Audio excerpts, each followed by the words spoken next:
This is Audible.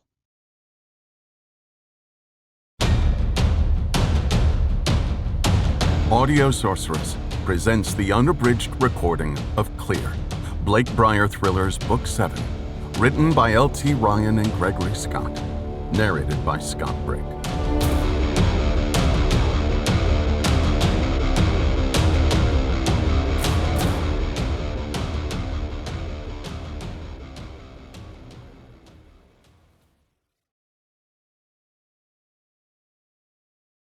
Chapter 1. Jim Brier gasped. His eyelids fluttered open. Inside the windowless room, buzzing of the fluorescent ballasts mixed with the groans of a few others who'd likely also come to the realization that it was a brand new day. Jim stared up at the underside of Freddy's bunk. The heavy wire mesh squeaked and heaved before Freddy's legs swung over the side. His bare feet dangled next to Jim's head. "You mind putting those things somewhere else?" Jim's voice cracked. He coughed to clear the fog from his throat. "They smell like Munster." Freddy hopped down and leaned against the edge of Jim's mattress. "Maybe if you got out of bed in the morning..."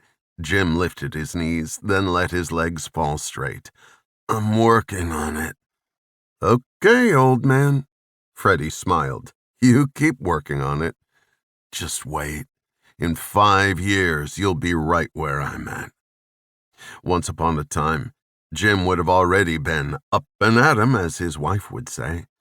Now, at 72 years old, nothing about him was up, never mind at 'em. Each morning his ritual started with a full 5 minutes of creaking and cracking before his joints limbered enough to stand up, while his body would have liked to stay stretched out on the lumpy little mattress. It wasn't an option. The overhead glare said it was time to go to work. There were no light switches inside the barracks. Controlled by timers, the 2 rows of fluorescents were triggered at 7:30 sharp each day. It gave them exactly 1/2 hour to get ready and report to their assignments, even on Sundays. This suited Jim just fine. Anything to avoid being trapped in there for a single minute longer than necessary. "Gonna be a nice day out there today." Freddy shoved his fingers in along the bed frame, tucking the sheets in tight. He walked around to the other side to finish the job. "A little cooler than yesterday." Jim threw back his top sheet and pivoted his body until his legs draped over the side. His bare feet touched the cool tile floor. "I wouldn't know." As a condition of his remediation, Jim was assigned to the interior cleaning crew, while Freddy was one of those responsible for the grounds. Working alongside professional landscapers, the work was no doubt harder, but it came with hours of fresh air and sunshine. Not a bad trade-off. Funny, Jim thought, how he had once sat at the top levels of the organization. And now, a janitor. It was enough to make anyone reassess their choices. But it wasn't the menial job, nor the lockdown that had soured him against the Church of Clear Intention. That had been the fault of the church itself, a consequence of its disjointed ideology and draconian acts. To think, he had once been an arbiter of such. "I'll grab your coffee," Freddy said. Jim nodded with a grunt and leaned over to stretch his back. Around him, the room filled with light chatter and shuffling feet. Between the men's and women's bunks, along the eastern and western walls, was a 10-foot-wide gap. At this time of the morning, it was akin to a 10-lane freeway. People scurried to the bathrooms to catch a quick shower, brush their teeth, or change out of their linen pajamas. Mostly they marched the shortest path to the 4 coffee pots lined up on the counter next to the inner door. The first one there was responsible for firing them up. Like the outer fire door on the far side of the room, the metal inner door remained locked from dusk until dawn, a reminder, they'd been told, of their closed-mindedness. A narrow mind is the prison of the soul, the sage was fond of saying. To open doors, you must first open your mind. In another context, it would seem like sound advice. Under the circumstances, a transparent ultimatum.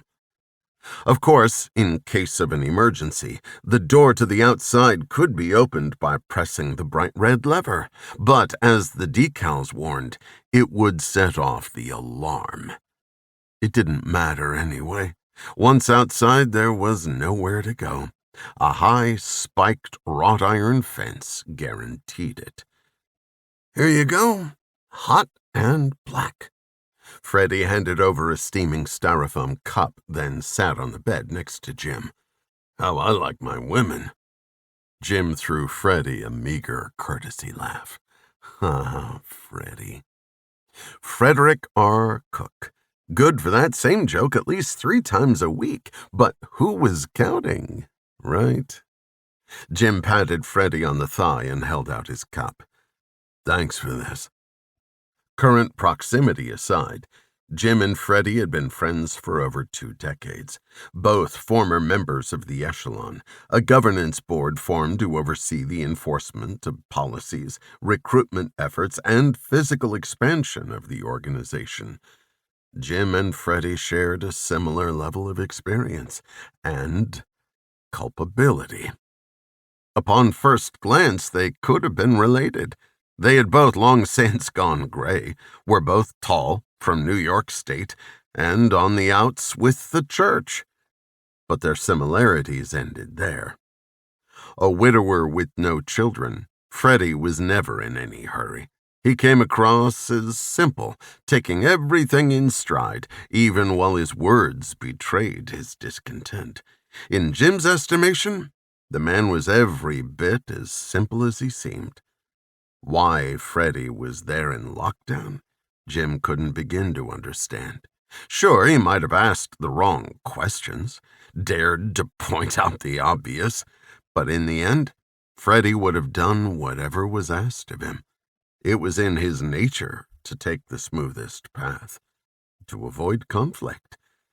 The chance of him being any help was remote, but it couldn't hurt to keep trying.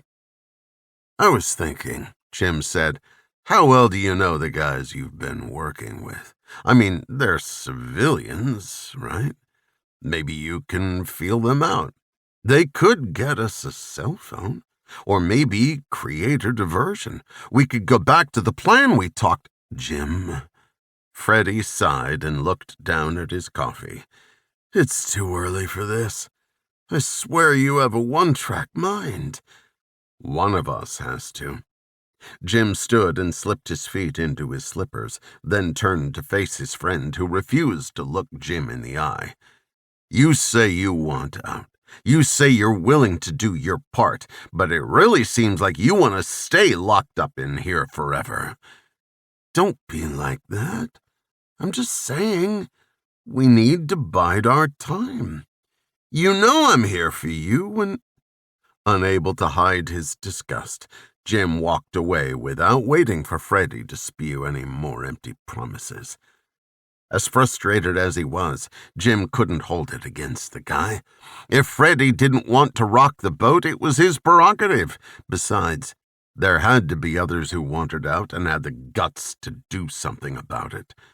Or he'd figure out a way on his own. Help! Somebody help! The high-pitched voice of young Sandy Jenkins pierced the mundane. Jim jerked, both at the abrupt screaming and the sense of horror it carried. He's not breathing, she yelled. A small but frantic crowd gathered around the bunk of Garrett Brody. Jim hurried over to see for himself. Help me get him on the floor, someone said. I know CPR. Alex pushed through the group. Check his pulse. Where's Jan? Sandy hollered. We need Jan! The retired physician, Zhao Yan, was already working his way into the circle. Stop!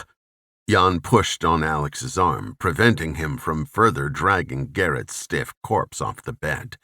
He's dead. Has been for hours. There's nothing you can do. "Oh, my God!" Sandy burst into tears. "What happened to him?" The crowd clamored. While some expressed their sadness, others whispered the mottled body was proof of a conspiracy. Jim didn't know what to make of it. Garrett wasn't the most pleasant of people, but as far as Jim could tell, he was as healthy as an ox. Only 2 days prior, Garrett had tried to walk out the front doors in a defiant huff, only to have security tackle him before he stepped 1 foot outside. He fought well for several minutes, until 3 large men had pinned him to the ground. Or so the story went. Was that the cause of this? Had he suffered internal injuries at the hands of his wardens? The irony was, Garrett would have been someone Jim could have used, someone who might have been able to help him get his wife out. That was, if they hadn't despised each other. Jim had accrued more than a few enemies by virtue of his former job. Garrett had happened to be one of them. "I can't." Sherry, a mousy little creature from Phoenix, bolted at the door as if she were going to plant a shoulder. She slapped the steel with both palms and screamed through it. "Open the door! Can anyone hear me? Come quick! It's an emergency! Please open the door!" Sherry rested her forehead against the white-painted metal. The tempo of her slaps waned to a sporadic rhythm, adding several more oily fingerprint smudges to the existing collection. "Should we cover him?" Alex asked. Jim looked back. He realized Freddie hadn't moved throughout all the commotion. Instead, he continued sitting, sipping his coffee as if nothing had happened. "You all right, Fred?" "I'm fine," he said, without emotion. The heavy door was flung open with a clang. The air seemed to be sucked out of the room as if they were in the pressurized cabin of a 747 at 30,000 feet, replaced by a pensive silence. Losing her support, Sherry tumbled to the floor. Peter Hammond stepped over her as though she were an inanimate obstacle in his path and surveyed the scene. 2 large security guards, wearing black polo shirts bearing the logo of the church, waited for Sherry to crawl out of the doorway before filing in behind their superior. "What seems to be the problem?" Peter stood with his feet shoulder-width apart and his hands clasped behind his back.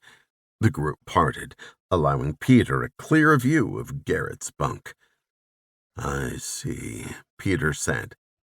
The oldest son of the so-called sage, Curtis Hammond, Peter had either been given the role of disciplinarian or had just assumed it. He was an intense young man and, as far as Jim was concerned, a representation of everything that had gone wrong with the church. Even though Jim had known Peter since he was a baby, Jim always considered it in his best interest to steer clear of him. Peter sauntered forward. "Brothers and sisters, do not despair. While it is difficult for us to understand, nature is never disorganized. The universe seeks balance. We can only accept its energy if we are open to it, but we can never control it." Peter reached out and grasped Garrett's lifeless hand, cupping it between his own. "Brother Garrett has shed his mortal bonds, this much is apparent, but we must have faith that his passing serves a purpose, a necessary component to the natural order of things." Like father, like son, Jim thought. "Take him." Peter motioned to the 2 guards, who hurried over and began lifting Garrett by his feet and underarms. One looked over his shoulder as he walked backwards toward the exit. "Where are you taking him?" Alex asked. "Brother Garrett will be prepared for his family to receive him," Peter said. "Now let this not deter your progress on the road to redemption. Everyone, you will report to your stations in 10 minutes. No excuses." Peter stepped back through the steel door, letting it slam shut in his wake. "Is he serious?" Sandy asked. As if nothing happened? Garrett is dead. Doesn't anyone care what happened to him? I do. Freddie raised his hand. So do I, Jim added, if only to avoid being next. Chapter 2. You sure you don't want to hang out here? Maybe lounge by the pool? Blake stared out the back window, mesmerized by the gentle sway of the leaves. The sun's rays hadn't yet cleared the trees and roof, leaving a dusky glow on the patio. Despite the stagnant, climate-controlled air inside, he could almost smell the salty breeze through the glass. As always, it brought a sense of calm. Behind Blake, Haeli dropped the blender pitcher in the sink. It clattered the silverware against the stainless steel, breaking him from his trance. You're not getting cold feet, are you? Haeli jammed a straw into the flimsy lid of a disposable plastic cup. As she sipped her fruity concoction, her pursed lips drew up into a mischievous smile. She extended her thumb and forefinger and squinted through the gap between them, as if taking a rough measurement of Blake's head. You have to be a teensy-weensy bit excited to see them after all this time. I am. The tenor of Blake's response was in contrast to Haeli's cutesy gesture. I mean, I'm a little nervous. You know we didn't part on the best of terms. Haeli gave a shrug and nodded. Fair enough, but hear me out. You know how sometimes we get in an argument and then a little while later neither of us can remember why? This will be like that, I think. Not that I'm implying this is trivial, of course. It's a different situation, and it's been years instead of hours. You're right. He thought for a moment. But it's not only hashing out the past I'm nervous about. They're not answering or returning my calls. It's been days. Stop. They probably just changed their number. Who has a landline anymore anyway, right? Haeli wiped a drip from below her bottom lip. Doesn't mean anything. Anyway, we'll know what's going on in a couple hours. Very true. Blake moped back to his seat on the couch and pulled his laptop off the coffee table and onto his lap. I'll print the tickets as a backup. Are you all packed? We leave in 30. And where's Griff? Have you seen him? He's up. I heard him banging around upstairs. Haeli handed Blake a smoothie and then dropped down next to him on the couch, tucking her legs under her and resting her head on his shoulder. I'm packed. Everything's set. No worries. Blake clicked the trackpad. Across the room, the printer came to life, running through its ritual of clicks and clacks before deciding if it was ready to spit out a piece of paper. Look at this crazy shit. Blake pointed at the screen. Haeli lifted her head from Blake's shoulder and straightened her posture. What is it? The Church of Clear Intention, Blake continued. Worth a little under $1 billion in total assets, mostly real estate. Can you believe that? Is that your parents' church? Blake's jaw tightened and his head bobbed in the affirmative. Funny. What? I don't know, Haeli said. Not what I expected, I guess. When you said they got wrapped up with a cult, I was picturing a group of people chanting around a cauldron, drawing pentagrams on the walls in blood or something. Not a mega corporation. And that name's ridiculous. What does it even mean? Blake laughed. Who knows? I always thought the whole thing was ridiculous. When my folks first got involved, I thought this is going nowhere. I mean, it was one guy with a handful of followers. I think they held their meetings in someone's living room. It was a joke. Not anymore, apparently, Haeli said. No, not anymore. Now it's a menace, if you ask me. I'm sure it's harmless, Haeli said. "There are worse things for your folks to be involved with, don't you think? So they're into God and whatnot. More power to 'em." "That's the thing. It's not about God. There's no God in the equation. This is who they worship." Blake twisted the laptop to give Haeli a better view. On the screen was a picture of an older man with well-coiffed salt and pepper hair, bright teeth, a fancy suit, and a deep tan that could have been painted on with an airbrush. "Hey, now." Haeli nudged Blake. "Not a bad-looking guy. Who is he?" "Curtis Hammond, the founder." Blake straightened the computer on his lap. "And he's not your type." "Rich and good-looking. Yeah, not my type at all." Haeli smirked and pulled the screen toward her again. "So this is really the guy? The Grand Poobah? Doesn't look like much of a prophet. If you asked me to guess, I would have said banker." "More like a used car salesman," Blake said. "I met him once when I was a teenager. My parents hosted a backyard barbecue and invited him. Even then, I thought he was a tool. He had this arrogant, holier-than-thou attitude." "Technically, he kinda is." Haeli smiled. Blake grimaced. "What?" Haeli laughed. "He's like their Pope. Can't get any holier than that. Pope my arse. A con artist is what he is, preying on the weak, brainwashing them. Do you know how he keeps people drinking the Kool-Aid? He convinces them that all their problems are due to the influence of the toxic people around them. And by toxic, he means anyone who doesn't buy his bullshit." Blake shook his head and folded his arms, continuing to stare at the man on the screen. One of the first things members have to do to reach enlightenment or whatever he's selling is cut off their friends and family. They're told that these people are holding them back from realizing their full potential. In reality, he didn't want anyone talking sense into them. Haeli nodded. "And that's what happened with your parents?" "Yes. And no. According to Hammond, I was filling their heads with lies, and I needed to be prescribed, as he called it, cut out of their lives completely. My mother performed her duty without question, but my father went against the rules and continued to call.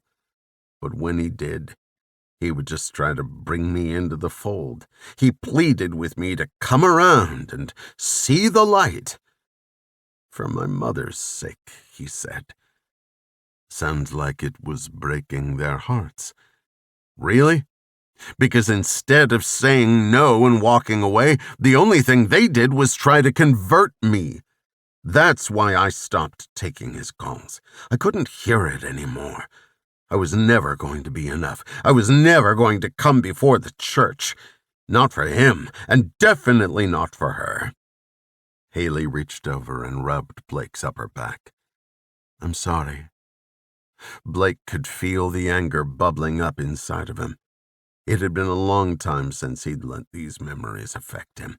They were part of the growing list of things Blake kept tucked away in the back of his mind, careful not to unpack, like he had done with Anya, like he would do with Ima. Death and loss were woven into Blake's psyche. The same was true for Haeli, Fez, Cott, Griff, and Kook, anyone who had seen true conflict and survived. Their experiences had changed them all in different ways. For Haeli, escaping Levi Farr, then prison, seemed to give her a greater appreciation for her life and her gifts. For Fez, Ima's death seemed to have forced him to reassess what it meant to lead a fulfilling life. For Blake, it was Buck Novak's plight that drove him to seek a reunion. After losing both of his sons, Novak would have given anything for one more minute with his boys. It was too late for Novak, but not for Blake. There was time to salvage the relationship. Maybe it was his short stint in therapy, or the wisdom that came with age, but for the first time in 20 years, Blake had begun to regret walking away. "You kids ready?" Griff leaned over the railing at the top of the staircase. "We need to stop for gas." Blake closed his laptop and slipped it into his bag. "Ready." Griff moseyed down the steps, then snatched his keys from the kitchen counter. "You gonna be able to manage without us?" Haeli asked. "I was going to ask you two the same thing," Griff said. Blake chuckled. "You and Cot can get some bonding time in." "Yeah, sure." Griff huffed. "That's just what I need. Me and Mr. Grouchy all by ourselves." "He's taking it hard," Blake said. "He is." Griff threw his arms out to the sides. "I get it. It sucks. But Christ," whether Griff wanted to admit it or not, he hadn't been himself since Fez left either. None of them had. As big a guy as Fez was, he'd left an even bigger hole. "Have either of you heard from him?" Griff asked. Blake shook his head. Haeli glanced at Blake and then back at Griff, shaking her own. "All right, then." Griff sighed. He took the duffel from Haeli's hands and carried it toward the front door. "Let's get you to Warwick." Chapter 3. "Your turn." Ian planted his socked feet on the dashboard. "What is the longest word you can type with only your left hand?"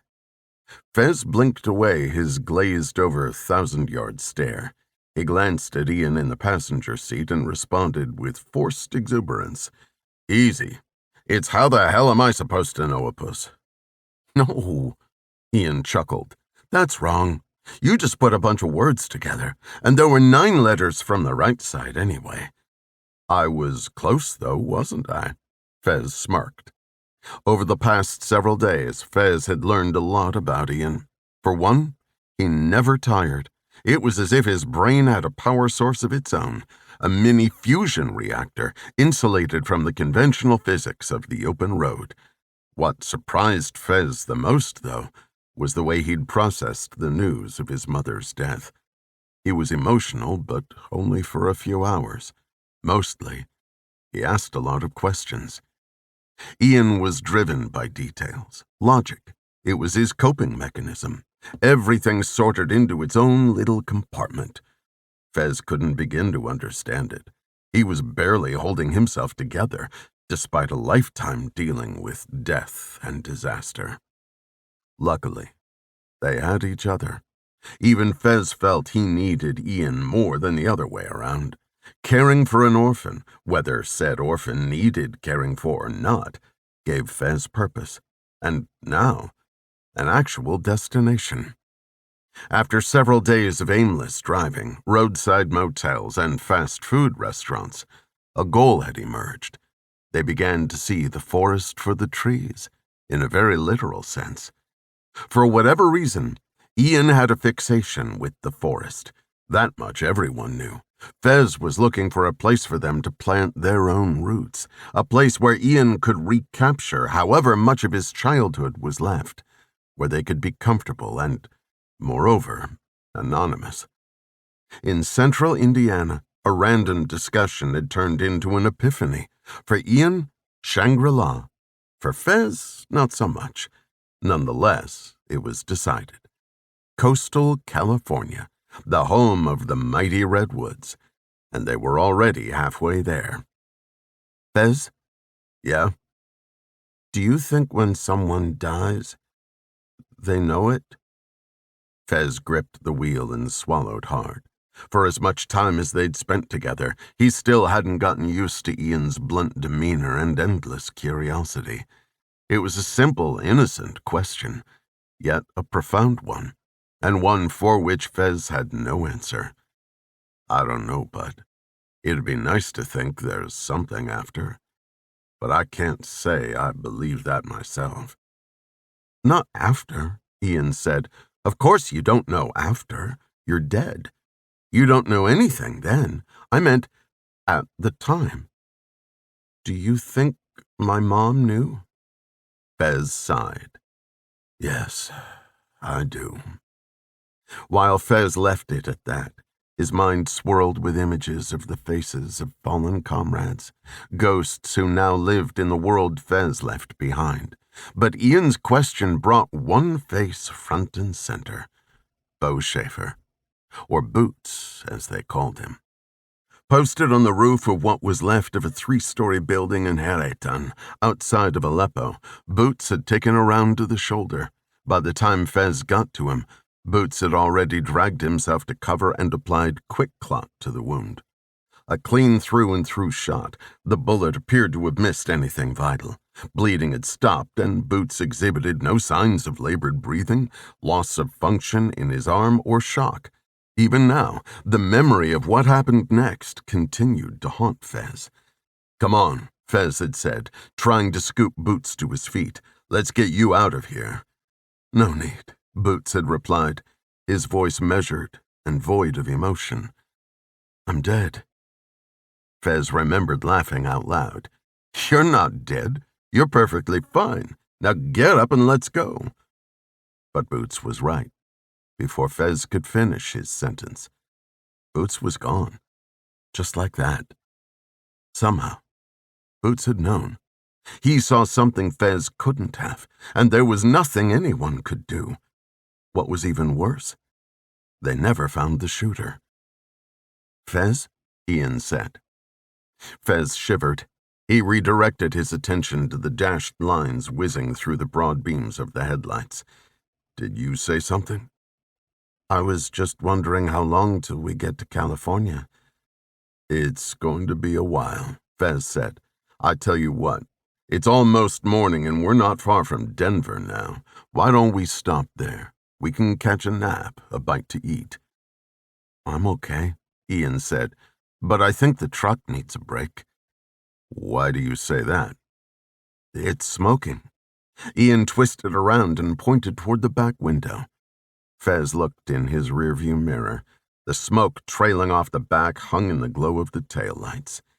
Damn it. He pulled over 100 feet past the exit for Route 181.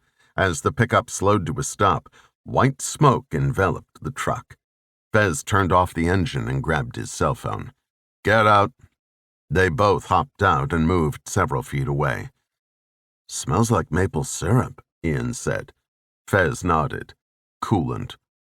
A few minutes and 13 tractor-trailer flybys later, the cloud began to dissipate. Fez went to the driver's side, grabbed the flashlight from the center console, and popped the hood. Ian joined him at the front. "Let's take a look." Lifting the hood released another small burst of smoke. Ian coughed and waved his hand in front of his face. "Can you fix it?" After waving the flashlight around the engine compartment, Fez had to admit what he'd known from the start. He considered himself handy, but he wasn't MacGyver. They were in the dark on the side of the interstate with no tools. "I don't think so." Behind the truck, the flashing blue and red lights of a Colorado State Patrol car cut through the darkness, and the Dodge Durango's V8 wound down. "Are we in trouble?" Ian asked, keeping his voice low. "Not at all," Fez said. "Just remember everything we talked about. You'll do fine." A bright light rounded the pickup and illuminated Fez and Ian. Fez trained his own light at the trooper. His gold nameplate gleamed. Baez. "Having some car trouble, are you?" Baez asked. "Sure are." Fez smiled. "Something cracked. I think I'm burning off antifreeze." "Always something, am I right?" Baez nodded. "Where y'all coming from? Rhode Island?" "Good work, detective." "Plate gave us away, huh? Me and my son are taking a boys' getaway out west to take in the national parks. See the real America, know what I mean?" "Worth doing," Baez said. "You got ID on you?" "Sure, of course." Fez dug into his pocket and produced his Rhode Island license, or one of them anyway. "Reynold something?" the trooper read, as if it were a question. "That's right. People call me Ray. This is my son, Ian." "Good to meet you, young man." "Yes, sir," Ian said. "Good to meet you, too." The trooper handed Fez his license. "I'll call in for a tow." "That won't be necessary," Fez said. "We'll manage." Now look here. You can't be driving this thing, and you sure as hell can't stay out here. Baez wasn't wrong. Traffic on Interstate 70 was already picking up ahead of sunrise. It was a dangerous place to be, especially for Ian. You're right. Thanks. Fez put a hand on Ian's shoulder and ushered him into the grassy strip off to the side of the roadway. Hang tight. I'll be right back. It was 5 minutes before the trooper returned from his car and another 8 minutes before the wrecker showed up. Campbell Automotive, it said on the door. Byers, Colorado. The driver backed up to Fez's pickup, then got out of his truck to make the connections. She yours? The man asked. She's a beaut. Thanks, Fez said. I'm Ray. The man rambled over and extended his hand. Ernie Campbell. At around 5'8" and maybe 170 pounds, Ernie was closer to Ian's size than Fez's. He shook hands with vigor. Damn, you're a big boy. Straight out of a movie. Ernie was the guy you'd imagine showing up in a tow truck in the middle of nowhere. His graying hair was unkempt, his flannel shirt and jeans were filthy, and his skin was leather. The only thing missing was a set of crooked yellow teeth.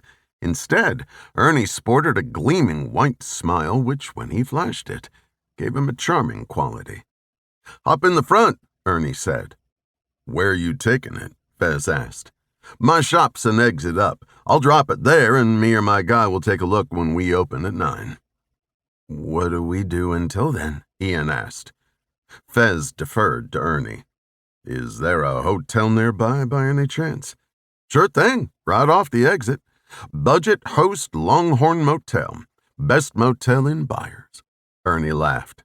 Only motel in Byers if you don't count the other one. Works for us. Fez helped Ian into the tow truck and followed him in. Ernie joined them. I'll drop you off first, then your truck. If you got a phone, just give me your number and I'll call you when I find out what's wrong with her. He handed Fez a card and pulled a pen from the cup holder. Perfect. Fez wrote his number. How long do you think we'll be down? Ernie showed the pearly whites. Like I said, I'll call. As Ernie pulled into the lane, Baez's lights switched off. Byers, Colorado.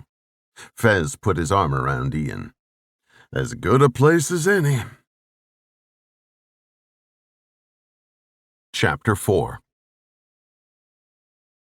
Come in. Curtis Hammond closed his laptop and sat up in his chair. When the door opened, he slumped again. Oh, Peter. Who were you expecting, Gandhi? Peter closed the door behind him. Evie. She's apparently been putting out fires at home. She's on the warpath. Curtis hesitated, trying to hide his annoyance at the unanticipated interruption. Did you need something? Peter strode across the room and sat, teetering on the edge of the black leather sofa. His face was etched with concern as he balanced his elbows on his knees and clasped his hands together. Curtis swiveled his desk chair to face his son. Father, there's been an incident. Peter presented his palm. Before your blood pressure skyrockets, just know it's under control. What's under control, Peter? There's no way to sugarcoat it.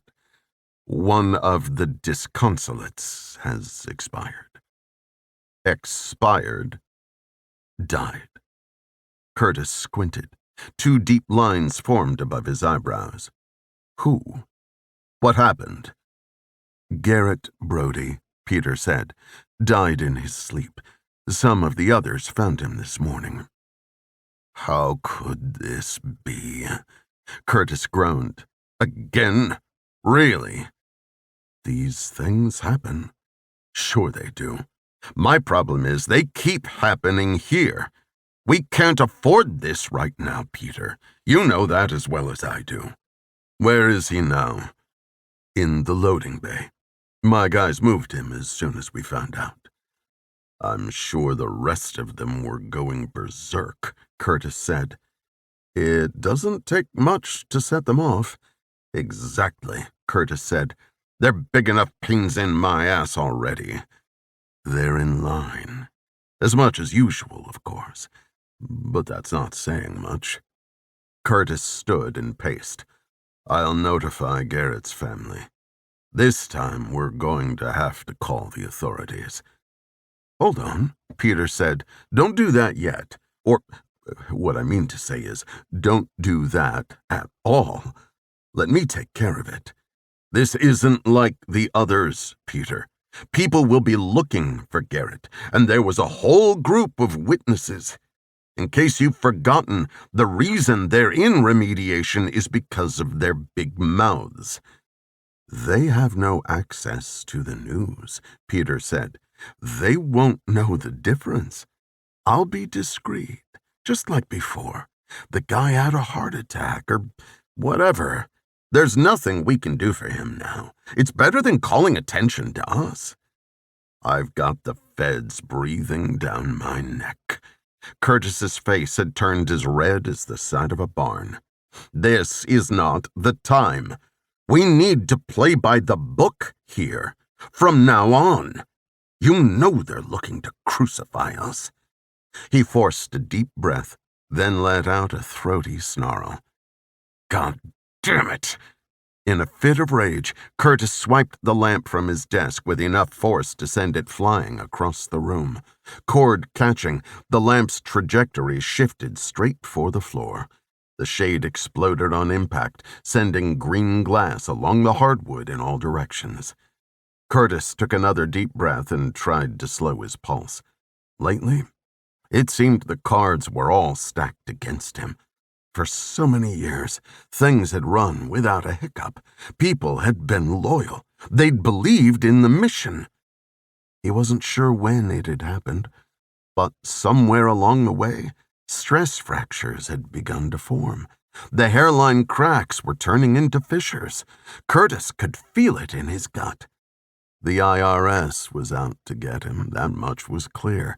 But it seemed like the universe itself was in cahoots. People dropping dead was a sign. If he believed in God, he might have thought he was being smited.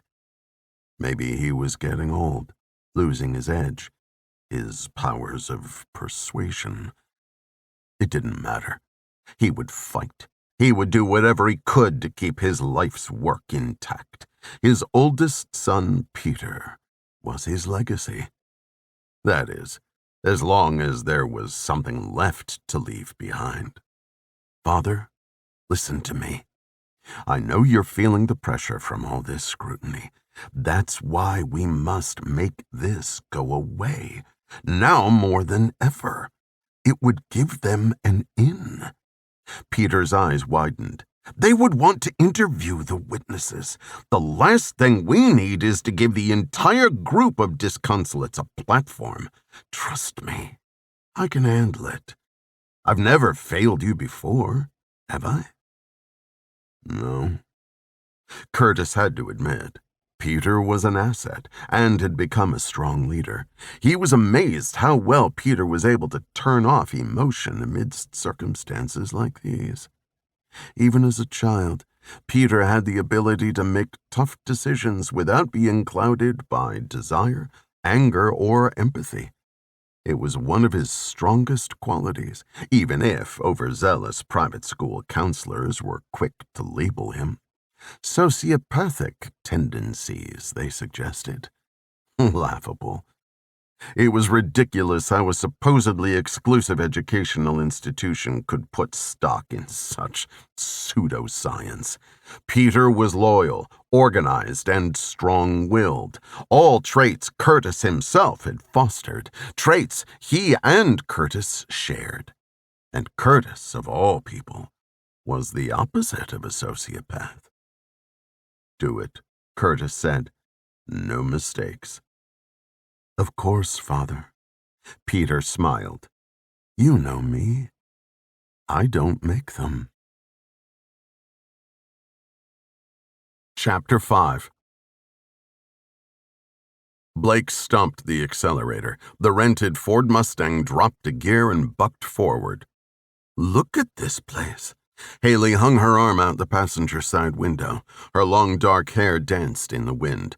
No wonder your folks wanted to come here. The sentiment was mutual. On either side of the Dunedin Causeway was blue Gulf water and even bluer sky. A smattering of small islands pocked the flat horizon. Although accustomed to living on the water, Florida's seaside was far different from Rhode Island's. Not better or worse, but distinct. On the Gulf, the sky seemed bigger. The water seemed clearer. It even had a different scent. Despite all it had going for it, Florida lacked the old-world charm of the Newport area as far as Blake was concerned. Maybe he was just biased. This should be Honeymoon Island here. Haeli studied her phone's screen, then pointed ahead. 7 Dunoon Place is one of those buildings, or right behind those. Take your first right onto Gateshead. Blake followed Haeli's directions, pulling through the maze of condos along the edge of the island's bulkhead. Funny, he thought, how different it was to what he had pictured. By the time his parents had moved there, he and his parents had stopped speaking, save for the few clandestine phone calls from his father. Blake had never visited or even Googled the address to sneak a peek at their living situation, assuming Google offered the feature at the time, which it likely hadn't.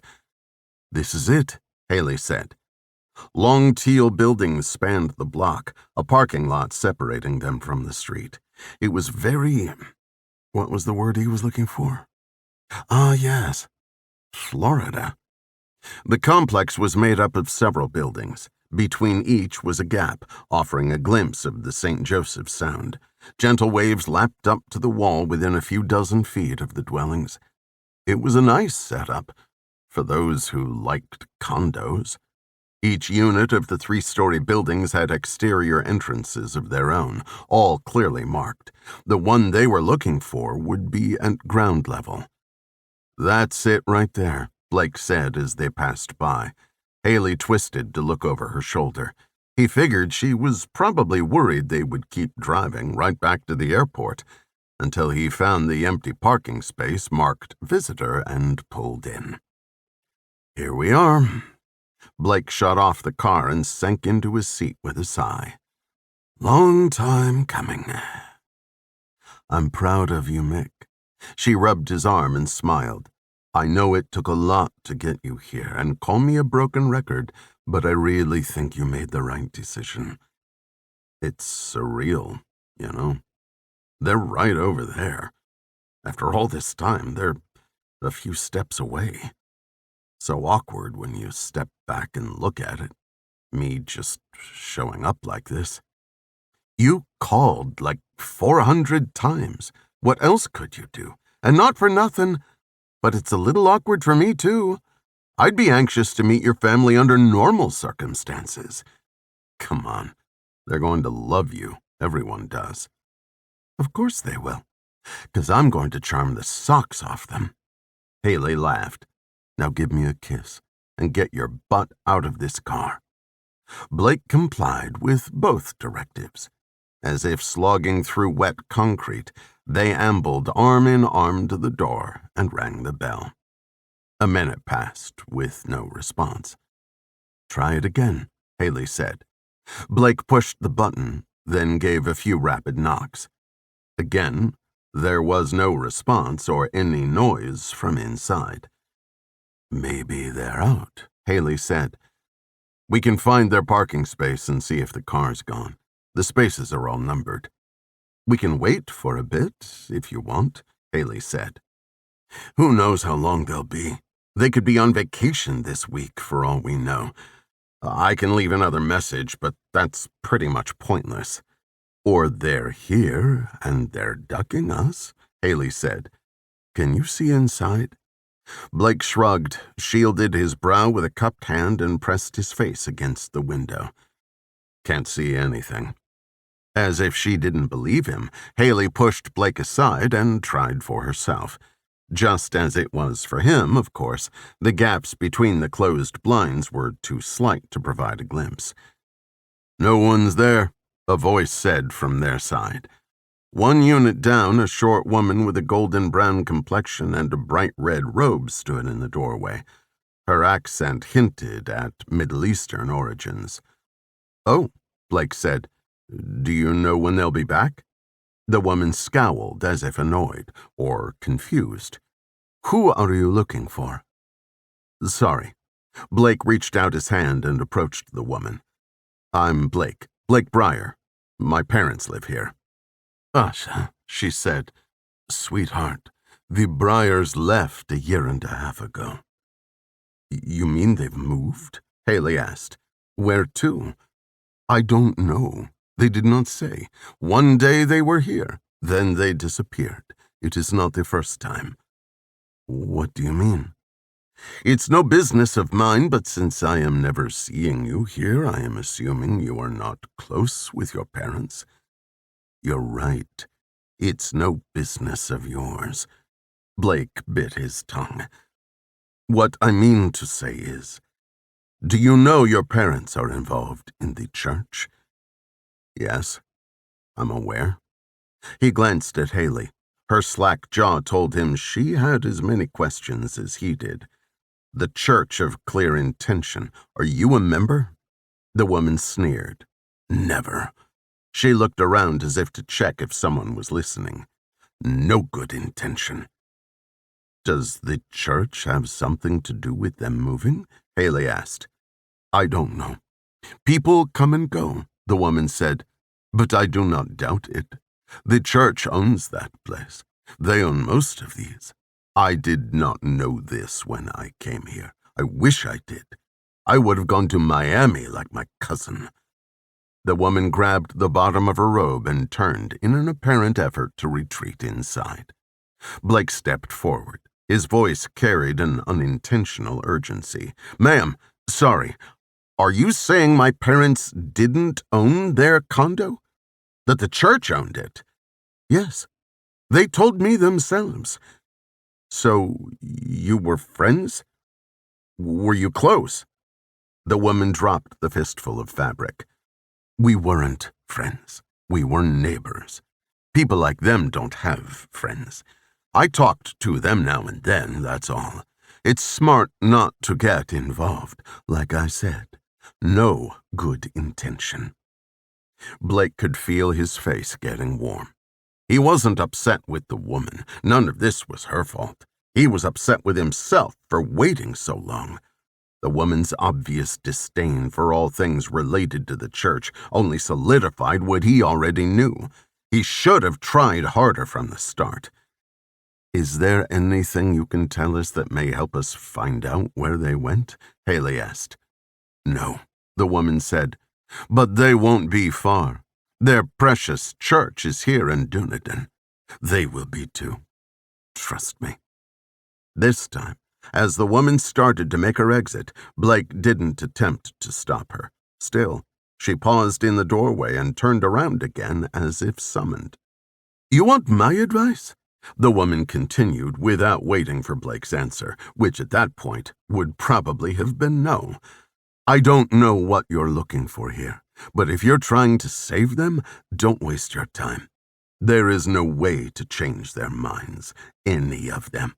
My advice is, let them go, sweetheart. Let them go." With that, she disappeared and slammed the door. "Geez," Haeli said. "Interesting woman." "Not a good sign," Blake said. "We're here 1 minute and we already got the doomsday speech. I told you this church was something else." As Blake started back to the car, Haeli peeked through the window one more time, then called after him as she tried to catch up. "There was a bit of good news. Like she said, they probably didn't go far. Let's go over to the church and ask. I'm sure they'll be able to point us in the right direction." Blake turned, stopping Haeli in her tracks. "Believe me, I intend to." Chapter 6. Fez unzipped the carry-on-sized suitcase, grabbed the tube of toothpaste, and tossed it to Ian. "Thank you." Toothbrush in hand, Ian withdrew to the bathroom, still in full view of the rest of the room. He turned on the water. "Grab a nap while you can," Fez said, loud enough for Ian to hear over the running water and the sawing of his brush. "I hope to be back on the road this afternoon." Ian paused his task to respond. With a mouthful of suds, he tried to enunciate each word. "I'm not tired. I'm hungry. Can we find some food?" "Sure," Fez smiled. As far as kids went, Ian was pretty easy. Not that Fez had much experience to compare to, but he couldn't imagine other kids were as resilient. For the most part, Ian never complained. Long hours, poor conditions. Ian rolled with it. If he had some basic need to be met, he said so. It was akin to traveling with his team. Quiet professionals. And God knows, in those days there were plenty of long hours and poor conditions to go around. "You're a quiet professional, Ian," Fez said. Ian was busy rinsing or just ignoring him. Ian did tend to disregard anything he found nonsensical. "We'll take a walk. I'm sure we can find something to eat around here." Fez zipped up the bag and tucked it next to the dresser. The bag, and just about everything in it, was a recent acquisition. After the first night on the road, they had exhausted their supply of clothing, and it had been clear they'd need a few things to get them through until they could figure out where they were headed. Washington, Pennsylvania had served as their first temporary destination. The accommodations were about as luxurious as the Longhorn, the front seats of Fez's truck. Parked in a rest area, it had been good enough for a few hours of uncomfortable shut-eye. Fez needed to get his eyes off the road for a bit, but his primary concern had been giving Ian's frenetic brain a rest. He had a lot to process, and it had no doubt been the longest day of his young life. Still, Fez hadn't been sure Ian slept at all. The following morning had started off with a visit to a truck stop to pick up some toiletries and use the bathroom. The place offered coin-operated showers, but truck stop showers were notoriously shady. Fez wasn't about to put Ian in that situation. Next, they stopped at a nearby Marshall's department store. There, they had been able to pick up the small suitcase, some clothing, socks, underwear, and a pair of sunglasses that Ian thought were cool. "What's that thing?" Ian emerged from the bathroom, wiping his face with a small towel. He pointed at the top of the dresser. "What thing?" As far as Fez could see, there was nothing on top of the pressboard chest of drawers but a television and a remote control.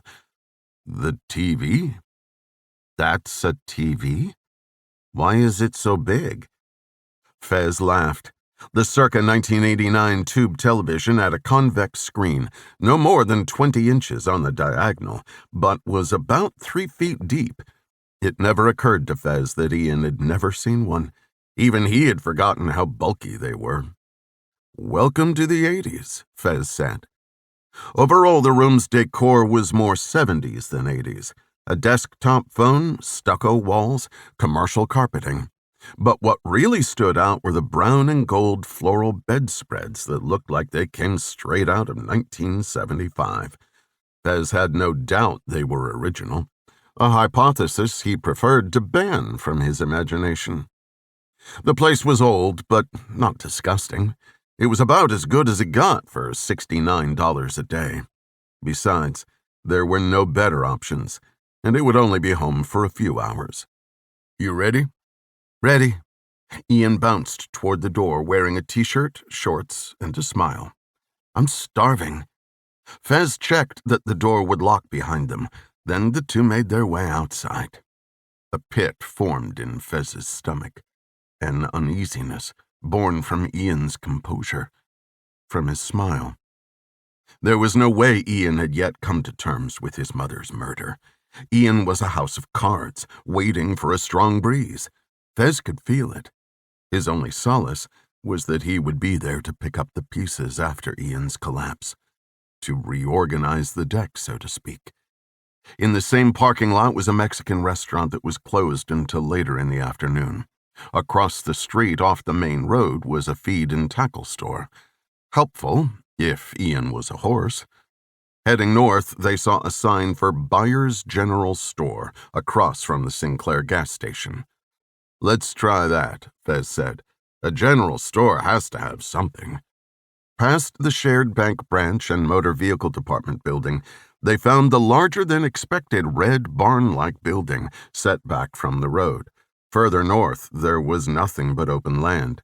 Aside from wherever Ernie's shop was, Fez figured they'd just surveyed the entirety of Brier's commercial district. "Look," Ian pointed at the sign announcing subs, pizza, deli. "We've come to the right place," Fez said. "I want roast beef and cheese and mustard, and potato chips." Blake's favorite. Ian was a creature of habit, and Blake had convinced him the only way to eat a roast beef sandwich was with potato chips inside. Comfort food, Fez figured. Ian deserved some comfort, and, truth be told, a little bit of home sounded good to him too. "Look at that girl," Ian said as they approached the main entrance. "She's my age." Sitting on the edge of a picnic table to the right of the main doors was a cute young girl with light brown shoulder-length hair, wearing a yellowing white tank top and cut-off jeans. Her face was crusted with dirt, and her hair was a mess. She looked pathetic, which, Fez assumed, was the point. A cardboard sign, leaning against the base by her feet, read simply, "Hungry." "That's one thing you have in common. You're both starving."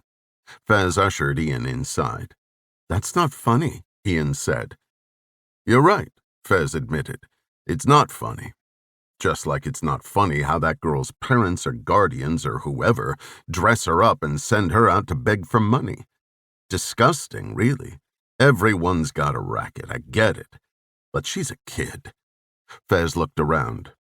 Wow, this is a legit grocery store.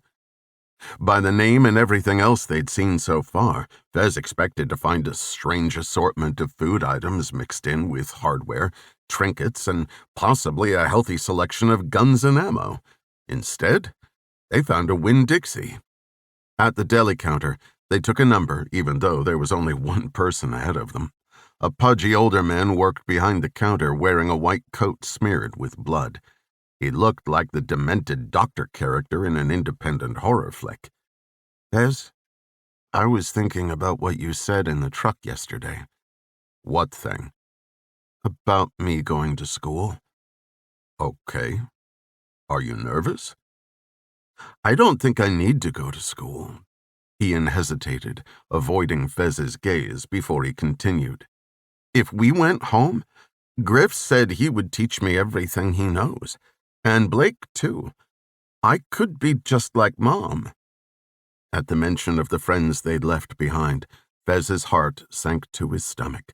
He steeled himself to answer the young man beside him. "We're not going back, Ian. I told you already. You need to be around other kids your age. You need a real life, a teenage life. If your mom wanted you to be like her, she would have taught you herself. It's the opposite of what she wanted for you." "But she's not here, is she?" Fez wanted to bark back at him, but there was nothing to say, no words to combat the sad statement. She wasn't there. That much was true. It was why he had to hold fast in her stead. Ian's warped logic be damned. "Next," the man in the white coat said. "2 roast beef subs," Fez replied. 12 or 16-inch.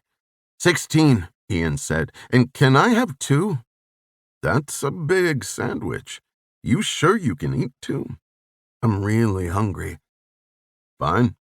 Fez picked up 3 bags of chips from the rack in front of the counter. "Make it 3 roast beef, American cheese." "Coming up." Fez took a breath and put his hand on Ian's shoulder. "I know you miss everyone. I do too. But you have to trust me that I know what is best. I'm looking out for you, and you might disagree with me at times, but you have to know that everything I'm doing is for you." "For me? Or for my mom?" Ouch. The kid wasn't wrong.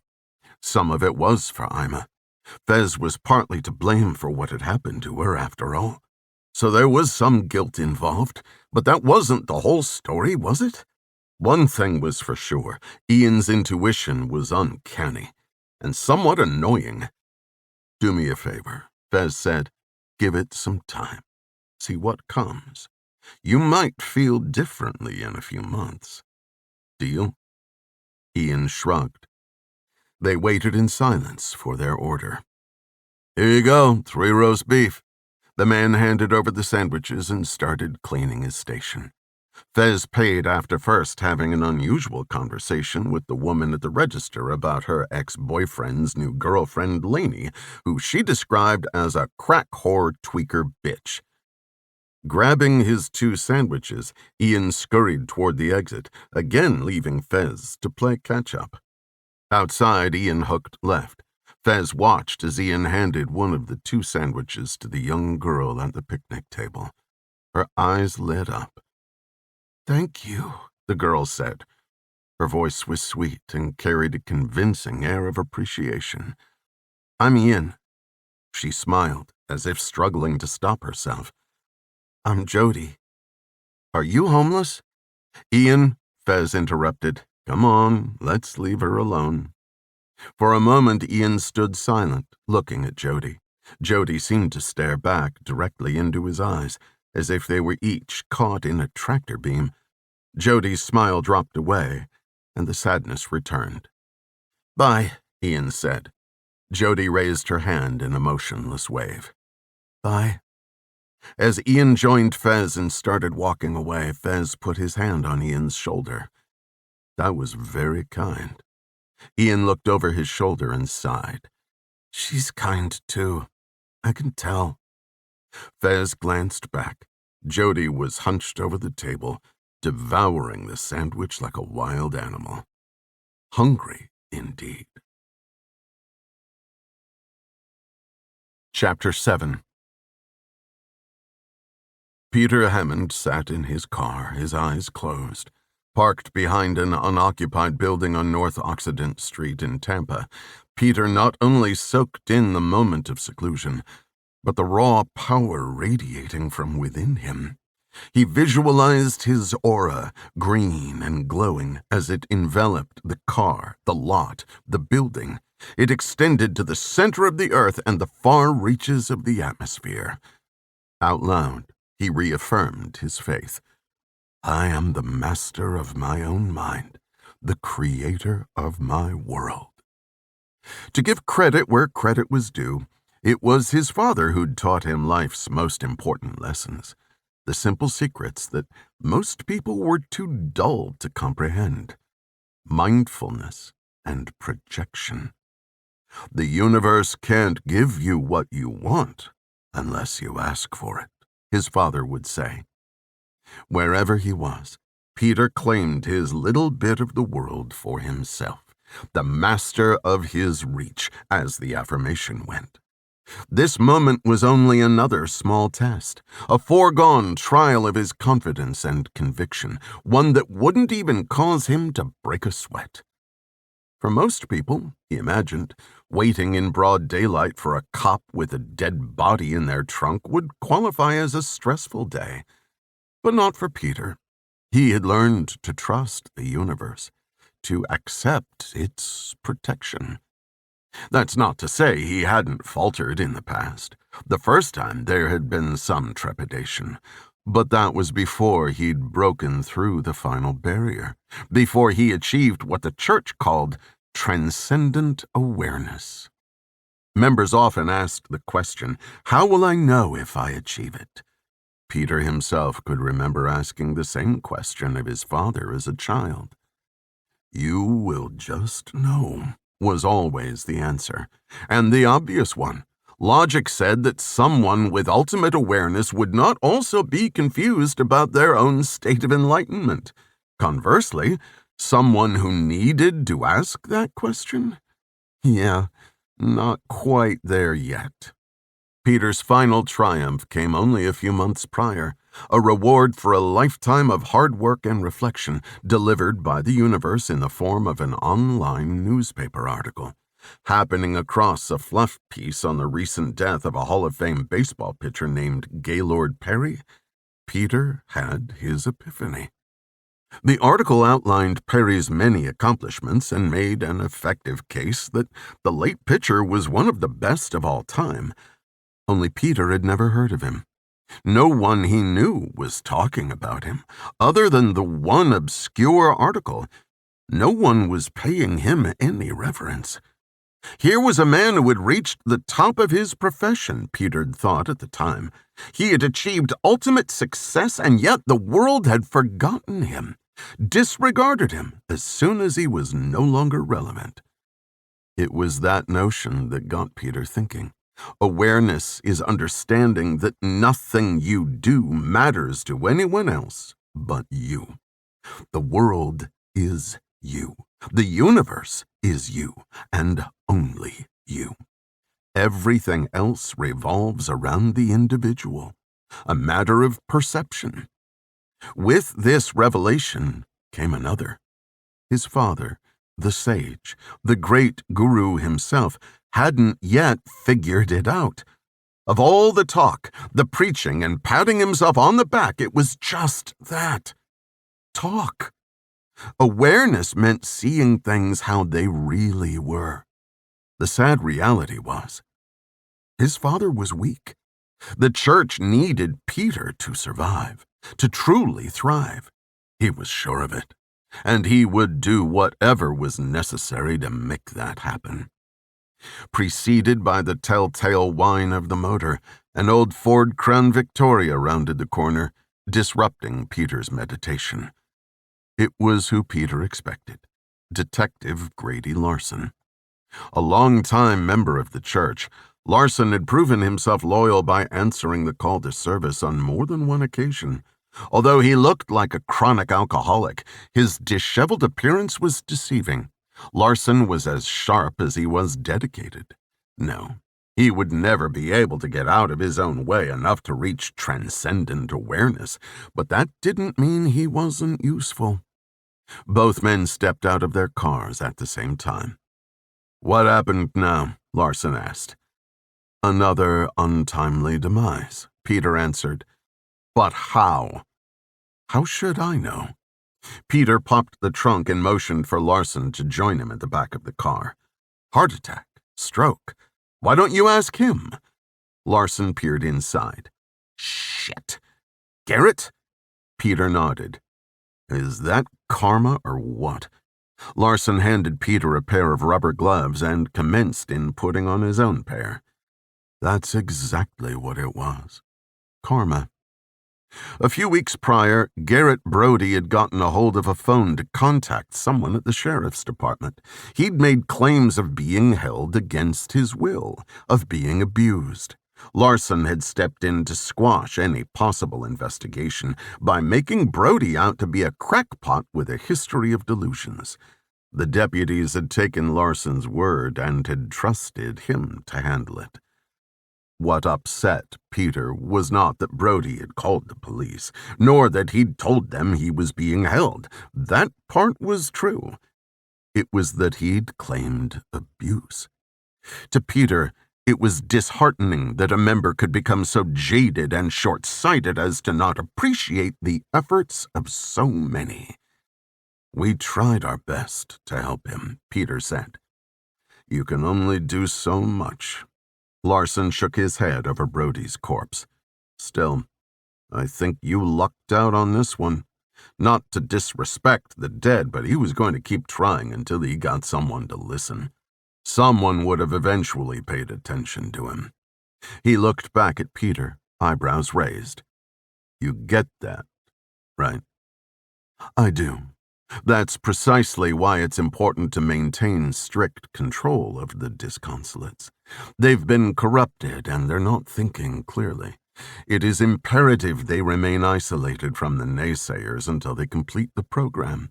Their salvation depends on it. I remind you of this because when you rise to the echelon, you will have their well-being in your hands." "Of course. I understand." Larson reached in and grabbed hold of Brody's legs. "Help me lift him." Peter took the arms and the two hobbled toward the building. Shouldn't we just dump him in the glades? Let the gators handle it. Nah, don't want one of those Boy Scouts from the county getting hold of this. They'll make it their mission. Nothing better to do. This way I can jump the case, make sure it doesn't go anywhere. When Larson stopped walking, Peter let go. Brody's body hit the ground with a thud. Careful. Larson slowly lowered Brody's legs. There can't be any post-mortem damage. It would be impossible to explain if he was here by himself. My fault. Peter stepped back and wiped off his shirt and thighs as if Brody had left some invisible film on them. Do you have the stuff? I do. But first we need to pull up his shirt and pull down his pants. Why? It's supposed to look like an overdose, not a rape. Larson laughed. We need to look for lividity. Where the blood pooled after he died. Was he on his stomach, his side? If we don't position him exactly as he was, the lividity won't match and it'll be obvious he was moved. That's why you're here, Detective. Yes, it is, Larson said, but this really should be the last time. I get why you don't want this blowing back on the church, and I'm happy I've been of help, but we're pushing our luck here. We're running the risk of getting caught. I know we didn't kill the guy, but it'd be a hell of a time trying to explain, you know what I mean? Let's just hope there isn't a next time, Peter said. Larson positioned Brody with care, making slight adjustments as he went. You can just call the police. It might be a pain in the ass for a bit, but it is what it is, right? People die, even at church. Larson surveyed the finished product. Now for the final touch. Watching Larson work was a joy. He had real potential in the organization, the ability to execute without emotion. It was a rare skill for sure. A touch of magic pixie dust. Larson took a bag of white powder from his pocket, dipped his gloved finger inside, and then shoved his finger inside of Brody's nostrils. He let a little powder fall onto his lip, then dropped the bag where Brody would have been sitting before falling over. Opiate overdose. It's an epidemic. Awful, isn't it? As I was driving through this shitty town to get over here, I couldn't believe the squalor. These junkies are right out in the open. The homeless, the poor, all worthless. That's what sets us apart from them, Grady. Taking control of our own destinies. It just solidifies the importance of our mission. Larson removed his gloves and wrapped them around themselves. You hit the nail on the head. They've forfeited control to the drugs. The people out here are being ravaged by this stuff. If only we could put them in your remediation program. That would be something. Remediation is for those who have the drive but have lost their way. These people are on their own path, and it doesn't end well. Sad but true, Larson said. People are dying every day. That's the whole reason this works. There are so many of these overdoses, we don't even order a tox screen anymore. No point. The case would already be closed by the time it got back. On to the next one. And if they did the screening? Then there'd be questions, Larson said. But for a medical like this, it still wouldn't go anywhere. It would just be assumed he croaked before he was able to ingest it, I guess. Larson headed for his car. Your help is much appreciated. You exemplify the pillars, brother. Thanks. Will I see you at the seminar next week? Of course. Great. Larson got in his still-running car and rolled down the window. I wouldn't stick around here much longer if I were you. Don't worry, Peter said. The universe has my back. Chapter 8. Is this a church or a fort? Haeli gawked at the enormous concrete wall spanning a half-mile stretch of Orange Street along the eastern edge of an adjacent bike trail. Above the partition poked a bevy of tinted windows and tall palm trees. It looks like a freaking embassy. On the left, the driveway of a small marina mirrored the driveway to the compound on the right. Although flanked by huge iron gates, the entrance remained wide open. To Haeli's point, it did resemble an embassy. In a weird way, it was one. A foreign consulate, where the prevailing rules of common sense didn't seem to apply. Based on everything Blake knew about its doctrines and practices, it might as well have been its own country. Blake pulled in and parked in one of the spaces encircling a central fountain. Beautiful grounds, impressive structure, at least what they could see of it. In either direction, the modern glass and steel complex disappeared into the distant bloom of palms and maples. From the overhead Google view, Blake and Haeli had determined the compound consisted of several separate buildings, joined by covered walkways or pedestrian bridges.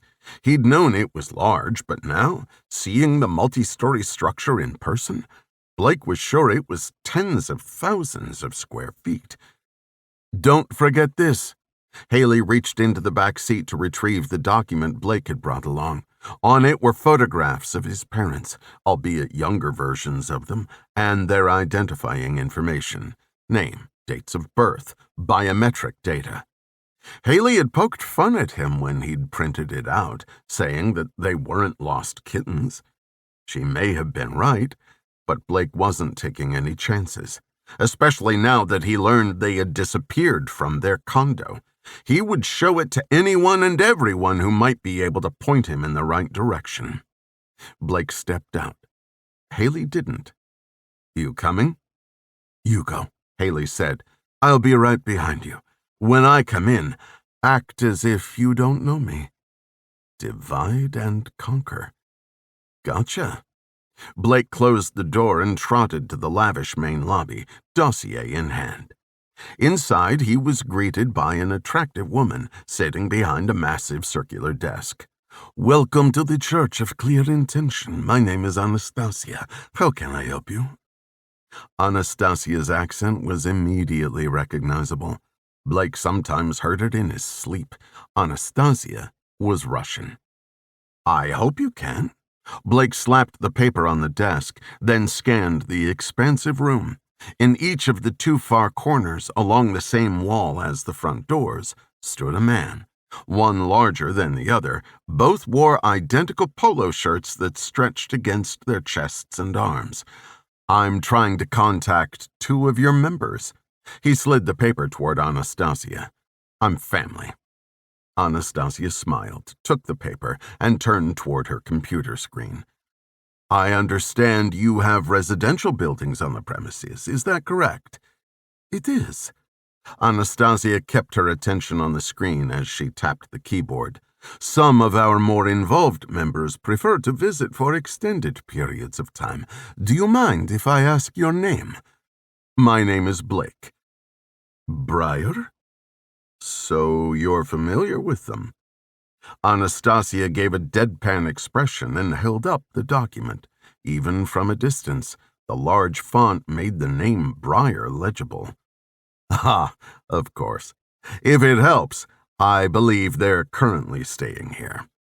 Of course, Blake had no reason to believe that, but it was a plausible theory, and if it were true, it was better that Anastasia thought he had more intel than he actually did. "That's not possible," Anastasia said. "I know everyone who resides with us, and I do not recognize these people. I have no record of these names in my system. I'm sorry. I think you're in the wrong place." Blake laughed, both out of frustration and the absurdity of the statement. "They have been members for 30 years. Don't tell me they're not in your system." Out of the corner of his eye, Blake caught movement. The security guards had moved from their positions and began squeezing in tighter. "Easy, boys." Just as Blake spun around to address them, he came face to face with Haeli. She caught him by surprise. Haeli grinned. "Hi there." "Sorry, ma'am," Blake said. "I'll just be another minute." "No worries," Haeli said. "I'm just curious. Heard so much about this place. Are you a member?" "I'm not," Blake said.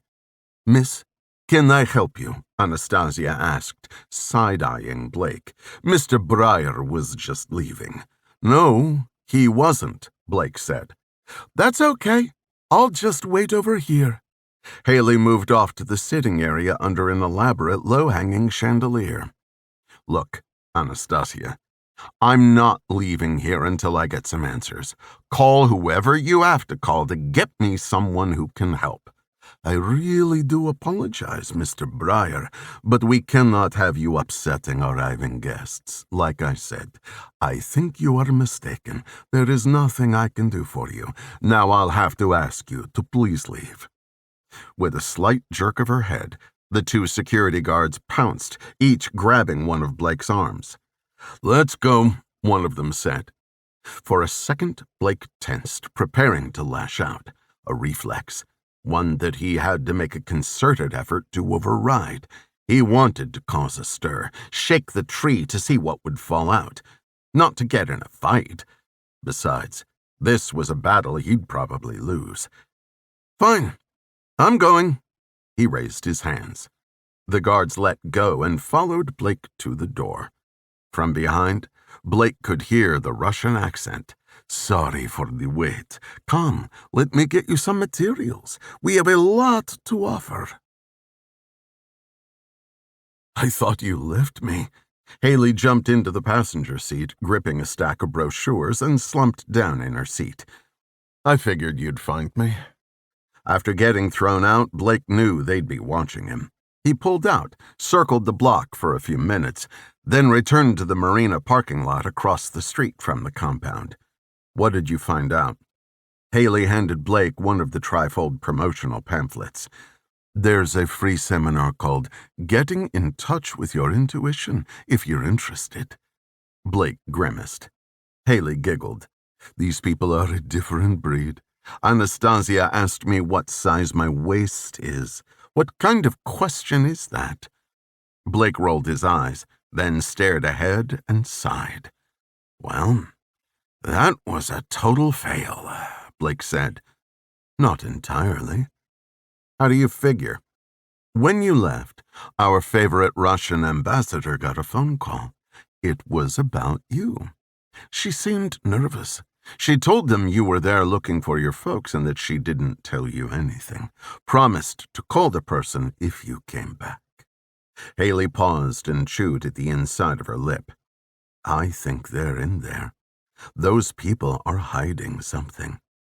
There was no doubt they were hiding something. The question was what and why. "Let's go get settled at the hotel," Blake said. "We might be here a little while." Chapter 9. Gift shop, hair salon, post office. The few shops Fez passed during his walk into town could have been found in Newport, Rhode Island, or anywhere else. But here, everything seemed foreign. At first blush, the Kazakhstan steppe came to mind. With wide-open expanses of near-flat terrain, dusty roads, and weak collections of corrugated steel buildings and prefab homes, the place was more reminiscent of an outpost than a town, a modern-day Dodge, without the brothels, gambling halls, or saloons. Then again, he'd only just arrived. A half-mile down the main street, he found what he was looking for. Amidst a backdrop of silos and power lines was Campbell Automotive, a boxy steel building with 2 garage bays. It fit the town's prescribed style. Likewise, the dirt yard was decorated with several broken-down cars in various stages of disassembly, and there were 2 large Harley-Davidson motorcycles parked in front of the front door. So close, in fact, they made it difficult for Fez to squeeze by. Fez swung the glass door open, jingling the attached sleigh bells. "Knock, knock. Ernie?" It took a moment for Fez to process the scene in front of him. Behind the cluttered counter and in the corner was Ernie, his bright smile hidden behind tense lips. A handful of his flannel shirt was balled up in the fist of a greasy-looking man with a ponytail, wearing a black leather vest. The man's arms were covered in poorly drawn tattoos. Behind him was another biker, a foot shorter, who stared back at Fez, frozen, as if he had gotten caught with his hand in a cookie jar. Fez figured that was precisely the case. If anyone knew a shakedown when he saw it, it was Fez. He often served as the intimidation factor, only he was used to extracting information instead of money. Something told him these guys were more interested in the latter. "Ray, I'm busy right now." Ernie spoke with insistence, but his tone carried a message of defeat. "Come back in a bit. We'll get you squared away then." Fez understood. Though unintentionally, he had injected himself into an already volatile situation. Extortion doesn't just happen once. It's an ongoing deal, and Ernie was no doubt used to it. Give 'em what they want and they'll leave was most likely Ernie's tactic, and not a bad one when you're outnumbered. But Ernie wasn't alone. Not this time. "Why don't you let go of him?" Fez eyed the man gripping Ernie's shirt. Both men stood speechless. The nerve of him! The gall! Without letting go, the big man in the vest finally spoke. "Who the hell are you?" Fez's eyes narrowed. "I'm Ray. That's my buddy Ernie. And you're wasting my time."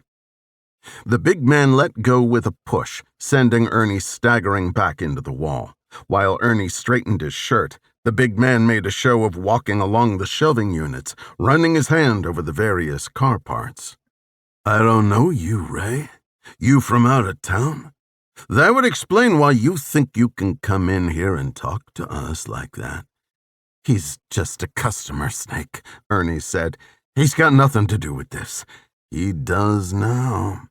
Snake picked up what looked like a shock absorber and bounced it in his hand as if testing its weight. He spoke with a condescending confidence. "But we're civilized men, right? Reasonable men." Snake approached, tapping the metal tube against his other hand. "You can keep your mouth shut, leave now, and forget about this little conversation. Or..." The shorter man came around the counter, his chest puffed up. He stood to Fez's side. Fez gave it a beat, mostly to see if Snake was going to finish his sentence. The guy was a walking parody, and pretty entertaining. But since it appeared Snake was all out of choice nuggets, Fez took his turn to speak. "Look, gentlemen." Fez raised his hands to chest level. "I'm not going to lie. There was a time when I would have taken that hunk of metal and shoved it down your throat." Snake's lips pursed and his eyes widened. Fez held up one finger. "But," he continued, "I'm not looking for a fight today. How about we all leave and let this man conduct his business how he sees fit?" "That's not how this works," the shorter man chimed in. I know. I get it. Normally I'd agree with you, but listen, guys, I've had a hell of a week. My truck broke down. I lost an amazing woman, and I don't even know what I'm doing out here. I can't catch a goddamn break, and the last thing I wanted was trouble. Not with you, the law, the... Fez paused. Screw it. Lunging to his left, Fez caught the shorter man in the nose with his elbow. He yelped and fell backward. To the right, Fez dodged the metal pipe he knew would be coming. He grabbed it with his left hand and swung it over Snake's head, spinning him away and forcing him to let go. Fez reached over Snake's shoulder and gripped the other end of the pipe, driving it into his throat lengthwise. Snake's back pinned against Fez's abdomen. Fez applied more pressure to Snake's neck. The smaller man got up and lunged forward. Fez held his grip and kicked the rushing man in the left thigh, knocking him off balance and sending him to the ground. Gagging, Snake reached into his waistband and pulled out a pistol. Before he could point it in Fez's direction, Fez let go of one side of the pipe and swung hard at Snake's gun hand. The crack of small bones preceded the sound of the pistol clattering on the floor. Fez kicked the gun toward the counter. It laid spinning on its side. With one meaty hand covering Snake's face and the other behind his head, Fez dragged the man toward the door and threw him with all his might. Snake's momentum pushed the door open and sent him crashing into the two bikes, knocking them over. Snake landed on top of one with a groan.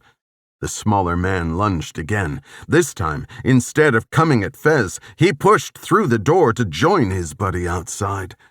Fez picked up the pistol, released the magazine, cycled the round out of the chamber, and locked back the slide. He opened the door and threw the empty gun at the smaller man, who was attempting to pick up his bike, and struck him in the ear. The man shrieked and cupped the side of his head with his hand. Fez was going to say something clever, to put a finer point on it. But there was no need. The big, bad bikers were done. He could see that, and he had no desire to waste any more energy on them. "You okay?" Fez asked. Ernie nodded. He rolled his chair out from under the counter and sat.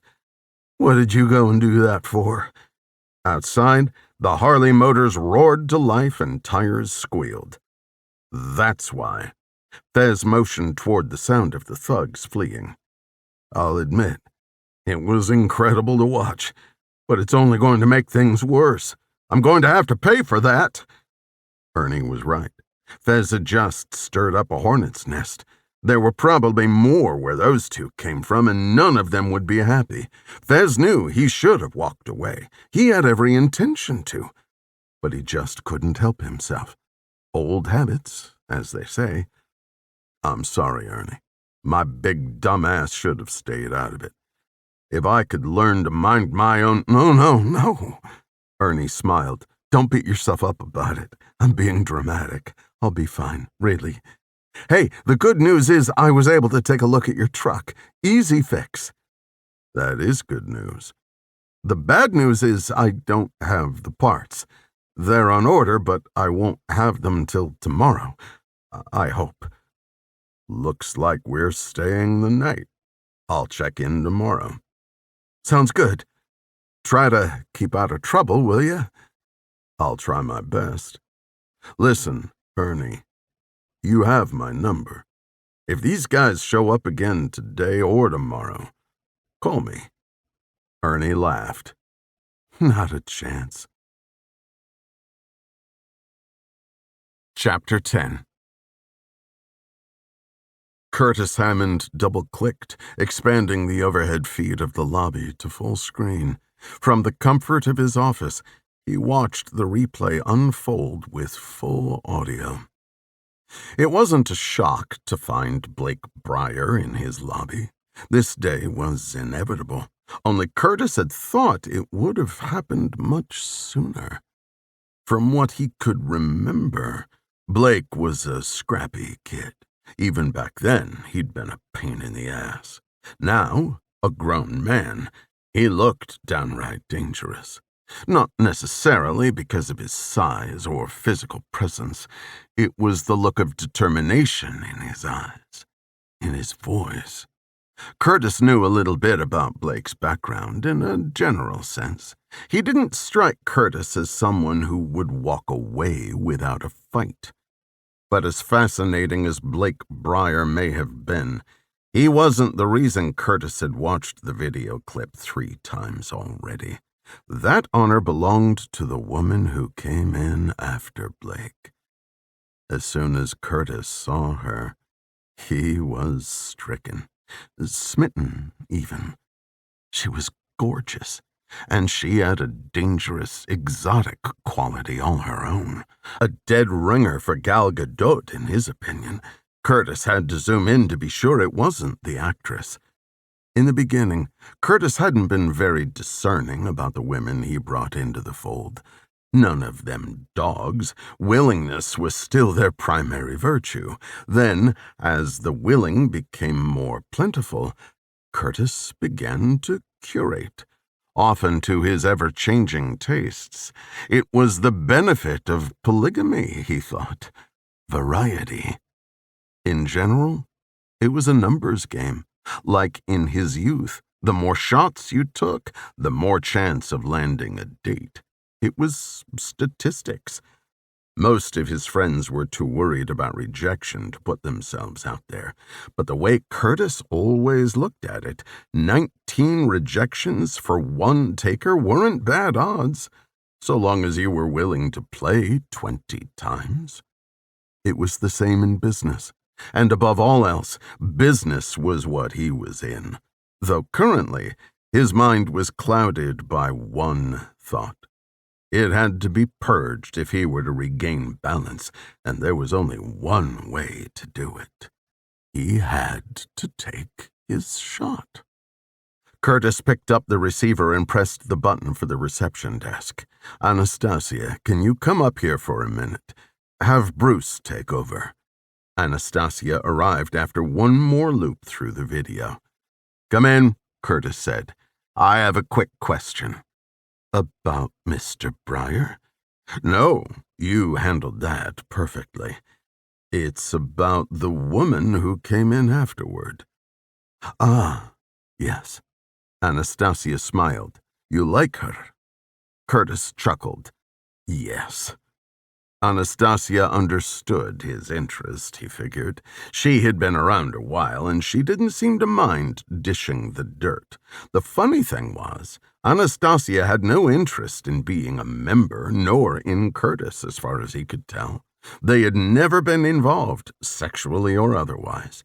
He had no knowledge of her personal life, and he made it a point not to pry. Of course, as was usually the case when it came to any woman who wasn't interested in him, he suspected her to be gay. "What did she want?" Curtis asked. "She's interested in joining. Her name is Adriana. She said she was intrigued after meeting a few members at an event.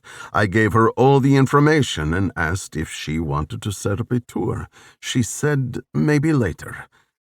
"Did you get her number?" Curtis asked. "Of course. I wrote it down in the book. Do you want me to go get it?" "That's okay. Is Evie in the building?" "Yes, I believe so." "Let her know I need to see her." "Yes, sir." Anastasia turned to leave, high heels clacking, her white flared skirt bounced up her thigh. Curtis watched until she was out of sight. Curtis could have called this Adriana himself, but he had learned that having a woman reach out was much more effective, and there was no one better than his right-hand woman, Evie. Although she was one of the wives and mother to one of his children, Evie had become so much more.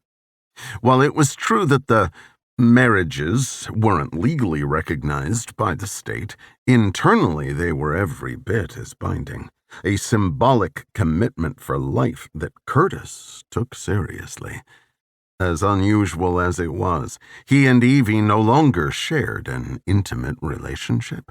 The same age as Curtis, she was way too old for him. Instead, their ties transcended the physical. Den Mother was her official title, and it was the most important job of all. As the de facto leader of his harem, Evie was the go-to person for all the wives and children in the residence. She ran the show, and she ran it well. What was more important, she was a devotee, a true believer in the cause, just like their son would be. "You wanted to see me." Evie popped her head in. Her bubbly disposition indicated that she was in a good mood. "Perfect. I need your help with something." "Is it about the wives?" "It could be, eventually." Evie shot him a disapproving look. He knew it well, just as well as he knew she wasn't actually upset. If she were, He would have steered clear.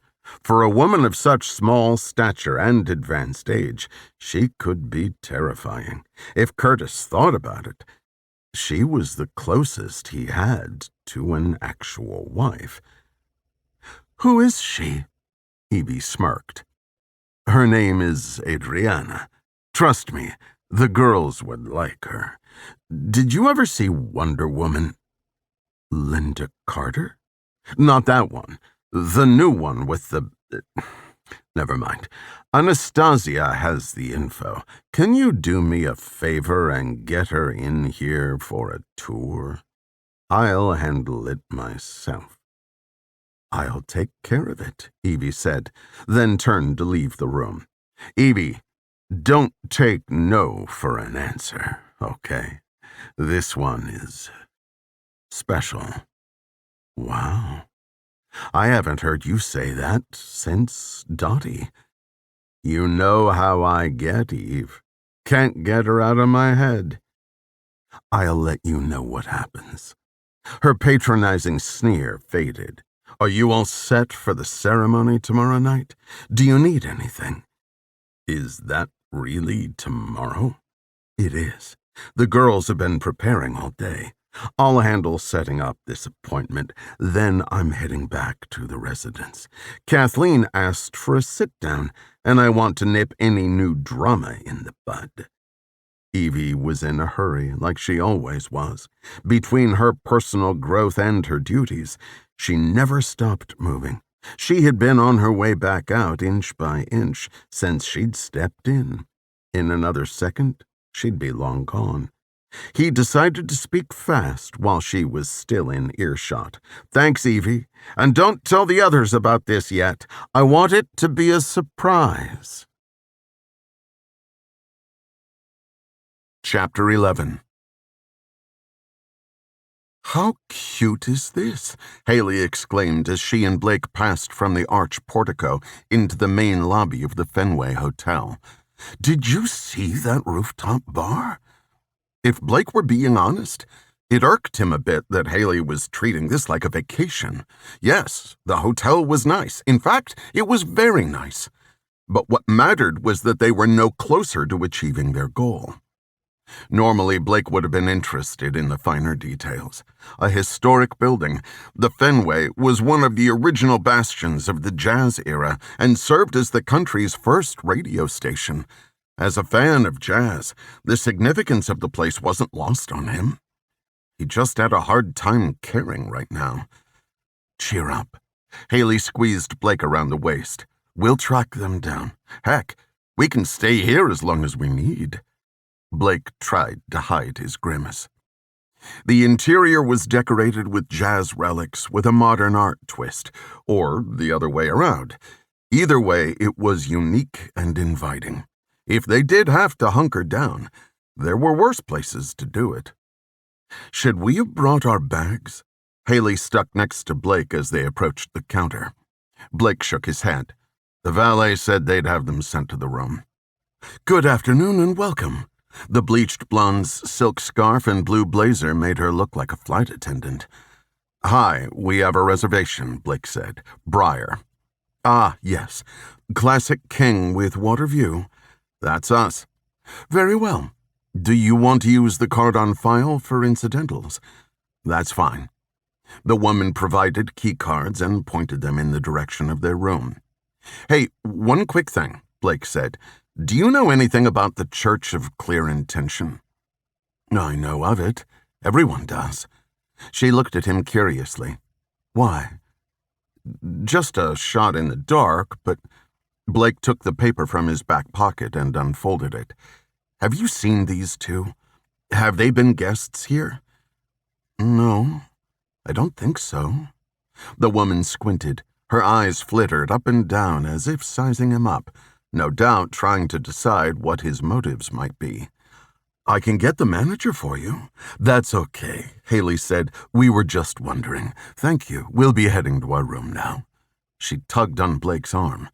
Blake waited until they were out of earshot. "What?" "I don't think we should be throwing that name out everywhere we go. People are going to think we're lunatics." Since when do you care what people think? I'm just saying it draws attention. We might want to keep a low profile, especially after today." Haeli swiped her key and pushed the door open. Besides, if she was connected, do you think she'd tell you anything? Blake looked around the room. He had to admit he was pleased. The furnishings were perfect, from the nightstands made to look like old trunks to the Spanish tile in the bathroom. But the best part was the beautiful view of the lawn and ocean beyond. "You in," Blake said. "Let's get cleaned up, have a drink, a bite to eat, and figure out where we go next." Haeli kicked off her shoes, tossed her handbag on the nightstand, and hopped onto the bed. She turned to her side and supported her head in one hand while patting the comforter with the other. "Let's not get cleaned up just yet. I think you need something to take your mind off all this." Blake rested his knee on the edge of the bed, leaned in, and kissed her. With a giggle, she wrapped her arms around him and pulled him in. There was no doubt she had a knack for taking his mind off everything else. On the nightstand, Haeli's purse vibrated. Blake sat up. "Is that?"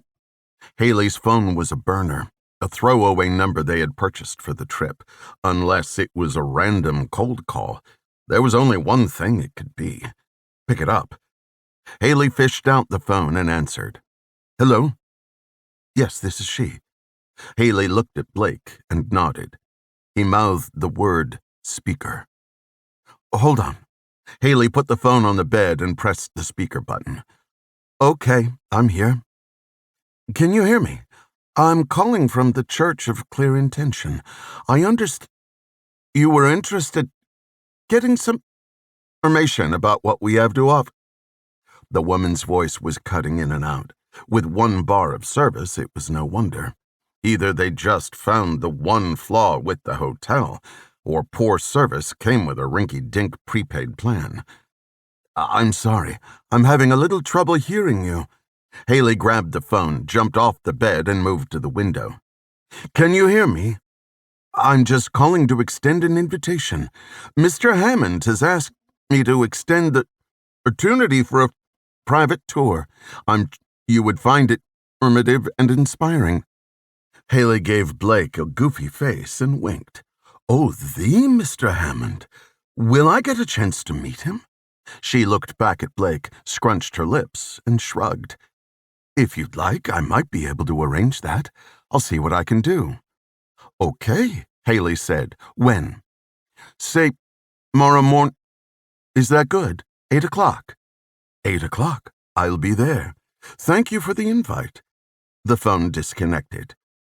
"I guess I made an impression," Haeli said. "You always make an impression." "At least we're back in business. See, I told you. Low profile."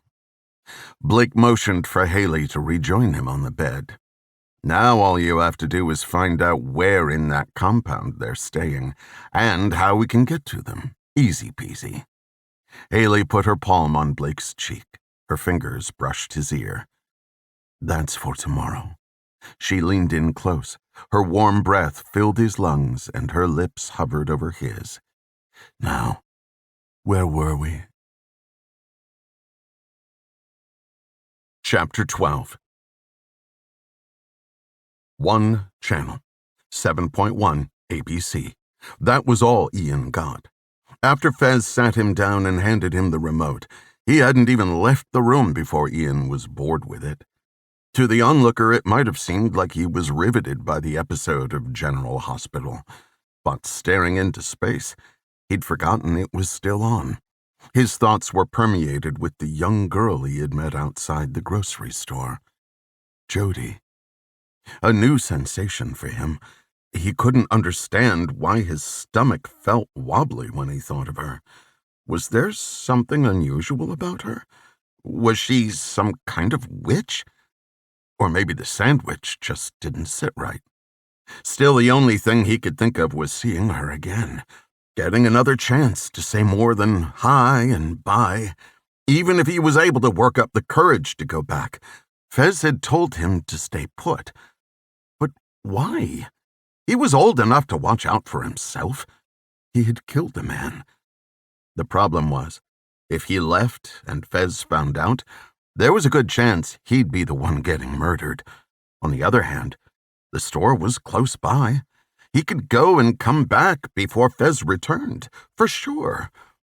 Ian stood up and sat down 5 times before he flipped the switch in his brain and committed. He was going, and he'd have to make it quick. Wasting no time, he bolted outside. As soon as the door clicked shut behind him, he realized he'd made a mistake. He didn't have the key.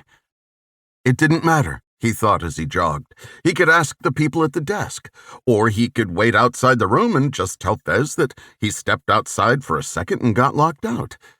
As he reached the big red building, he headed straight for the picnic table. Jody wasn't there. He checked the other side. She was nowhere to be found. He had waited too long. Overcome by emotion, Ian felt his eyes welling. Why was he so affected? What was wrong with him? Staring out across the street, he caught a glimpse of someone walking. Someone with dirty blonde hair, a yellowing tank top, and jean shorts. It's her. Ian sprinted toward the street. Jody, wait! But Jody disappeared behind the building. Ian did his best to catch up, but when he rounded the station, he couldn't see her.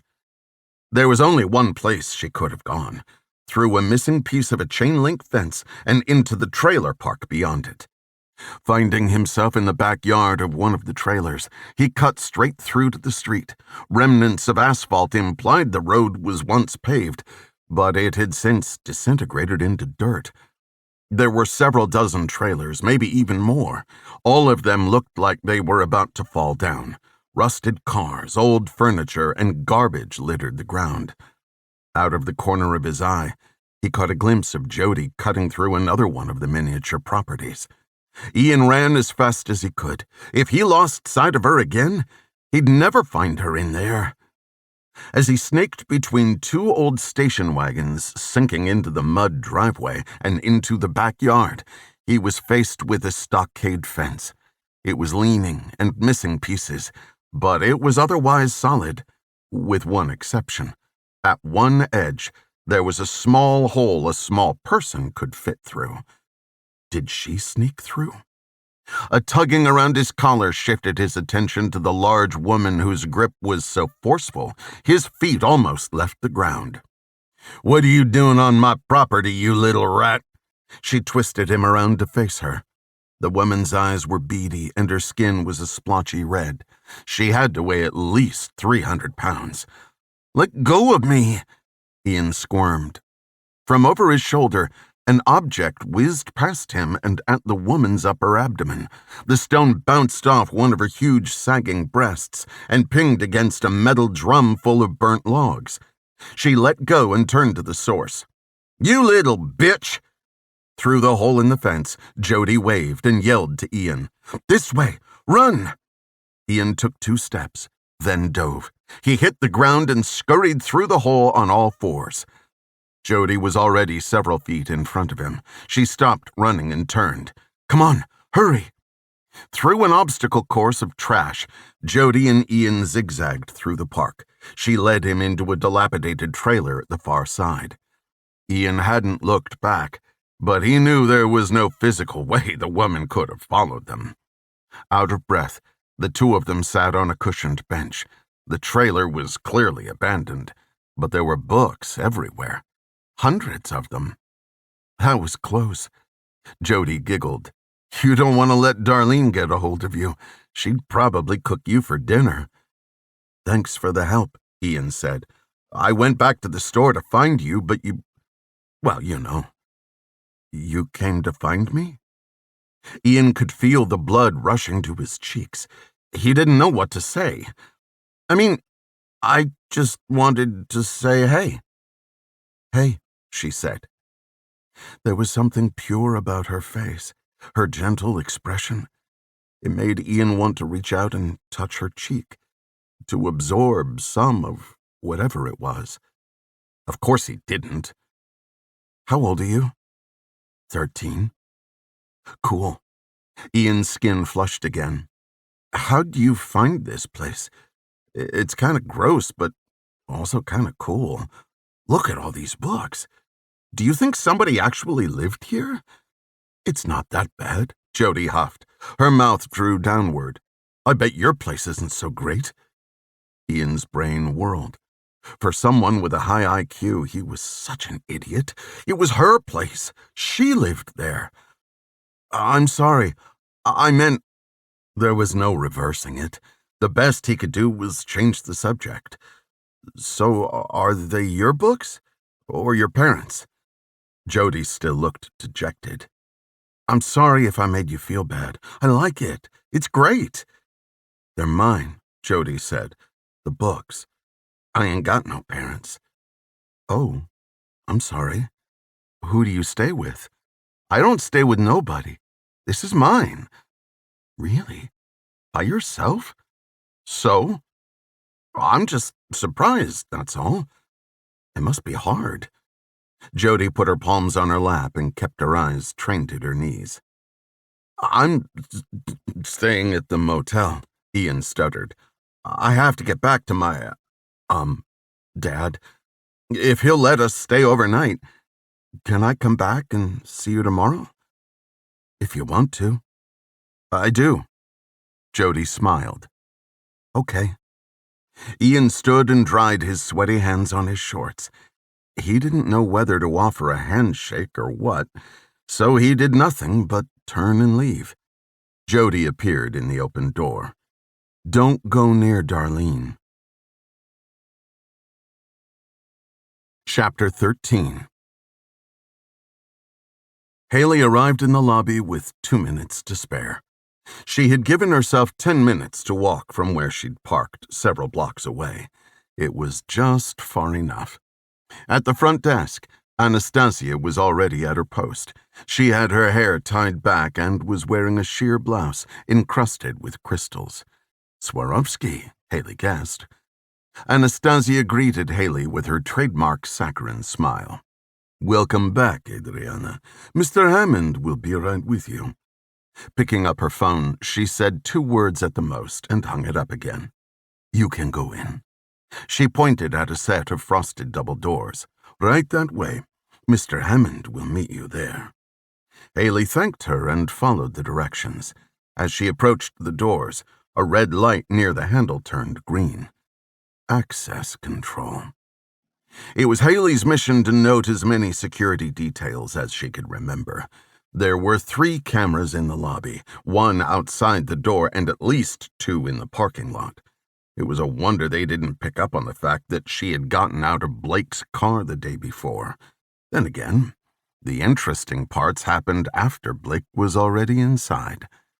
In addition to the cameras, there were 2 guards posted in the lobby, a different 2 than there'd been the previous day.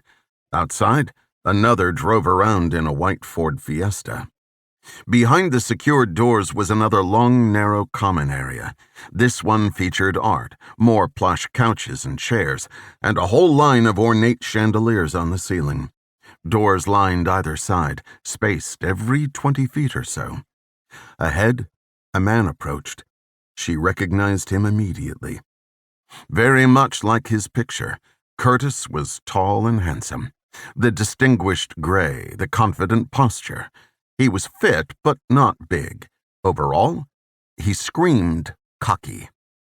Adriana, I presume. You must be Mr. Hammond. She offered her hand. He reciprocated, and with his thumb, caressed the back of her hand. Please, call me Curtis. Haeli did her best to hide her disgust. It had only been 10 seconds, and she already felt like she needed a shower. Curtis Hammond paced in the small office off the lobby. In a moment, she'd be there, in his presence. Or he in hers, rather. He buttoned his jacket. Too much. While wanting to impress, he didn't want to seem stuffy or unapproachable. Definitely too much. He pulled the jacket off and laid it on the vacant desk. Better. But if he were to appear casual, a real working man's man, He'd need to go all the way. Outside the office, the sound of the door clicking open echoed through the empty chamber. As fast as he could, he ripped off his tie, unbuttoned his sleeves, and rolled them up to his elbows. Composing himself, he stepped out. Ahead, a striking woman approached. He recognized her immediately. Very much like in the video, she was slim and beautiful. The dark features, the sexy walk. She was fit but petite. Overall, she screamed perfect. Adriana, I presume. You must be Mr. Hammond. He touched her hand. Her skin was soft and supple. Please, call me Curtis. There was a slight coy smile. Curtis was sure of it. It had only been 10 seconds, and he was already in love.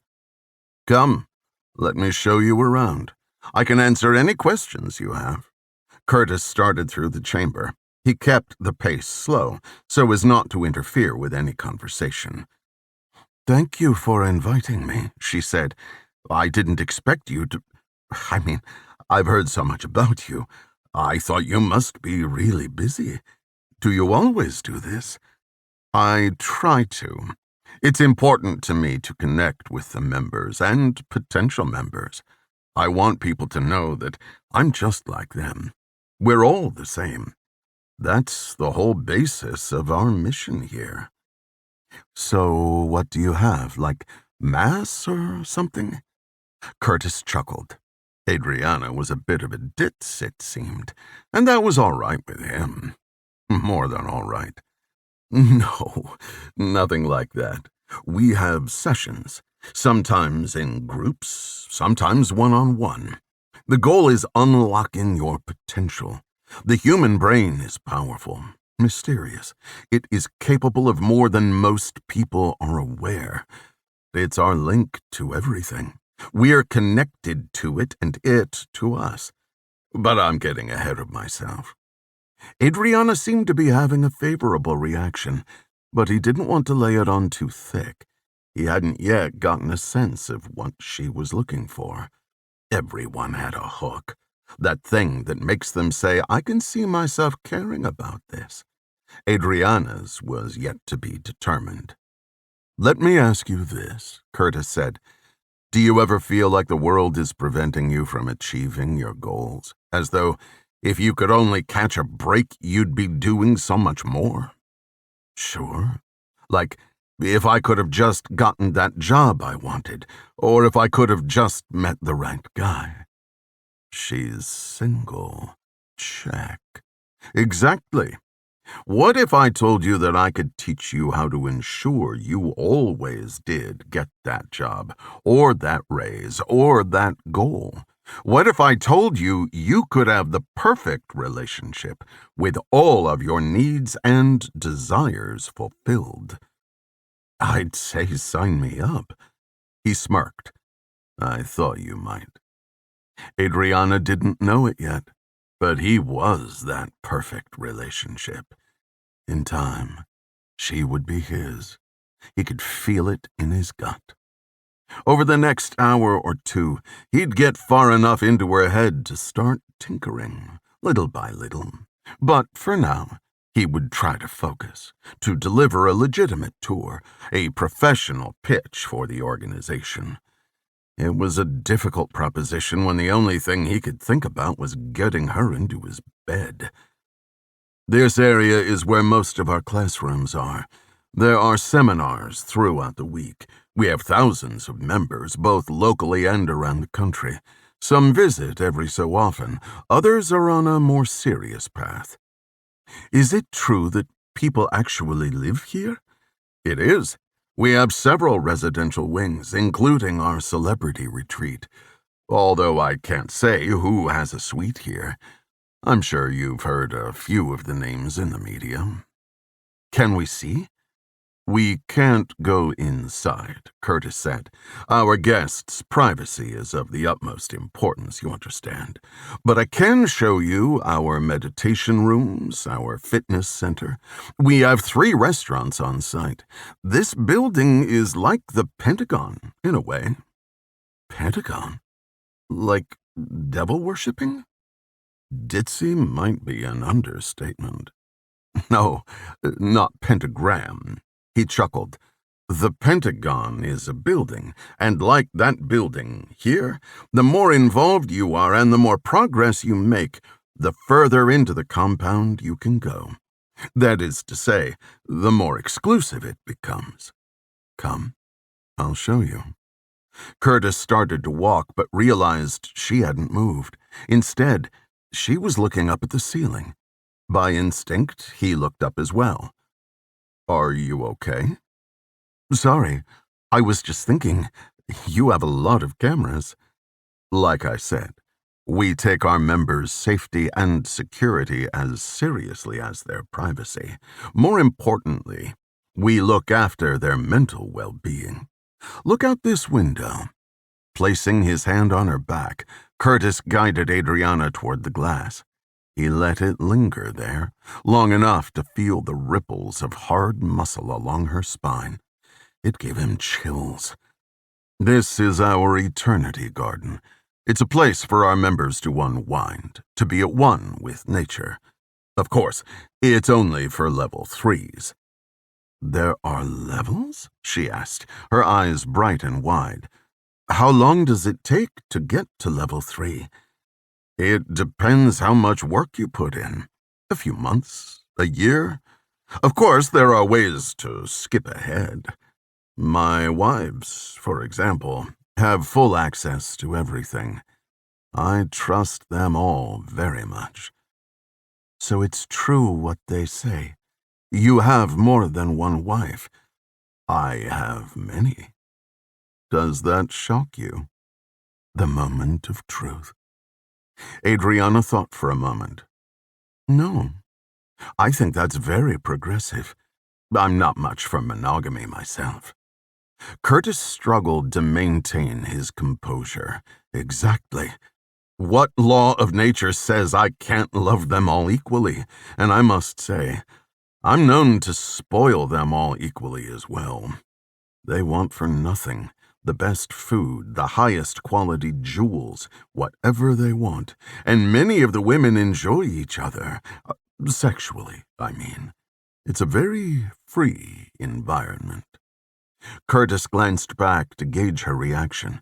If she was into it, it would be written on her face. Instead, her attention was on her phone. Are you texting? Sorry, yes, my mom in Boca. She hits me up 100 times a day. I swear, the woman can't do anything by herself. Damn it, Anastasia. I'm sorry you weren't told. We don't allow cell phones here. Anastasia should have collected it at the desk. We try to promote mindfulness within these walls. This type of technology is detrimental to that goal. No problem. I'll put it away. Mom will survive for an hour. She laughed as she stuck the device back in her purse. This place is amazing. What's next? I want to see it all. We will. And I can show you my own residence. Even introduce you to my wives, if you want. Come, follow me. Curtis walked on. His mark followed. So far, so good, he thought. The more time he had with her, the better. He'd clear the rest of the day if he had to. What do you think so far? Is there anything specific you want to know? She thought for a moment. Tell me more about the jewels. Chapter 14. 4 eggs over easy, bacon, rye toast. Blake closed the menu and handed it back to the waiter. You're easy, the waiter said. Blake took out his phone, punched in Haeli's new number, and texted. How's it going? Then he waited. The patio was bustling, and no wonder. The weather was perfect. 79 degrees, clear and sunny. At the table next to him was a 50-something-year-old man with shoulder-length hair. It was hard to tell through the sunglasses, but from the way his head bobbed down and jerked back up every few minutes, It looked like he was struggling to stay awake. On either side of him were two blondes wearing tight black mini-dresses. At 8:15 in the morning, Blake guessed the clothing was from the night before. One of the women ran her fingertips around the man's back as if tracing a secret message. "Rough night?" Blake asked. The man twisted his head. "You don't know the half of it, mate." Blake laughed and checked his phone again. Nothing. "Cindy here kept me up past my bedtime," the man added in a gravelly tone. "Surely," one of the blondes said. If this guy wasn't a washed-up rock star, he should have been. He would have given David Coverdale a run for his money. "Right, Shirley." He pulled his sunglasses down and looked at Blake. His eyes were puffy and bloodshot. "I did enough blow and smack to kill a horse. It was a fucking blast. Cindy here had to hit me with a Narcan. Brought me back to life. Shit you not. That's why I keep a supply. You never know." And thus, an illustration of the danger of striking up a conversation with a stranger. Blake reminded himself to keep his snarky comments to himself in the future. "Congratulations, I think. Sounds like a heck of a time." "You should come party with us," Shirley said. "Shouldn't he?" She directed her question to Coverdale, who seemed to be engaged in another catnap. Blake's phone buzzed. "Haeli," he read, blocking out the freak show beside him. "With Hammond," she wrote. "Heavy security, lots of cameras, all wireless. All wireless. Call Griff. Get the Wi-Fi thing he was going on about. I'll keep you posted." Wi-Fi thing. A Piranha Wi-Fi interceptor, and Blake knew exactly where she was going with it. With the flick of a switch, they could have eyes on the inside. The problem was the device they'd need wasn't easy to come by. When they worked for the agency, it wouldn't have been a problem. But they no longer had that kind of access. Luckily, they all knew a few unscrupulous characters who did. If this idea was going to work, he'd have to get the ball rolling as soon as possible. It was guaranteed to take some time. He'd make the call, but not here. He wouldn't be waiting around for breakfast. Anyway, he'd lost his appetite around the present company. Blake stood, fished 2 20s from his pocket, and dropped them on the table.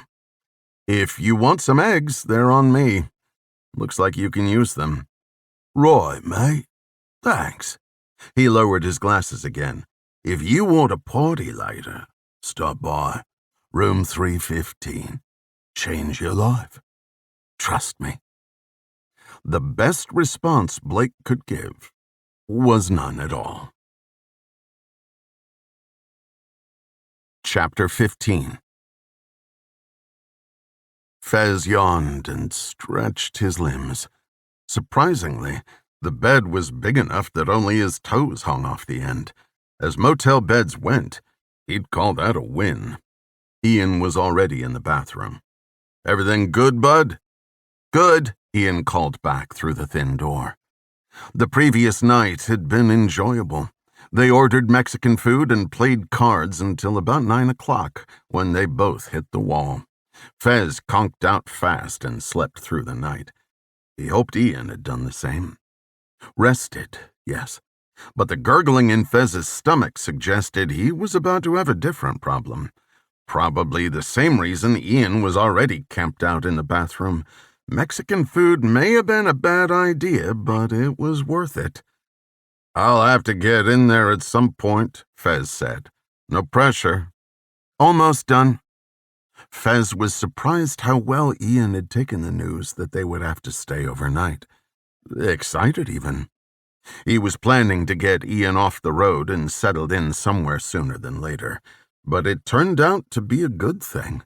A chance to relax, decompress, and spend a little quiet time with each other. While he had hoped that they'd talk more about Ima, he wanted to wait for Ian to broach the subject first, when he was ready. The toilet flushed, the sink ran, and Ian emerged, already dressed. "I have to tell you something," Ian said. "Okay." Fez sat up in his bed. Ian sat on the edge of the other. I did something I wasn't supposed to, and I wasn't going to tell you. Clasping his hands, the veins in his neck popped out on either side. Fez couldn't begin to guess what Ian could have done that would suddenly have tied him in knots. Well, you're telling me now, right? I'm listening. You know how you told me not to leave the room yesterday? It was obvious where this was going. Fez let him continue anyway. Well, I did leave. I went back to the store to see Jody, only she had already left. Fez took a breath.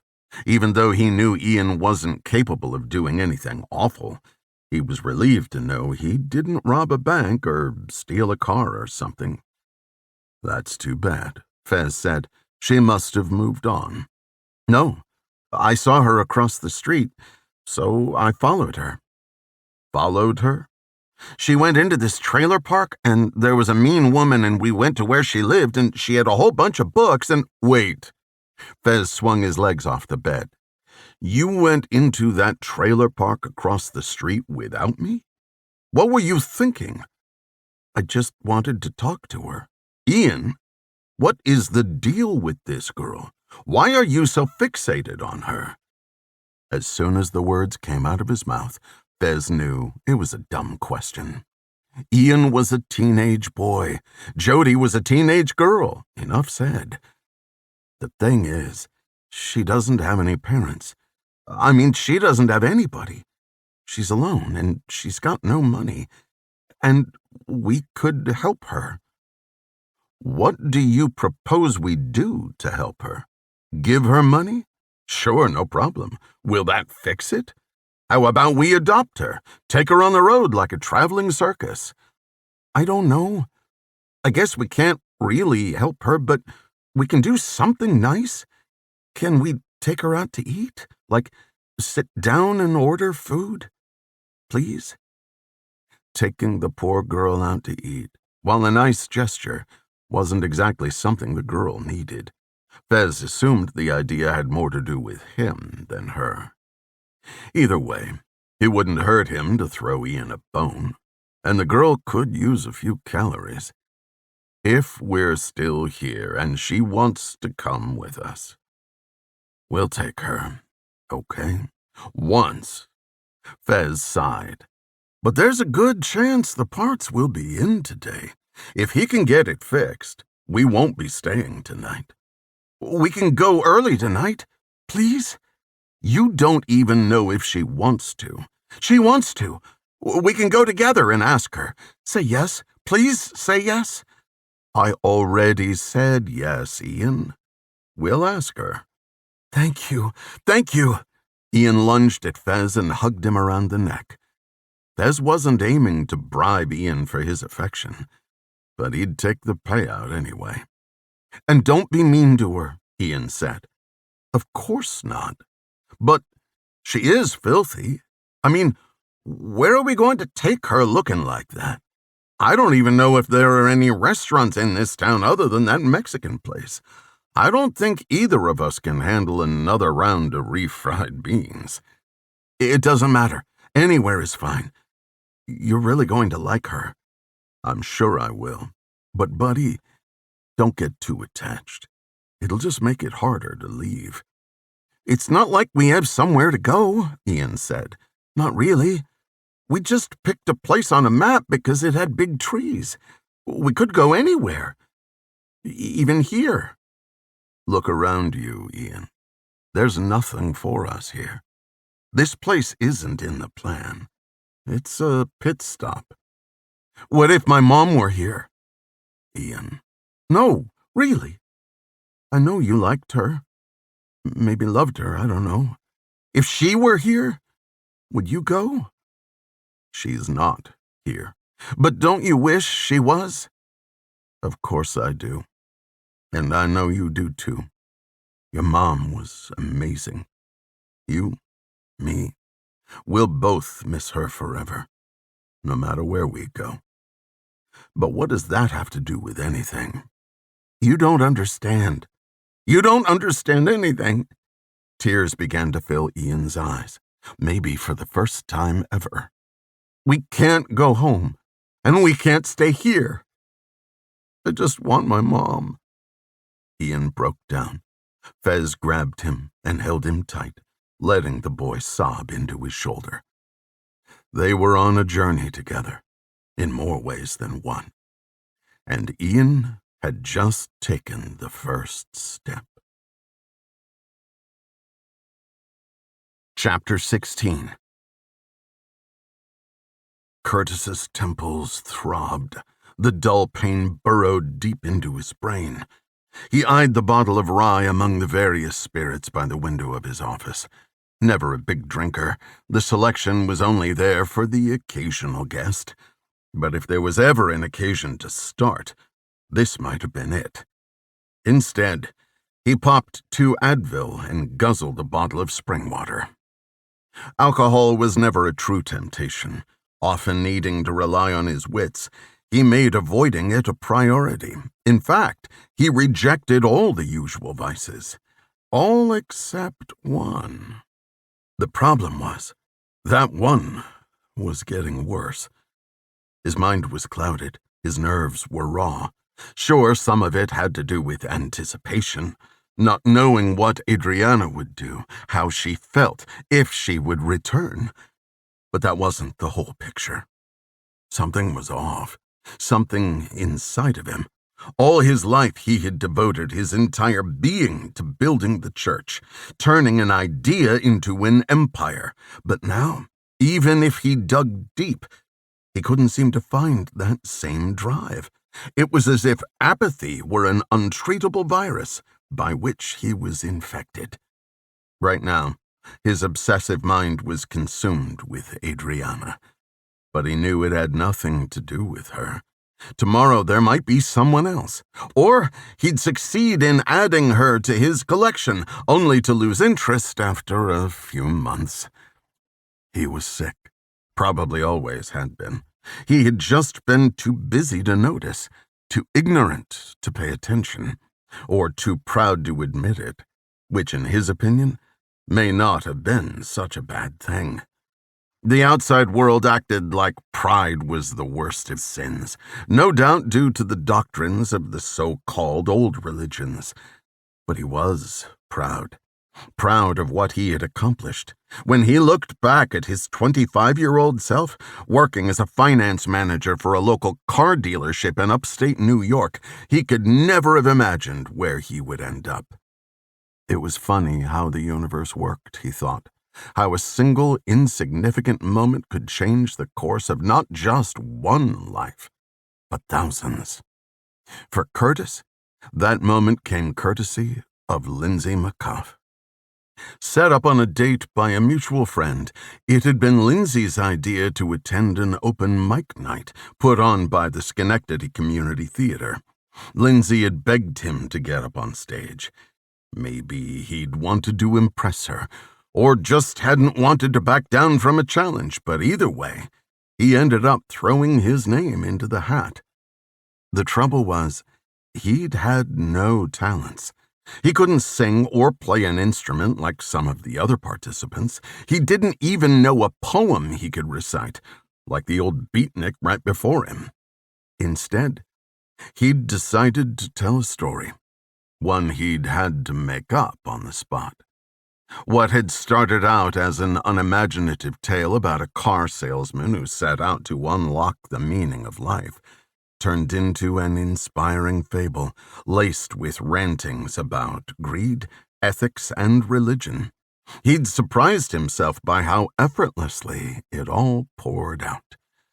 Stranger yet was how the crowd had responded. He could see it on their faces, a mixture of confusion and intense focus. They'd hung on his every word. Though not quite good enough to garner a second date with Lindsay, it had seemed he'd come away with something much more valuable, the knowledge that he not only had a knack for public speaking, but a calling.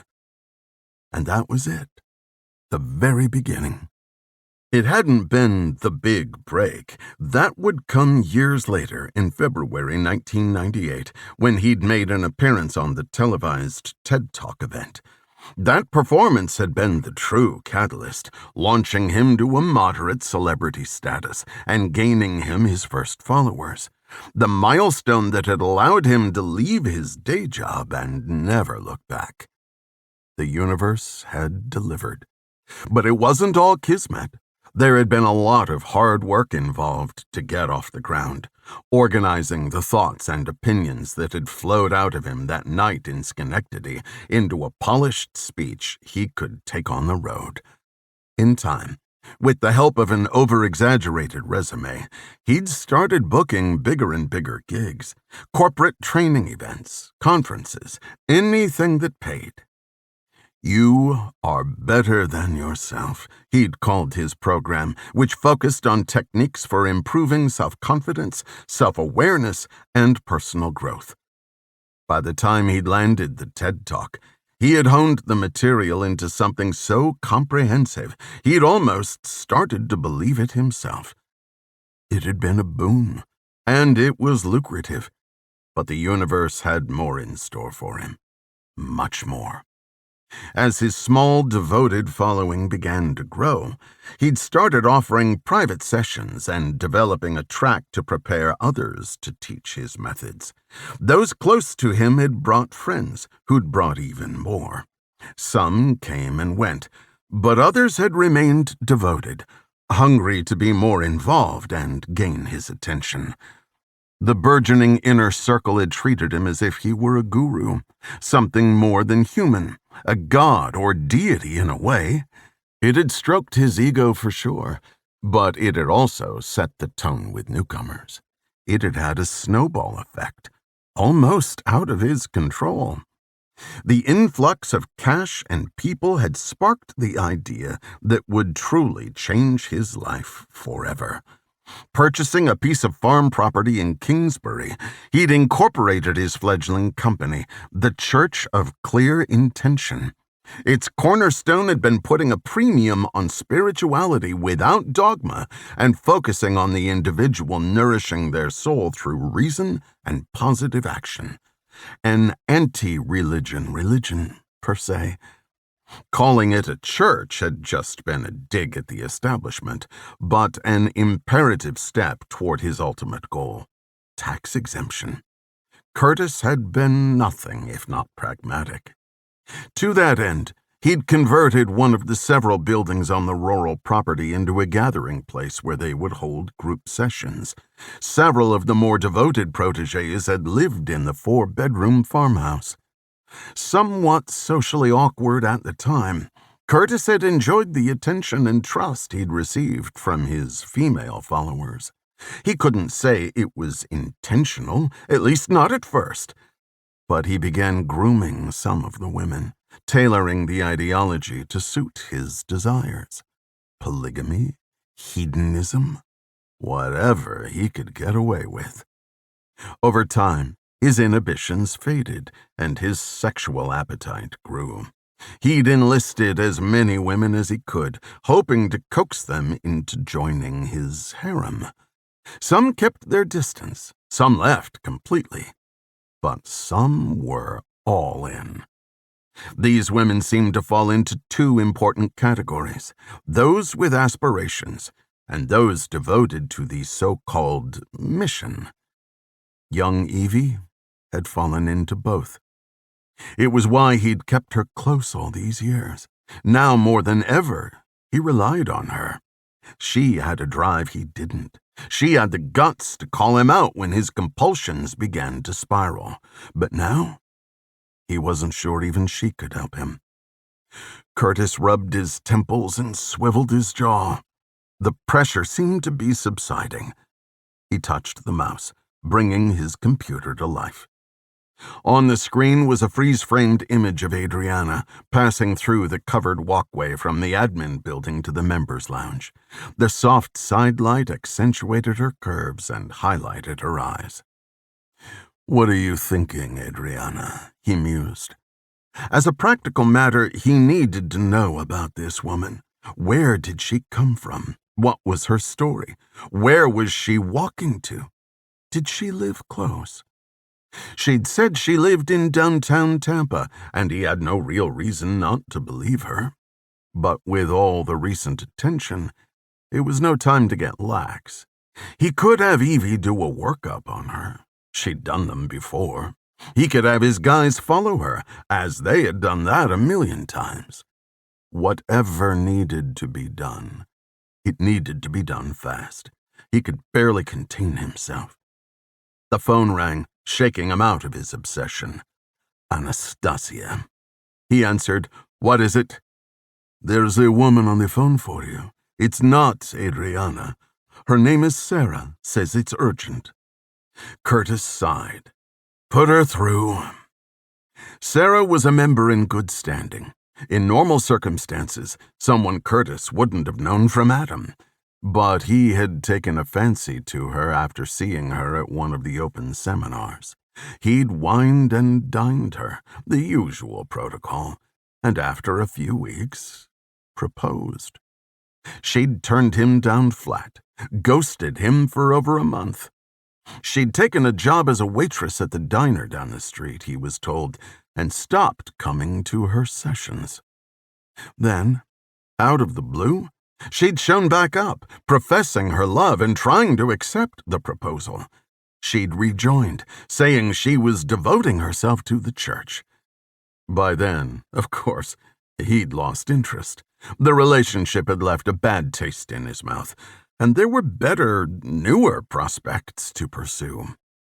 Since then, she'd called at least a dozen times with gossip or to rat someone out. Curtis knew what she was trying to do, and it wasn't going to work, but he'd gladly take the information. "Hello, Sarah. Who's MFing me this time?" "Sage, this is bad. I mean really bad." "Calm down. What happened?" "I'm at work. There's a bunch of guys here, agents, like FBI or something." "Sarah, are you in trouble?" "No. First, a couple of guys came in and they got a big table. Then more showed up. It looked like they were meeting, like they're getting ready for something. So you know me. I can't help it. I pretended like I was filling a bunch of napkin holders so I could hear what they were saying. Curtis, I think they're going to the church." "What do you mean they're going to the church? Sarah, what did they say?" "They were talking about a search warrant. I'm out back, but I think they're getting ready to leave. I don't think you have much time." Curtis's pulse quickened. The IRS had been harassing him. That was nothing new. But were they really ratcheting it up to this level? "Sarah, listen to me. Are you absolutely sure?" "I'm sure, Sage. Please, please, please, get out of there now." Curtis hung up the phone. If they were coming, let 'em. This was his domain. He was the sage. And he wasn't going anywhere. Chapter 17. Haeli burst in. "I swear to God, you couldn't pay me to see that guy ever again." Blake remained reclined, his butt on a chair and his feet up on the bed. He gave Haeli a questioning look. "That bad, huh?" "The guy's a creep, and he kept touching me." She shivered. "He's lucky I didn't break his fingers." "Yes, he is." Blake swung his feet off onto the floor. "Successful, though, I'm assuming. If the goal was getting herpes, then maybe." "I'm serious. What else did you find out?" Haeli threw her handbag on the bed and flopped down next to it. "I told you about the cameras. They're everywhere. They have access control, key fobs, and cards. I think I found the data closet, or one of them." "How about entrances and exits?" "There's a ton of them. When we were outside, on the grounds behind the main buildings, I could see plenty of doors, but they all opened out. No handles or anything on the outside. The whole place is fenced in. It's like being in a prison yard, with flower gardens."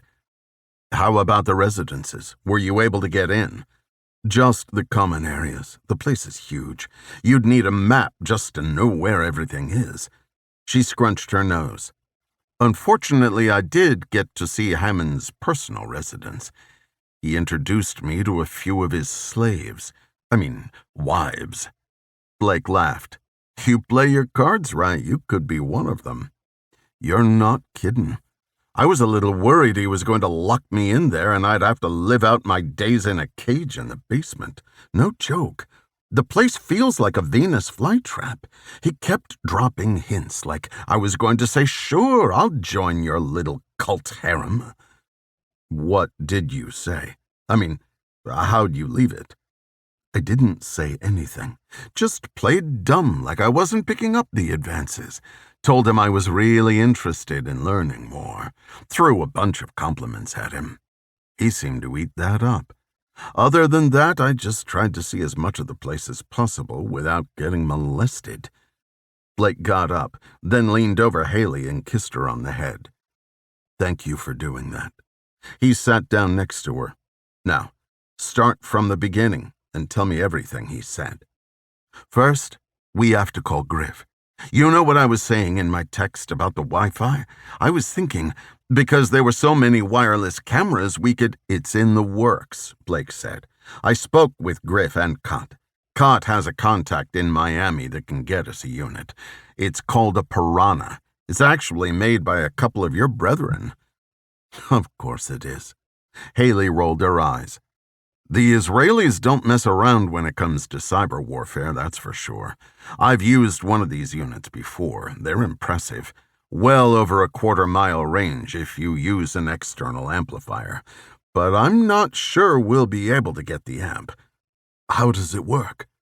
Lets us connect to multiple devices at once, around 50, I think, and exploit vulnerabilities in the Wi-Fi to intercept the data.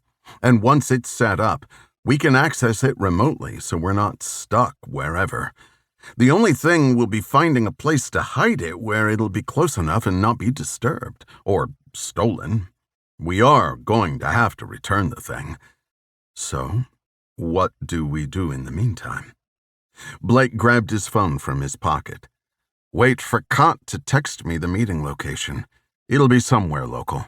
The contact's driving the unit up from Miami. Cott says it should be around 1600 hours, but I'm waiting on a definite. 1600? Today? Today. Wow. That was easier than I thought. Easy, maybe, but it's going to cost big time. I have Griff wiring me the cash. Cott always comes through, Haeli said. Never fails. Griff, too. How are they, anyway? They seem fine.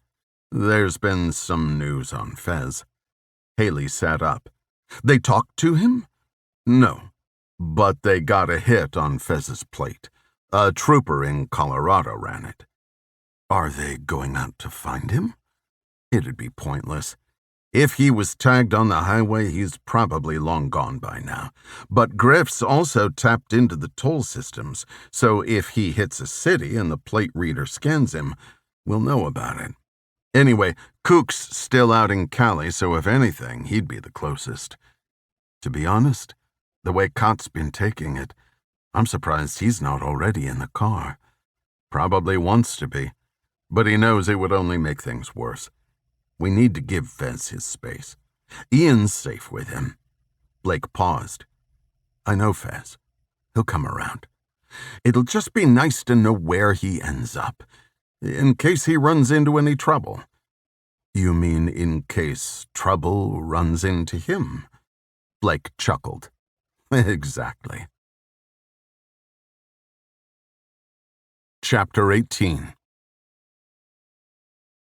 Fez stepped over a pile of painted 1x4s. Nails stuck out in all directions. Watch your step, bud. Ian tiptoed around.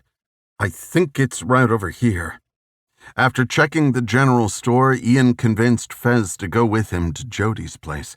Seeing the trailer park up close only made Fez angrier that Ian had ventured in there without him.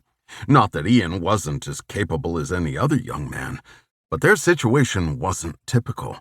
Neither of them technically existed, and because of that, handling any issues that arose would require a certain experience.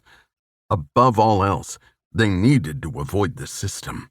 Their credentials were strong as long as no one asked too many questions, but Fez needed to keep Ian close just in case. "That's it there," Ian pointed. Fez's mouth hung open. Deep in 3-foot-tall weeds, the trailer was covered in moss and missing pieces of its outer paneling. To Fez, it looked like a piece of cardboard left out in the rain. He couldn't believe the roof would do anything to stop the elements, if there was any roof at all. "She lives here? In this?" Ian nodded. "That's what she said. Let's see if she's there." He ran up to the door and knocked. Nearby, a man sat in a lawn chair drinking a beer.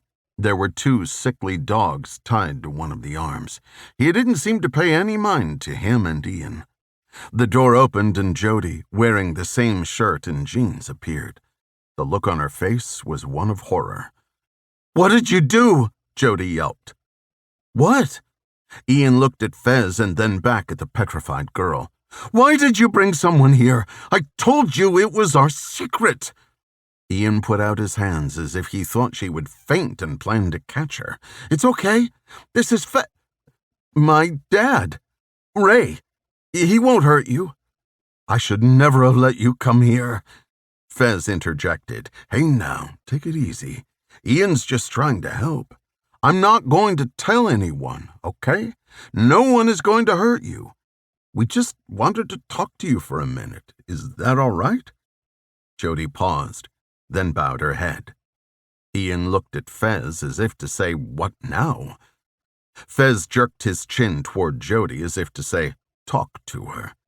But Ian wasn't picking up what he was throwing down. "Can we come in?" Fez asked. "It's okay if you don't want us to." Jody backed up a step and motioned them in. Ian stepped in first. "I'm sorry. I didn't think you'd be upset." "It's okay." The words weren't convincing, not the way she said them. "Wow, Jody," Fez said. "Have you read all of these books?" Jody nodded. "That's incredible." "I told you she's really smart," Ian added. "Which one's your favorite?" Fez asked. With no change in her slack expression, Jody reached for a book and handed it to Fez. "Little Women. That's a good one." Jody cracked a slight smile. Of course, Fez had never read it, but something told him she wasn't about to start grilling him on the finer parts of the plot. "Ian tells me you're all alone here. No parents or grandparents. No one?" She shook her head. "Give me something," Fez chuckled. "Am I that scary?" Another headshake, this time in the vertical direction. "Do you have a last name?" Fez expected another gesture, likely a negative one, but instead, he got a verbal answer. "Foster." "Jody Foster?" "Yes." Fez laughed. "Taxi driver. Contact." The blank stare told him she had no idea what he was talking about. "Silence of the Lambs." She perked up. "You know it?" "Yes." She rooted around in a pile of books, filling a gap between 2 counters, which Fez guessed once held an oven or stove. She handed him a book. "Silence of the Lambs, written by Thomas Harris. It was published in 1988. It's the sequel to another book by him called Red Dragon. That one was in 1981. "Why do you ask?" Christ, she's Ian's clone. "Never mind," Fez said. "I told you, yeah, I get it, Ian. She's really smart. You guys are 2 peas in a pod." "Can we tell her?" Ian asked. Fez nodded. "We want to invite you to dinner," Ian said. "Mexican." "Hope you like Mexican," Fez said. "Turns out it's the only place nearby, and we're a little light on transportation." Jody bowed her head again. "Will you come?" Ian asked. "I don't know." "We understand if you don't want to. It's a hassle and all. Naturally, you need to get cleaned up. Fez grinned and pulled a key from his pocket, dangling it in front of her. That's why I got you a room at the motel. You could have a bath, and of course, you might as well spend the night. Get a good night's sleep, right? But if you'd rather not, my own room? Your own room. Take it. Even if you decide not to come to dinner. The room's yours. Reluctantly, she took the key. So, does that mean you'll come to dinner? Ian asked. Let her think about it, Fez said. Our room is right next door to yours. If you change your mind, just knock. I'll go, Jody blurted. Yes! Ian pumped his fist. Fez laughed. Well, we're happy to have you. Want to walk back with us? Okay. Without taking anything, she headed outside and waited for them to follow. When you have nothing, Fez thought, there's nothing you need, nothing to forget. She was a free spirit, and it showed. I'm glad you said yes, Ian said. Me too. Maybe you can show us the best way out of here, Fez said. Ahead, a large woman wearing pink spandex leggings and an oversized t-shirt stomped toward them. What's this now? Darlene, Jody said. We should run. You little shits, Darlene yelled. Stay put. Fez stepped out in front, putting himself between the kids and the charging bull. What seems to be the problem? The problem is that these little brats were on my property. She leaned to the side, eyed Jody, and pointed. That one threw a rock at me. Yes, I'm talking to you, honey. You think I wouldn't catch you too? Hold on. Fez smiled. I'm sure it was an accident. It was no accident. And I'm sure a lovely young woman such as yourself would be willing to forgive. I could see it in your eyes as soon as you walked over here. But I think they owe you a big apology. Don't you? Yes, I do. Kids, tell Miss Darlene how sorry you are. We're sorry, Ian said. Yeah, we shouldn't have been playing around near your place, Jody added. See, they feel horrible. Fez put his hand on Darlene's shoulder. It's been nice to meet you. I should get these kids out of your hair. You got a name? Darlene contorted her face into something Fez assumed was supposed to be a smile. Ray. You married? Yup, happily. But if I weren't, I might just have been knocking on your door. Darlene blushed. Well, you know where to find me if you change your mind, handsome. Okay, kids, let's go. Chapter 19. Jim shoved the gritty mop into the plastic jaws and leaned on the lever. Brown water ran into the bucket. As penance, each member deemed in need of rehabilitation was given an assignment. Jim might have gotten the worst of them. Scrubbing toilets was as menial and dirty a task as anything else he could think of, especially considering his former position. While he may have once been a star, he was now one of the rejects, the disconsolates, they called them, which just meant the people they had a hard time controlling. Jim was dead center of that category. He was done being controlled, done being taken advantage of. Given enough time, he knew he could find a way out. All he needed was the tiniest window to exploit, and maybe a little help from one or two of the others. A few seconds head start, where no one was paying attention, was all it would take. Once out in the public, there would be onlookers, witnesses. He could make a scene, shield himself with the masses. But escaping wasn't an option. Not without his wife. He wouldn't leave her there, not even for a minute. There was a time when he'd roamed freely around town. They both had. Living in a cute condo on the water with the love of his life, he'd never dreamed he'd be sleeping in a bunk under Fred and mopping toilet water on a daily basis. Of course, he should have known.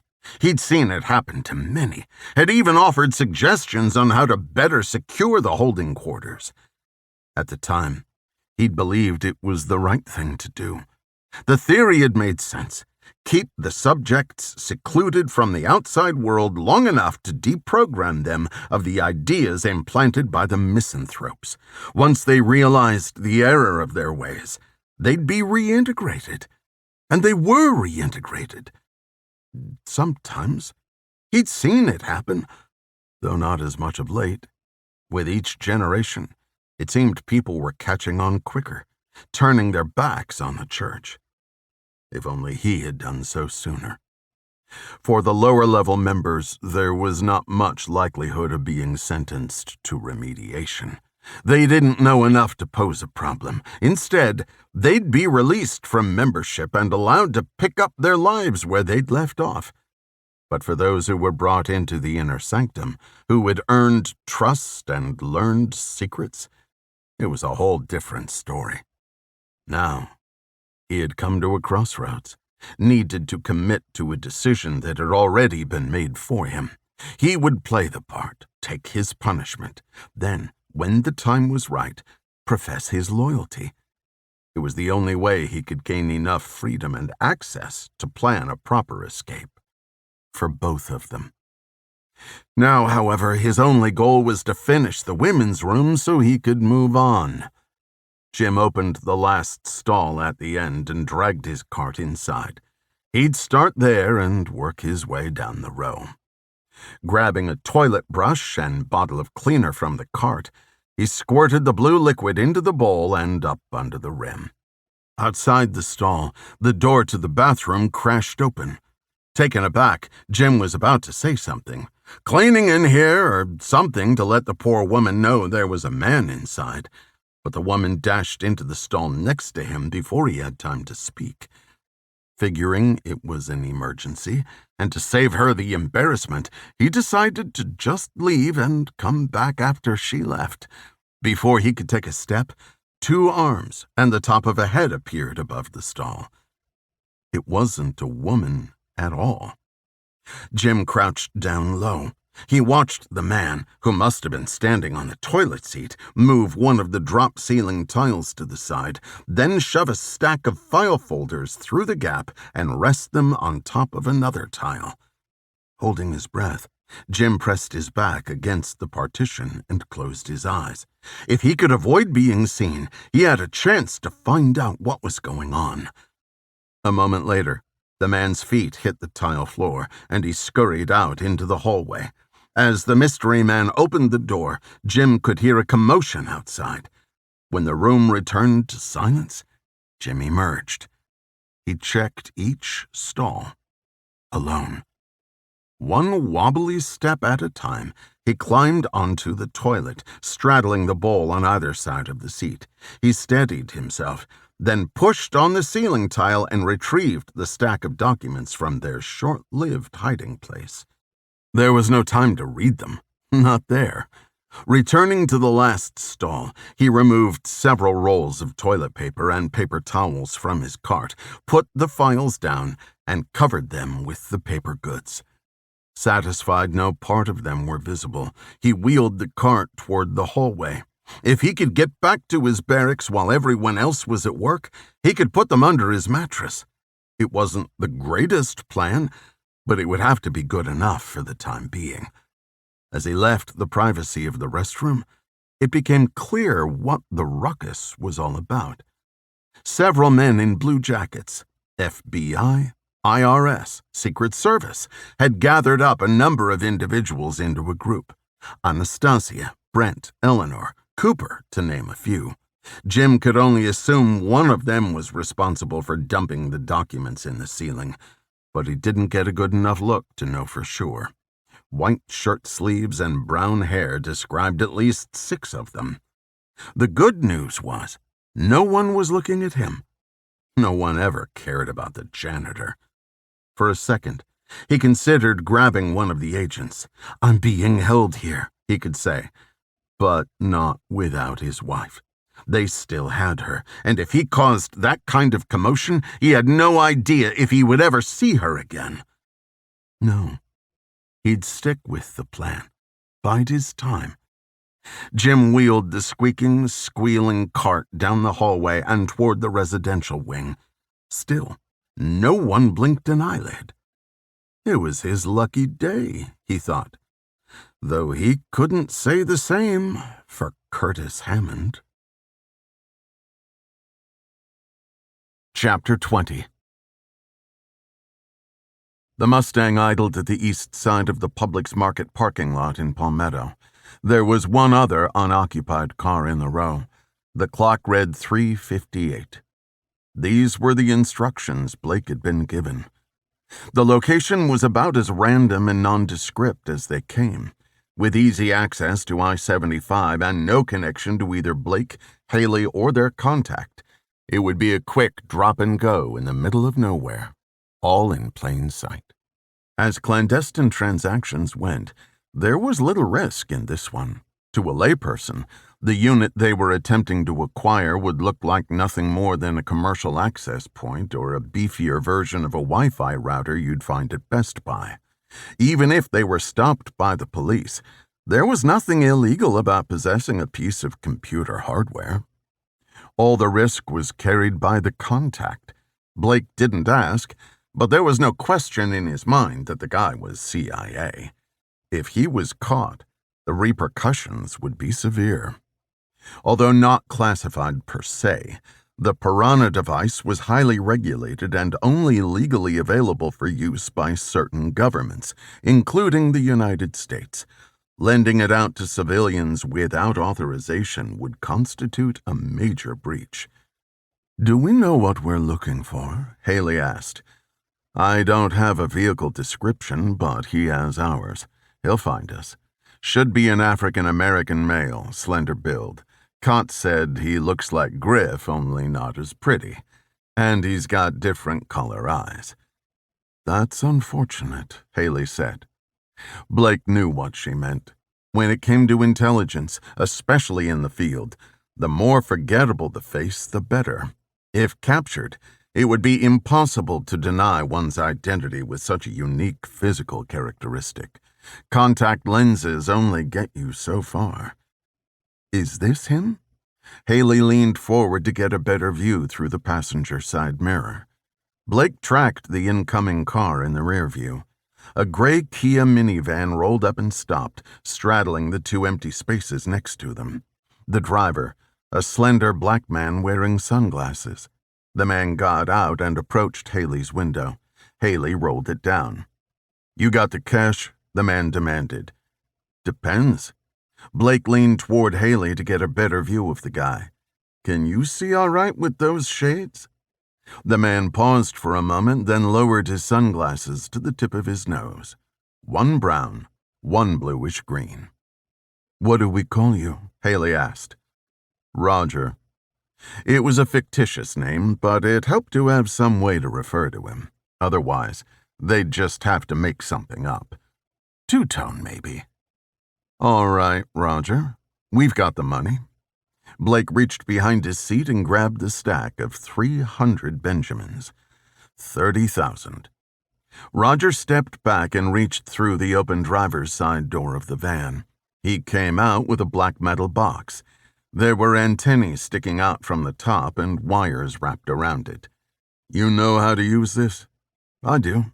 It's been a while, but I'm sure things haven't changed that much," Blake said.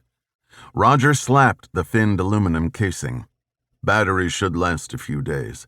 This unit can connect 8 access points at once. It's got 2 20-watt amplifiers, so you should have no problem overpowering the existing access points.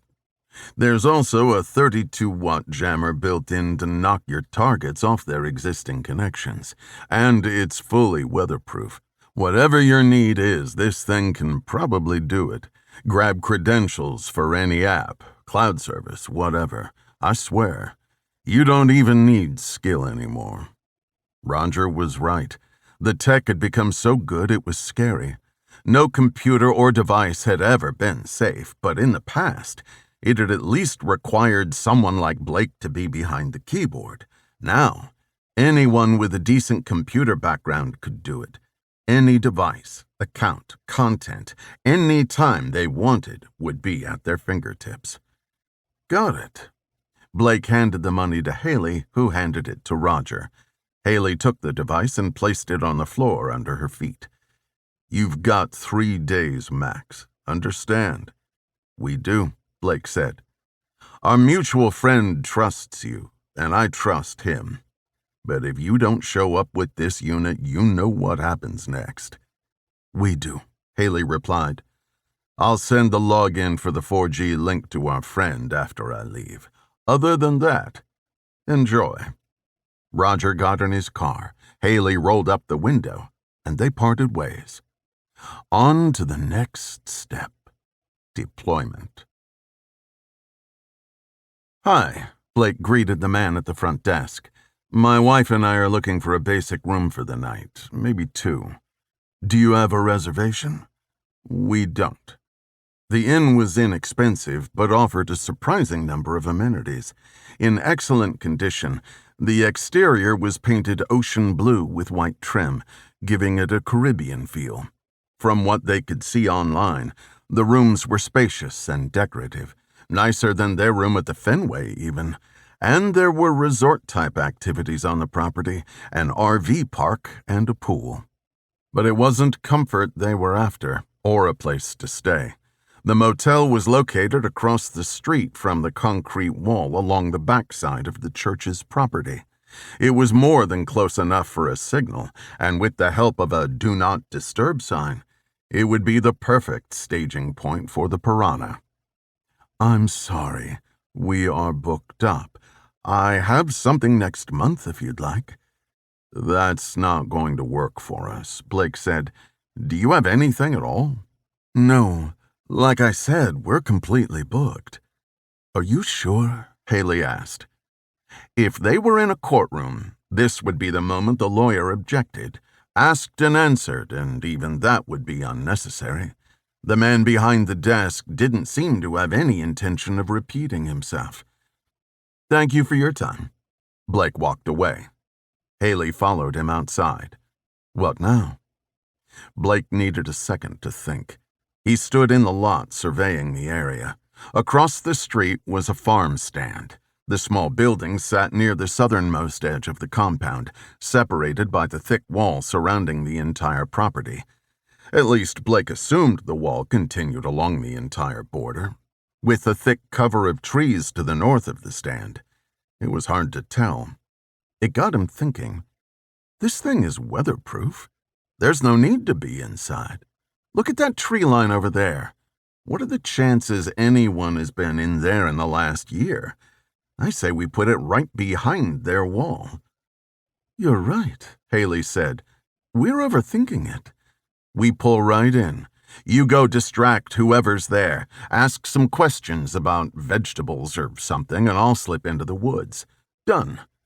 Sounds like a plan. Chapter 21. You think we should have shown her how to use the shower? Fez laughed, but he was only half joking. Ian didn't laugh at all. Thank you for doing this, he said. Of course. If Fez were honest, when Ian had first suggested they try to help Jody out, he'd wanted nothing to do with it. Not that he's heartless, but they didn't need any more complications. Then, he'd met her. Seeing the way she lived, how smart and sweet she was, he couldn't help but feel bad for her. He was glad Ian connected with her. If anyone could begin to understand what she'd been through, it was him, and vice versa. We can't really let her put those filthy clothes back on, Fez said. Let's take a run across the street and see what they have. Maybe we can find something for her to wear. Across the street? The gas station? No, not the gas station. The horse place. The sign says they have clothing. Sure, maybe it's chaps and spurs, but it's worth a look. It'll take us 5 minutes." "Okay," Ian said. It didn't take much to convince Ian of anything when it came to Jody. Ian would jump through hoops to help her, but somehow Fez couldn't decide which one of them was more invested, Ian or him. The trip took less than a minute, door to door, walking at a spirited pace. Inside there was more clothing than Fez anticipated, including a wide selection of Western boots. Now came the hard part. What the hell do either of us know about what to buy a girl? Fez chuckled. I don't know. Girl clothes, I guess. Ian was being a wise-ass, but he had a point. They found the women's section and Fez thumbed through a rack of sundresses. He picked up a couple and eyed them with a picture of Jody's height in mind. How about this one? I don't know. Ian's nose scrunched as if he had gotten another whiff of the cow manure bagged up outside the entrance. Come on, this is cute. Did he just say cute?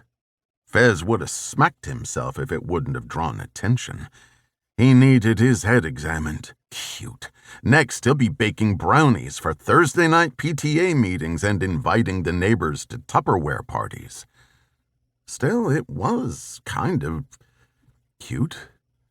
Maybe jeans and a t-shirt are more her thing. Ian pulled a pair of Lees off the rack and picked up a tiny peach-colored tee that said Denver on the front. Something like this.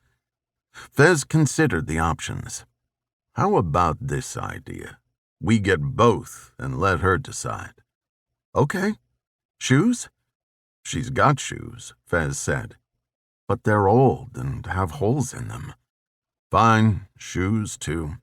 We'll pick out a pair of boots for her. Ian shook his head. Not boots. Sneakers. She's wearing sneakers. Look around, bud. See any sneakers here? She's getting boots. There were a few pairs that looked small enough and had a feminine style. Fez picked one, then grabbed 3 pairs in different sizes. We'll just get a few and she can see what fits. Balancing 3 boxes of boots and a blue flowery sundress on top, Fez headed for the checkout counter. Wait, socks and underwear, Ian said. Oh, no. Fez peered over his payload. Socks, fine. But underwear, she's on her own. Besides, they don't have any here. As it turned out, Fez was only half right. They didn't have girls' undergarments, but they did have a rack of Duluth trading men's boxers and briefs. After some debate, Fez agreed to get her a pack of small briefs, even though he knew they would likely be too big, not to mention a tad bit baggy in the front. With every base covered, Fez forked over the $598.90, which was about $500 more than he intended to spend. But at least he learned something. Boots were damn expensive.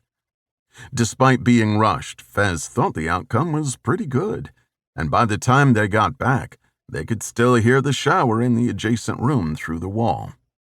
When the water turns off, Fez said, "You go next door and knock.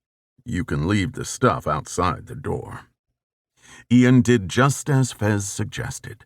Like an Olympic athlete in a timed event, the moment the water stopped, Ian gathered the bags and darted outside.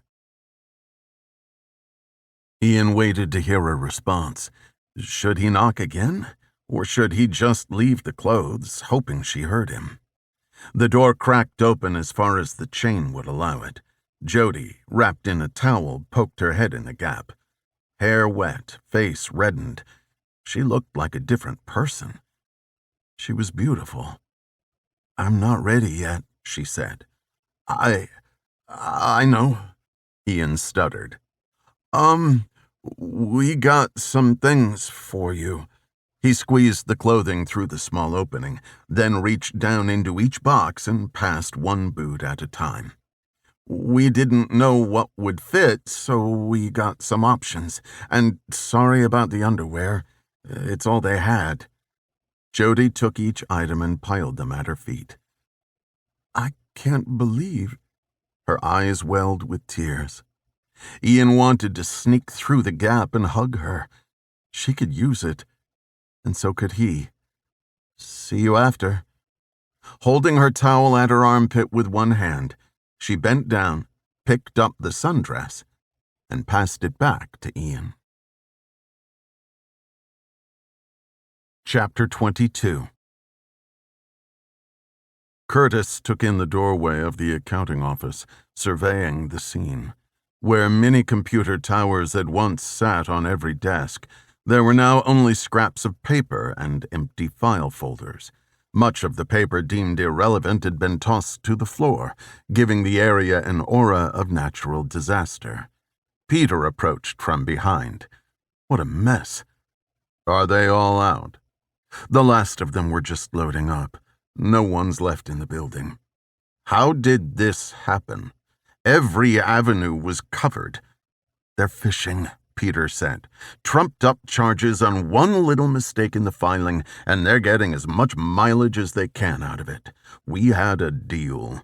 A lot of money was paid to make sure this didn't happen. Curtis could feel blood pressure pounding in his upper arms. You had a deal with Wagner. There's a new attorney general, remember? The one you pissed off. Lest he forget, there were always going to be enemies. The church was no stranger to legal battles, only they were usually the ones bringing them. We have a round table with the attorneys in an hour. Will you be there? Which ones? Peter asked. All of them. Right. I'll be there. Good. Curtis moved Peter into the hallway. Is everyone accounted for? Yes. I pulled everyone from their posts after the feds showed up. They're sequestered in the barracks. Thank you, Curtis said. I appreciate your diligence. Do we know what they got? Still sorting that out. We should receive an inventory in a day or two. That's not what I mean, Peter said.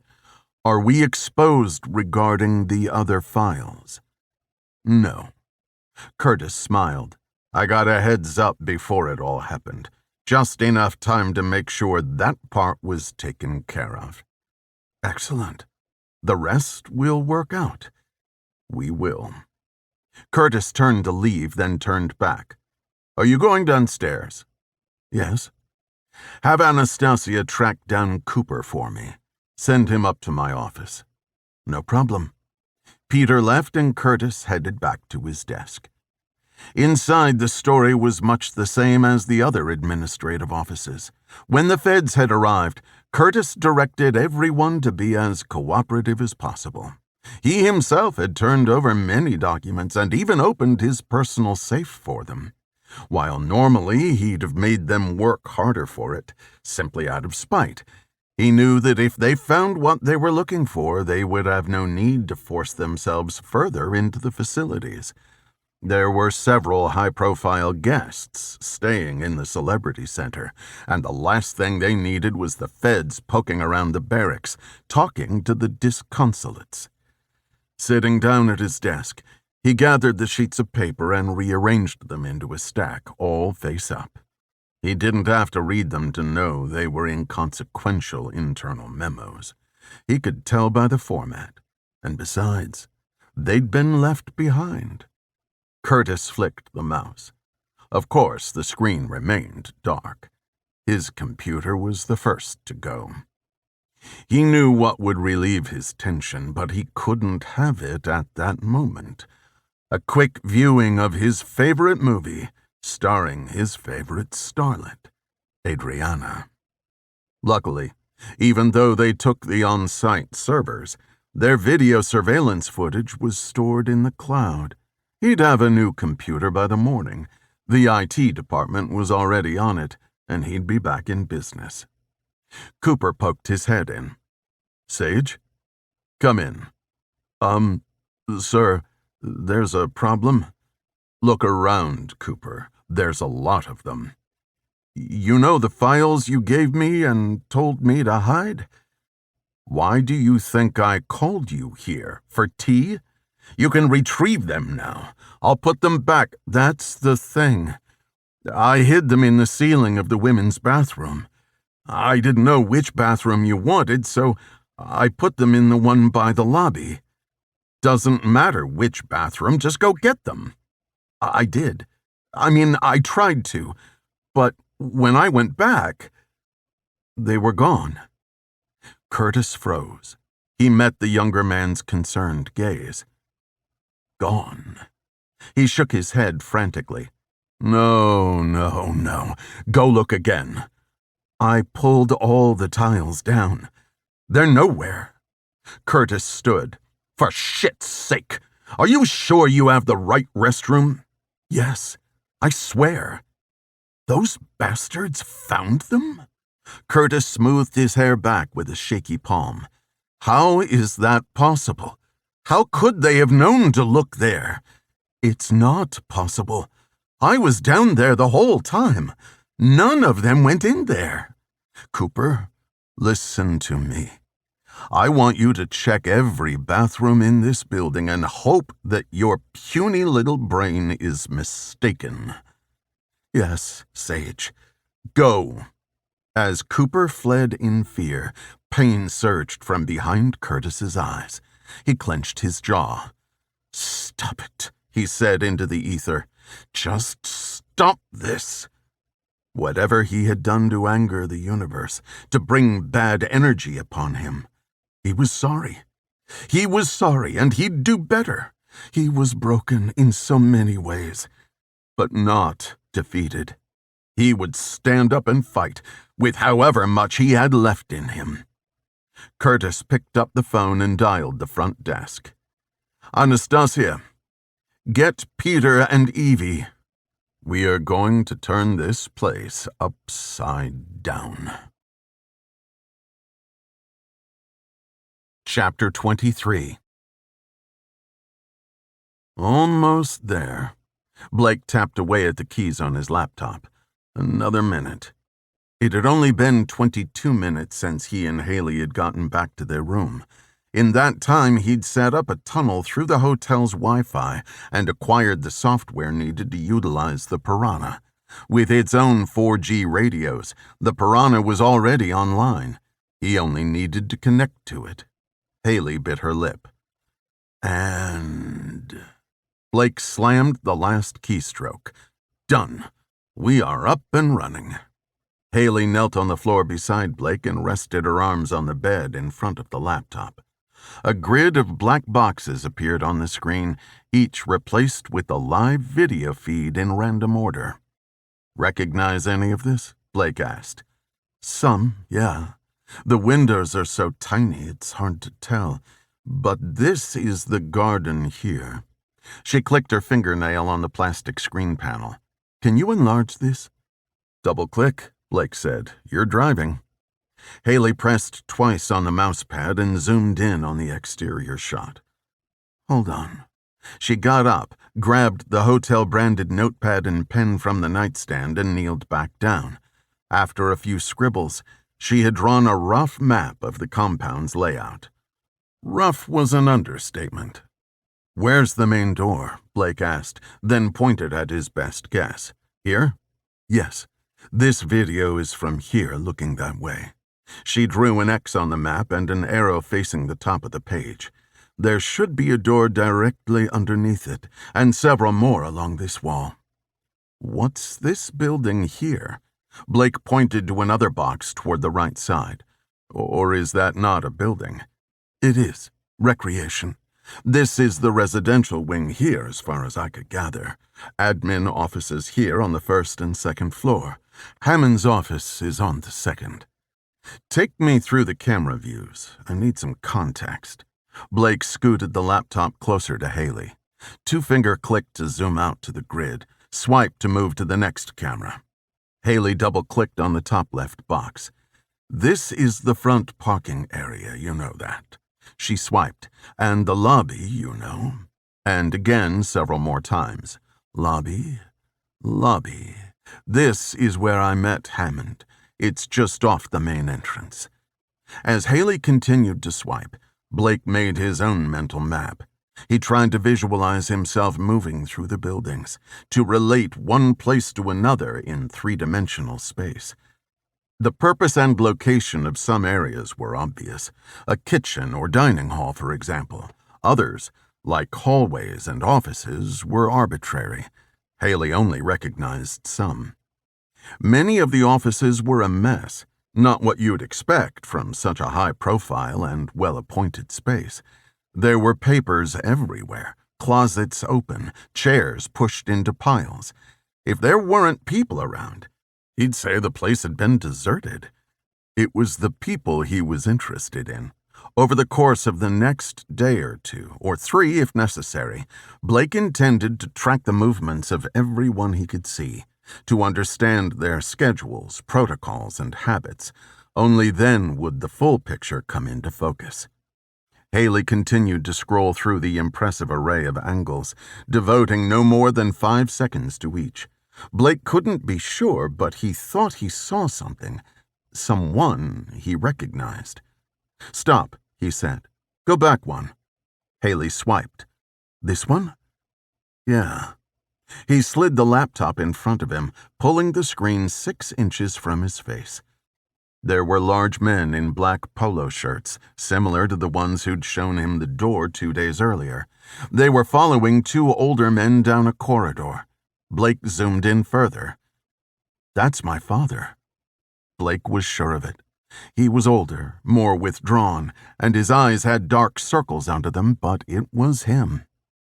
"Let me see," Haeli said. Sharing the screen, Blake watched as the 4 men left the camera's field of vision. "Can you follow him?" "I don't know." Haeli fumbled with the trackpad. She returned to the grid view and searched for another angle. She saw it at the same time Blake did. There. 4 men approaching a set of windowless double doors. Haeli zoomed in. One of the security guards fobbed in and held the door. Blake's father and the other elderly man entered, but the guards didn't follow. Instead, one pushed the door closed and tugged on the handle, as if double-checking it was secure. Haeli rushed to find the next feed. With 2 more swipes, they were inside what looked like a barracks. Racks of bunks lined both sides of the large room. It was reminiscent of boot camp. Multiple people of varying age, gender, and race milled about. Some laid on bunks, others grouped together. There, off to the right, were the 2 men who had been escorted there a minute earlier. In the well-lit room, any possible doubt was removed. This was his father, Jim Brier, in the flesh. "What is this?" Haeli asked. Blake squinted. Looking right at it, he couldn't get his head around what he was seeing. Is this how they lived? They left their condo for these conditions? It made no sense. I was hoping you could tell me. Well, I didn't catch this on the tour, that's for sure. They locked these people inside. It's like cult prison. Maybe it's part of the whole thing, Blake said, swearing off material things to focus on whatever they focus on, like a convent. I don't know. From what I got, the entire doctrine is based on material things, achieving more, having more. These aren't ideologues. You make a point. I don't know what it is, Haeli said, but I think I know where it is. Haeli swiped back to the hallway where they first saw Blake's father. It was empty. Look out these windows, she said. That's admin at the other side of the garden. This is the second floor leading to the residential wing. That means if you follow this hallway around the horseshoe, you would get to Hammond's office. Put it on the map. Haeli found the spot and drew a rectangle, tracing the outline 4 or 5 times until it was bold. I think we found our target. Blake took the laptop and returned to the view of the barracks. He zoomed in on his father, now sitting on a lower bunk. It was surreal to see him at all, but more so to see him looking so vulnerable. One of the things that had always defined his father in Blake's eyes was strength. With one answer came many more questions, but right now, only one needed asking. "Haeli," he said, "where is my mother?" Chapter 24. Ian paced outside Jody's door. Fez got a kick out of seeing him so nervous. For a kid who never showed any emotion, he was a basket case. "You all right, bud?" "Yeah, of course." "I talked to Ernie." Ian's shoulders sank. "Our truck is fixed, isn't it?" "Actually, no. The parts never showed up. It's going to be at least another day." "Really? That's great." "That's not what I was thinking, but I had a feeling you might be all right with it." Jody opened the door and stepped out. "Jody," Ian said, "you look pretty." Fez nudged Ian. "Doesn't she?" "Yeah, very pretty." Jody gave a meek smile and pawed at her hair. "I didn't have a brush." "You look great," Fez said. "You hungry?" "I am," Ian said. "I know you are, Ian. You're always hungry." "Come on, let's walk over." Fez hung back as Ian walked shoulder to shoulder with Jody. With Fez out of view, she was much more talkative. She seemed like any other kid in America. Amazing how a bath and clean clothes could change a person, or at least the perception of them. At the restaurant, Ian sat across from Jody, Fez next to Ian. There were more patrons than he'd anticipated. The place wasn't fancy by any means. Most of the folks in there fell into 3 buckets: kids, obese people, and people wearing sleeveless shirts. Many fell into 2 of those categories, a few all 3. Not that he was judging. The waitress dropped off chips and salsa and promised to be right back. "Do you guys know what you want?" Fez asked. "Is this for us?" Jody pointed at the complimentary snack. Fez nodded. "Have some, if you want." Jody reached in and grabbed a handful of chips. One at a time, she used each chip as a backhoe, shoving gobs of salsa into her mouth. Red sauce splattered on the table and ran down her chin.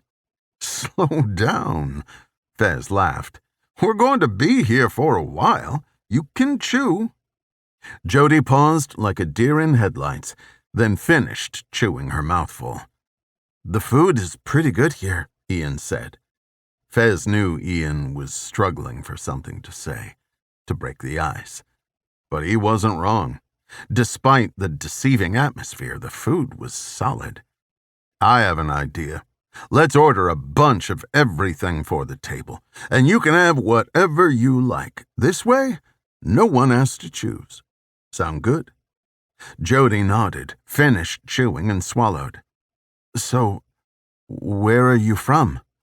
Fez and Ian both looked at each other. Fez guessed Ian was thinking the same thing he was. Jody asked a question. Not just that. She'd started a conversation. "Go ahead, Ian. Tell her." We're from Rhode Island. Have you ever been to Rhode Island?" "No, I've never been anywhere, really." "It's nice," Ian said. "We lived right on the ocean, and we had some really cool friends." "That must be nice. I never really had any friends." The truth was, Ian never really had any friends either, not the way she meant. He had never gone to school, lived most of his life locked down in an apartment in the United Arab Emirates, and then was surrounded by a bunch of heathens like Fez. What about in school? Fez figured he knew the answer, but it was worth asking anyway. "I never went to school." "I didn't either," Ian said. "Look at you two," Fez said. "The smartest people I know, and neither of you went to school. Doesn't say much for the education system, does it?" Jody munched another chip. My Auntie Byrne said school was for losers. I think she just wanted me around to help her. So you lived with your aunt. Where is she? She died. My mom didn't want me, so she sent me to live with Auntie when I was 6. Then she got sick and died too. I never met my dad. Ian perked up. Really? I never knew my... Fez kneed Ian in the thigh. He never knew his aunt, who we talk about a lot. So is that your Aunt Byrne's trailer? It's mine now, Jody said. She said I could have it when she died. When she got sick, she couldn't leave home as much as before. She used to collect books. She said I could have those too. One step inside Jody's trailer and it was clear Auntie Byrne had been a hoarder. She'd known she was dying, but left Jody high and dry. Then again, if the books made Jody happy, they turned out to be something of an inheritance after all. I used to read a lot too, Ian said, and I got to play video games sometimes. You probably never play video games, but they're really fun and you have to try it. Maybe you can visit me and I can show you. Visit him where? As of the moment, they were homeless.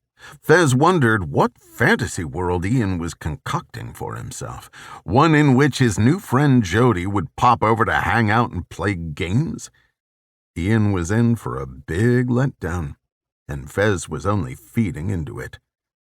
We're going to California, Fez said. After Ian's mother, my wife, died, we decided to give the West Coast a shot. Start over. We're only here for a couple days, right? I know, Jody said. Ian told me. The waitress came back and Fez placed the order, as promised, one of almost everything on the menu. Tacos, enchiladas, fajitas, tamales, a smorgasbord. Fez waited for her to move out of earshot. Jody, Ian and I were talking. I noticed there are a few things that could use fixin' around your place. Maybe, if you want, we could come by and do a little work before we leave town, just to make sure you're all set when winter rolls around again. Does that sound good? That sounds nice. The roar of bike engines from outside drowned out the chatter inside the restaurant. Through the many windows, Fez could see 4 motorcycles pulling into the lot. He recognized 2 of the riders. It was possible they were going to the motel. A 50-50 shot. He thought about grabbing the kids and getting out of there, but it was too late for that. They would have to walk right past the gang of riders. Fez remained calm, hoping not to upset the kids. They were talking about something, but Fez wasn't listening. Instead, he focused on his peripheral vision. It was as he feared. The 4 men walked straight into the restaurant, whooping, cussing, and generally causing a scene. Ian and Jody turned to see what the commotion was. Everyone did. "Looky what we have here," Snake said. "A cozy little dinner for 3.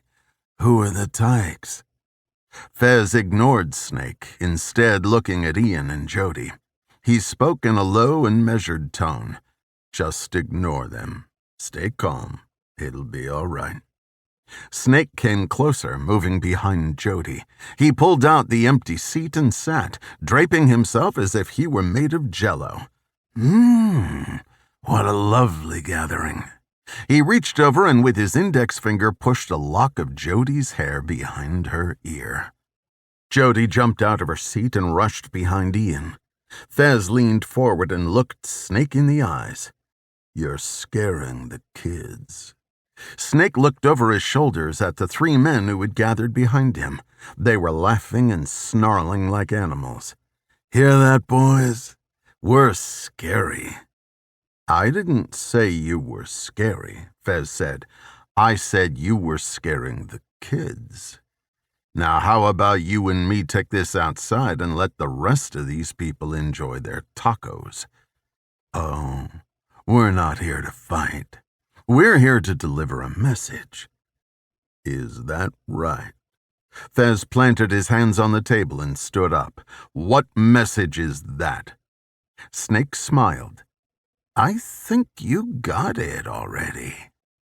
The waitress emerged from the kitchen. Noticing the goons, she barreled over to Fez's table like her hair was on fire. Snake, get out of here! What the hell you doing? Without taking his eyes off Fez, Snake rose out of his chair and waved the other 3 men to follow. We were just leaving. The room remained still and silent for several seconds after the group left, until the 4 Harley motors fired up and faded.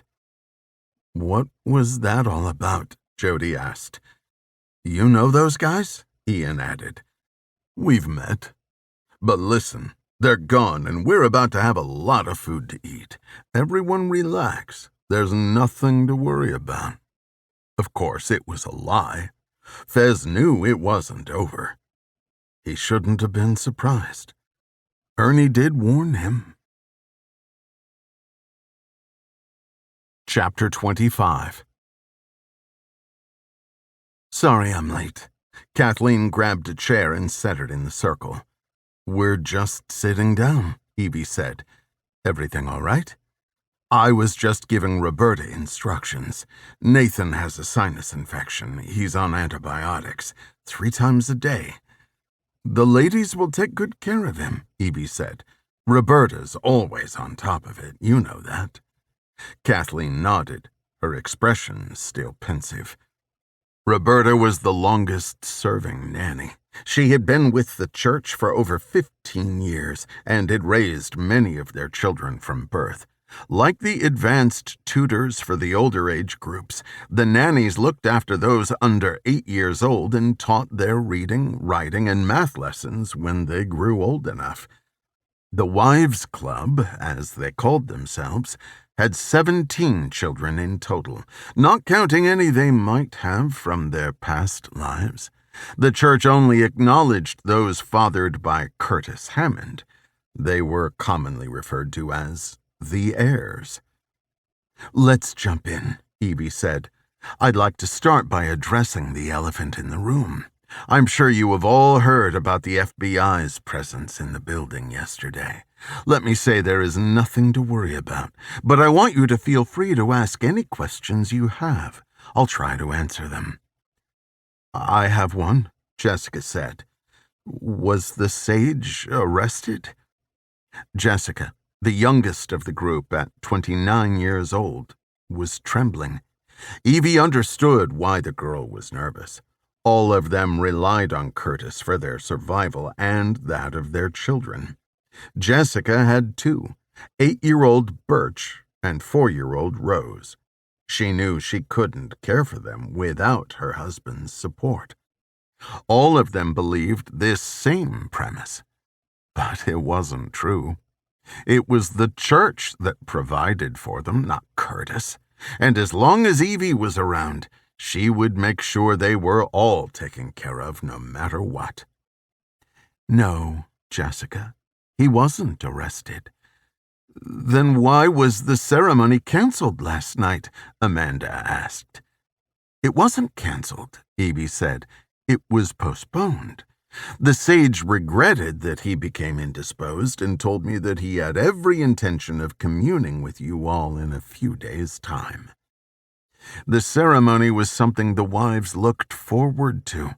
Each month, they would gather for an extravagant meal, a meditation circle, and an affirmation of their vows. At its culmination, Curtis would choose which would share his bed for the following month. Of course, all were welcome in his bed at times, but only one would sleep beside him each night. A true wife for the month. Technically, Evie was eligible. Happily, since taking up the position of den mother, she hadn't been picked. He wouldn't have dared. Will he be arrested? Kathleen asked. I'll be honest with you, Evie said. I don't know. But I do know that he has done nothing wrong. The government has decided they want to pick on us for some reason. That's fine. But it doesn't change anything. And it's nothing any of you have to worry about. Kathleen raised her hand. Is that why he's been acting so strange lately? I don't know what you mean. Evie knew exactly what she meant, and she wasn't wrong. There were several factors triggering Curtis that she knew of, but none she wished to air out in this forum. Jessica chimed in. Kathleen's right. He's been acting strange, like he's depressed or something. Please don't tell him I said that. You know this is a safe space. All of you know you can speak freely here. Evie wasn't just placating them. These women were her responsibility, one she took seriously, and although she didn't let on, she was concerned with Jessica's assessment. As the wife chosen at the last ceremony, she would have the most intimate knowledge regarding Curtis's mood. She could read between the lines and guess that what Jessica was really trying to say is that he had been uninterested in engaging in his husbandly duties. It's obvious what's going on, Amanda said. Are you all stupid? He brought that new girl here. That's why he's been ignoring us. He's more interested in her than us. Tell me I'm wrong. Evie could have dismissed her concerns. After all, Amanda was only upset because she was convinced that she would be the one picked if the ceremony had happened as planned. But she made it a point to never lie to them, not unless it was critical, or she was forced to do so. It is true that the sage considers Adriana to be a possible candidate. I would have thought you would all be happy. She's beautiful and seems like a sweet woman. For whatever reason, Kathleen couldn't speak without raising her hand. Evie had told her it was unnecessary 1,000,000 times, to no effect. She held it high as she spoke. I'm okay with it. She looks fun. I call dibs. No one's got dibs, Kathleen. Now, is there anything else about the raid, or can we move on? Anyone other than these three wish to speak? Silence. No? Okay, then. Evie opened her planner. Let's go through the schedule for this week. Chapter 26. Right this way. The hostess grabbed 2 menus and led Blake and Haeli to a window booth. The lively breakfast crowd contrasted with the low-key atmosphere. All in all, it was what Blake expected. Haeli had wanted to have breakfast on the patio at the Fenway. Blake was all in until they showed up and saw counterfeit Coverdale in his usual spot, this time with a single Asian girl. Unlike the previous run-in, Coverdale was drunk and being loud and obnoxious. Blake had been in no mood to deal with it. The diner was the recommendation of the kid at the front desk. Best breakfast burritos in town, he'd claimed. The jury was still out. Nice to have a minute to catch our breath, isn't it? Haeli pushed the condiment tray to the side and put her hands on the table, palms up. Blake took her hands in his. I know you've been wanting to get away, just the two of us. I promise when this is all done, we'll go somewhere, wherever you want. Blake paused. Except Switzerland, or France, or Germany, or Israel, or Botswana. Okay, I get it. I'm an international pariah. You haven't pissed off anyone in the Caribbean yet? Blake chuckled. Haeli scrunched her brow and bowed her head. No! The islands, too? Haeli cracked her wise guy grin. I'm just kidding. She laughed. The Caribbean sounds good. What can I get for you folks? The waitress seemed to appear out of nowhere. Blake read her name tag, Nikki. "Morning, Nikki. I think we're both going with the breakfast burrito." Blake checked with Haeli. "Right?" Haeli agreed. "2 breakfast burritos." Nikki wrote on her notepad. "Grits on the side?" "Sure, why not? And coffees. I'll bring a pot. That all?" Blake looked at Haeli and found no objections. "Yeah, thanks." "Hey, I meant to ask you," Haeli said. "Anything new on Fez?" "Not that I'm aware of. I texted with Griff for a couple minutes last night. He didn't mention anything." The waitress came back carrying a silver carafe and 2 ceramic mugs. As she placed the mugs down and started pouring, Blake touched her on the arm. "Can I ask you something?" "Sure, hon." "You know anything about that church down the street?" Haeli kicked him under the table. He waved her off. "Why? You looking to join?" "Maybe," Blake said. "Are you a member?" Nikki laughed. "Shit, no. And if I was you, I'd steer clear of that place." No pun intended. Blake glanced at Haeli. She frowned back at him. "Steer clear? Is it that bad?" "Worse." Nikki put both of her palms on the table and leaned forward. Her head swiveled between Blake and Haeli. "Most people around here wouldn't even say nothing, but I don't care. Look at me. What are they going to do to me? Those people are weird and they're freaking everywhere. Probably half the people in here right now. Don't even get me started." Getting her started was exactly what Blake was trying to do, although, given what she'd said, even he thought she should keep her voice down. "So what are they? Some kind of cult?" Blake knew damn well what they were. He had no idea where he was going with the line of questioning, but he hoped she might tell them something they didn't already know. Sometimes it just took starting the conversation. "Don't know about no cult, but they all think they own the place, I can tell you that." She lowered her voice to a whisper. "You see that girl? The waitress over there? Sarah. She's one of them. Total bitch. I mean, where does she get off? Miss High and Mighty. Last I checked, we're both working the same shit job. I'm telling you, she is weird with a capital W. They all are."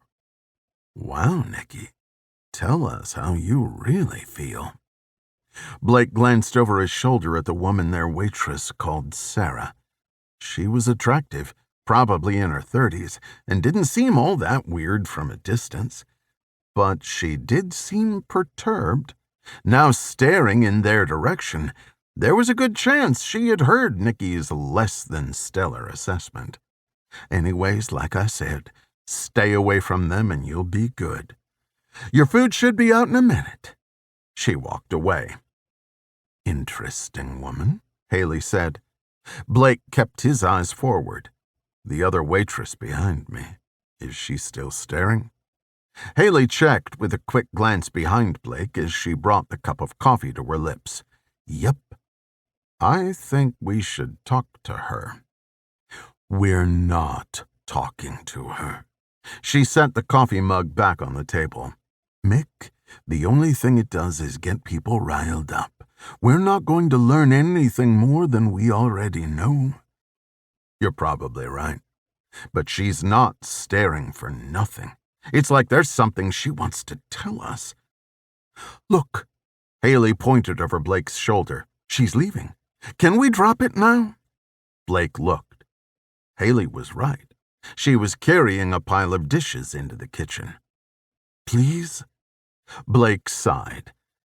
"Consider it dropped." Sarah dropped the plates in the basin, wiped her hands, and pulled her cell phone from her apron pouch. With the phone to her ear, she opened the back door and stepped outside. "Hi, Anastasia. It's Sarah again. Can I talk to him?" She listened to the fabricated response. "That's fine. Just have him call me back. Tell him It's about the ginger. Chapter 27. Fez huffed along North Main Street, salon, post office, firehouse. This was only his second round-trip jaunt, and the scenery was already getting old. When he'd left, he'd instructed Ian to stay at the motel. This time, with Jody already there was a good chance he'd obey. After the incident at the restaurant, Fez figured the party was over. Jody would take her first opportunity to escape, and Ian would be a nervous wreck. But, to his surprise, the rest of the evening hadn't been derailed at all. They ate and talked and even laughed together for 2 more hours before heading back to the motel for the night. Ian and Jody seemed to have a connection. Fez had to admit, he was becoming fond of her too. This morning he'd tried to call Ernie, but he wasn't picking up. It was worth the 10-minute walk to check on him. Call it peace of mind. As he approached, he noticed there were no motorcycles parked out front. Off to a good start. The garage bays were closed, which meant the shop was probably closed. Fez figured Ernie was short-handed and had to take the wrecker out. Just to be sure, Fez tried the door. It was open. Inside, there was no one behind the counter. Ernie? Fez remembered the last time he'd popped in. It wasn't quite so tranquil. He opened the interior door to the garage. Ernie, you here? Empty. Behind and to the left of the counter was Ernie's office. The broom closet-sized room was open, and it was clear no one was inside, unless Ernie was on the floor. The thought did occur to him that he should check. Fez peeked in. No Ernie, but there was something that caught his eye. On the wall was a shadow box frame. Inside were 3 medals and a placard engraved with the name Ernest R. Campbell. Fez recognized the awards. Purple Heart, Distinguished Service Medal, and a Silver Star. Ernie, you sly bastard.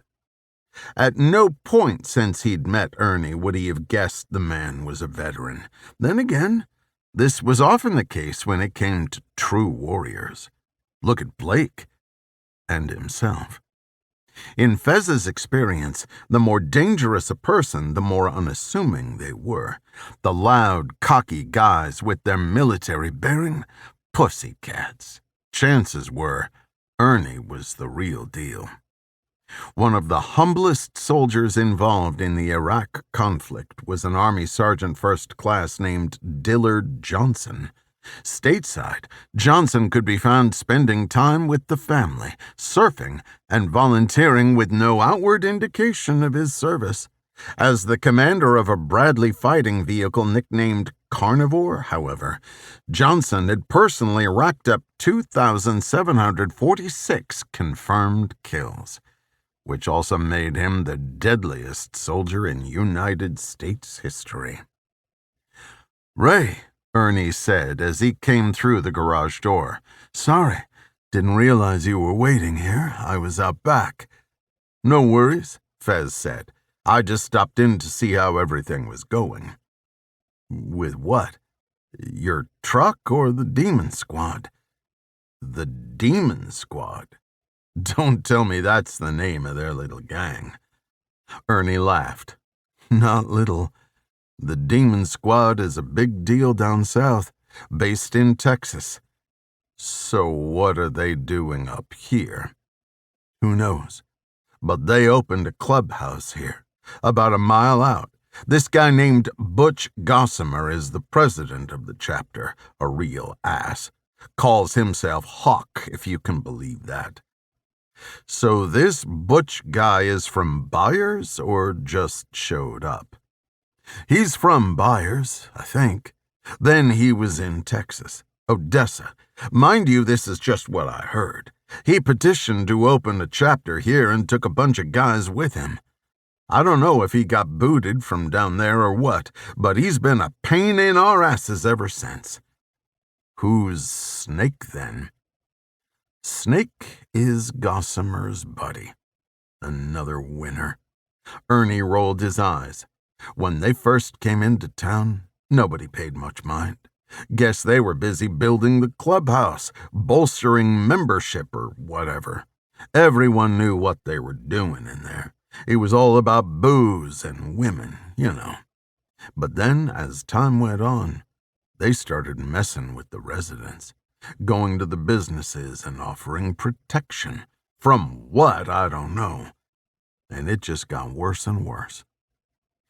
I don't get it, Fez said.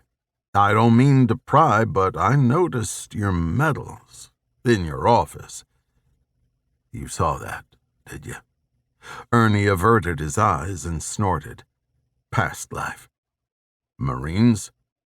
Scout Sniper, Desert Storm. How are you letting these guys come in here and run over you? No offense, but I mean, they're not worth it. I came back here to be left alone. I'd seen enough. Before I went in, I loved working on cars, machinery, fixing anything and everything. When I got out, I decided I would open a shop, mind my business. I know Brier isn't the most exciting place, but I wouldn't want to be anywhere else. I understand. Not trying to overstep. I'm just trying to wrap my head around how these knuckleheads have such a hold over this town. Fez shook his head. They paid me and my son a visit last night. Just harassed us, but they're treading the line. At first, most of us pushed back. Pay them for so-called protection? Not a chance. Then, Jackie's liquor store down on 40 burned down, with Jackie in it. Everyone knew the Demon Squad was responsible. Hell, they made it a point to make it known. There was never enough proof to arrest anyone. The fire marshal couldn't determine arson, said it could have been a faulty space heater. So they skated, and everyone else fell in line, including me. It was just easier to pay than to deal with them. I'm not in this business for the money. I'm just trying to keep a roof over my head and food in my belly. Other than that, what else do I need? Ernie had a point. Fez was a magnet for trouble, but maybe he brought it on himself. Not every wrong needed to be righted. Anyway, he was out of the vigilante game. He'd be leaving the hero act to Blake and Cott and the others. So is that why you came down here? Ernie asked. Or did you want to know about the truck? Did you get her done? No. Ernie laughed. Parts still aren't in. Tell me the truth, Ernie. Should I just buy a new truck? Listen, if you do that, I'll take the old one off your hands. Give you a fair price, too. She really is a beaut. Fez laughed and shook his head. Just call me when it's done. Chapter 28. Peter, how are you? Evie put her arms out, ready to accept her hug. Peter acquiesced. I'm fine. They told me you needed to see me. I asked Matthew if you were around, that's all. It wasn't pressing. Well, I'm here now. What is it? I wanted to talk about your father. Peter chuckled. In that case, I think we'll need to set aside the afternoon. I'm serious, Peter. I'm worried about him. Everyone's worried about him. Peter shrugged. What do you want me to tell you? I could use your help. The wives are noticing he's not being himself, and now he's obsessed with this woman, Adriana. He's not sleeping or eating well, and with this whole investigation going on, honestly, I think he's on the verge of a mental breakdown. It's not just us who's noticing, Peter said. There's been rumblings from the membership. You know as well as I do that's the bigger problem. Look at what's going on. He hasn't been meeting with the members. He blows off scheduled sessions. It makes a difference. Numbers are dropping. Retention is suffering. I'm doing my best to hold it together. I know you are. And I'm not saying any of this is your fault. I'm just trying to figure out what to do about it. Get him to do his thing, Peter said. Shake some hands. Dole out some bullshit wisdom. Be the sage. You know they all look to him. Even if we're doing all the real work behind the scenes, I've got my hands full keeping the wolves at bay. You know better than anyone what I'm dealing with. I'm running out of beds, and we're getting dangerously close to losing control of them. There's only so many we can handle at a time. I agree, but we don't have a choice. Curtis is half the problem. Sometimes I wonder if it wouldn't be better if he just faded off into the sunset, retired to the Keys with the girls. We could handle this. Get it back on track. Peter put his hand on Evie's shoulder. The time will come. Have faith. You know I do. I ask the universe every day to give me the strength to see this through and to look out for you. I worry about you, too. Don't worry about me, Peter said. I can take care of myself. Evie outstretched her arms and moved in for another hug. She squeezed him tight. You're my son. Of course I worry. It's a mother's job. Chapter 29. The kid was right, Haeli said. Darn good burrito. Blake flicked on his signal and waited for a break in traffic to turn left. Not bad at all. Want to take a walk or something? It's a beautiful day. I'll pass. Blake took the left and then another onto Bayshore Boulevard. I want to keep an eye on the cameras. With any luck, my mother will pop up. Plus, we only have the unit for a couple days. We need to take advantage. The more intel we have, the better. Haeli groaned. We spent the whole night looking at it. Don't you want to stretch your legs a little, just for a bit? Then we go back to it. You can take the car, Blake said, or take a walk on the beach out in front of the hotel. I just don't want to waste any time. Fine. Haeli pouted. It was a small miracle she didn't put on her cutesy voice and pull her sing-song shenanigans. He was grateful, mostly because it would have worked. Bayshore turned into Broadway.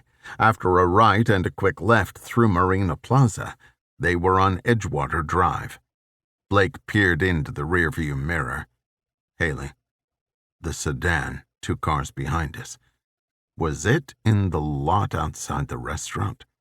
She twisted around and looked through the rear window. I'm not sure. Why? It's been behind us for a while, staying back like he's trying not to be conspicuous. Haeli took another look. There's 2 people in the front. Men, it looks like. You know what? I'm going to take the long way, just in case. Although the hotel was only a few blocks up, Blake didn't want to take the risk of leading anyone to where they were staying. Instead, he took an abrupt left onto President Street. He slowed down and waited for the car to pass. Only it didn't. It turned onto President Street and slowed to match their speed. Not good, Haeli said. The average person might not have thought much about it. A mere coincidence that they were going to the same place. It wasn't out of the question, after all. But it wasn't where the car was going so much as how. Slowing until other cars passed and slotted in between them, adjusting their speed to match Blake's, and even the fact that both occupants appeared to stare straight ahead. All telltale signs. Normal people talk, they're animated, and the passenger looks at the driver or out the window. but not in the car behind them. This was a tale if Blake ever saw one, and he had seen more than his share. "Be ready," Blake said. "What's the plan?" "If we find an opportunity, we should bail. Let him come on foot. All I need is to create a big enough gap." Blake slammed the accelerator. The big V8 screamed and the car shot forward. He blew the stop sign and made a hard right onto Douglas Avenue, then opened it up again. Behind them, the sedan fell out of sight for several seconds. Blake checked the mirror and could see it turning toward them. On the left was what looked like a driveway, cutting into a small condo complex of 4 buildings. It had a private street sign, Douglas Place. "Hold on." Blake jerked the wheel left and jammed the brakes, sending the back end of the car sliding to the right.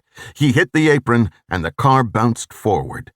In 20 feet, he jerked the wheel again, this time to the right. Ahead and at the end of the 4 small buildings, Douglas Place ended at a T with another cross street. "You go right, I go left, we meet in the middle." It was all Blake had time to say before reaching the intersection. He assumed the tail had seen them turn, which meant in another second they'd be coming around the corner. At least he hoped so. Screeching to a stop, Blake flung his door open. "Close the door," he said as he jumped out, whipped his own door closed, and was headed for the edge of the building. Behind him, Haeli was heading off in the opposite direction. Blake circled around the outer perimeter, headed north, and cut back west through the walking path between the 2 east side buildings. Across the street, he could see Haeli crouching in her own identical alley. Of course, she had beaten him there by a mile. On the street, the sedan was pulling behind the running Mustang. 2 men, both busting out of black polo shirts, got out. Blake peered around the corner. The men were approaching the car, and it didn't look like they were planning to deliver well wishes. He gave Haeli the signal, and the 2 of them sprinted onto the street and up behind their pursuers. The predators had become the prey. On the driver's side, Blake came in hard, striking the man with a tucked fist in the kidney. A few feet away, Haeli jumped on the other man's back, wrapped her legs around him, and squeezed her forearm against his neck. Blake's guy spun around with a haymaker. He ducked and returned an elbow to the man's eye, knocking him to the ground and opening a gash on his brow. Riding him like a bronco, Haeli held tight as her man bucked and stumped his way around the front of the car. Before the other could get to his feet, Blake dropped a knee and straddled his opponent. Blood gushed down the man's face. He delivered several more punches, straight down into the man's mouth and nose. Beside them, the human bronco fell like a sack of cement, Haeli still clamped down on his neck. He was out cold. Both Blake and Haeli climbed to their feet and brushed themselves off. The bleeding man groaned and whimpered. Sucking wind, they got back in the Mustang. Before putting the car in drive, Blake put one arm out the window and leaned over the side to better see the bleeding man on the ground below. "Tell your boss he's going to have to do better than that, or he can come see me himself." Peeling out, they turned onto Lyndhurst and headed east toward the Fenway. Each took a silent moment to catch their breath. "Well, that was unexpected," Blake snickered. "I guess we're playing full contact now. Fine with me." Before Haeli could respond, her phone rang. She dug it out and looked at the screen. "It's Hammond. I'm not getting it." Blake pulled the car to the side of the road and stopped. "Pick it up." Haeli mumbled something unflattering, then hit the speaker button. "Hello?" "Hi, Adriana." "Curtis? I hope I'm not bothering you. If you're busy, No, not at all. I'm just relaxing by the pool, trying to finish my book." She looked at Blake and scowled. Her voice was as bubbly as could be. "How are you?" "I'm great," Curtis said. "I was wondering if you'd be interested in having lunch with me." "Today?" Curtis chuckled. "Yes, today." Blake bobbed his head and waved his hands like a lunatic. In his mind, he was screaming, "Yes! Say yes!" In his opinion, There shouldn't have even been any hesitation. Okay, sure. Great, Curtis said. I can come pick you up if you want. No, that won't be necessary, she blurted. I can meet you at your office. Suit yourself. Can you be here around noon? Sure, I'll be there at noon. See you then. The phone disconnected. What timing, Blake said. Haeli glared at him. I told you I didn't want to do it again, Mick. I know, but hear me out. This might be our only shot. When these goons get back and tell their story, it's only a matter of time before they put two and two together. They'll be suspicious at a minimum. We have a decent enough plan, and I think it could work. This plays right into it. I thought you wanted to wait until we found your mother. I did. But the timeline changed. After this, they're not going to stop coming. And once they know you're with me, we lose our in. We have to act quick, Haeli. You know it's true. This is the last time, Mick. Seriously. If this doesn't work, I'm not going back. Not with Hammond. If this doesn't work, meeting up with Hammond will no longer be an option. Haeli smirked. You have a point. Let's get back and run through it from start to finish. We don't have much time. Blake pulled onto the road and hit the gas. Haeli threw her head back against the headrest and sighed. What I do for love.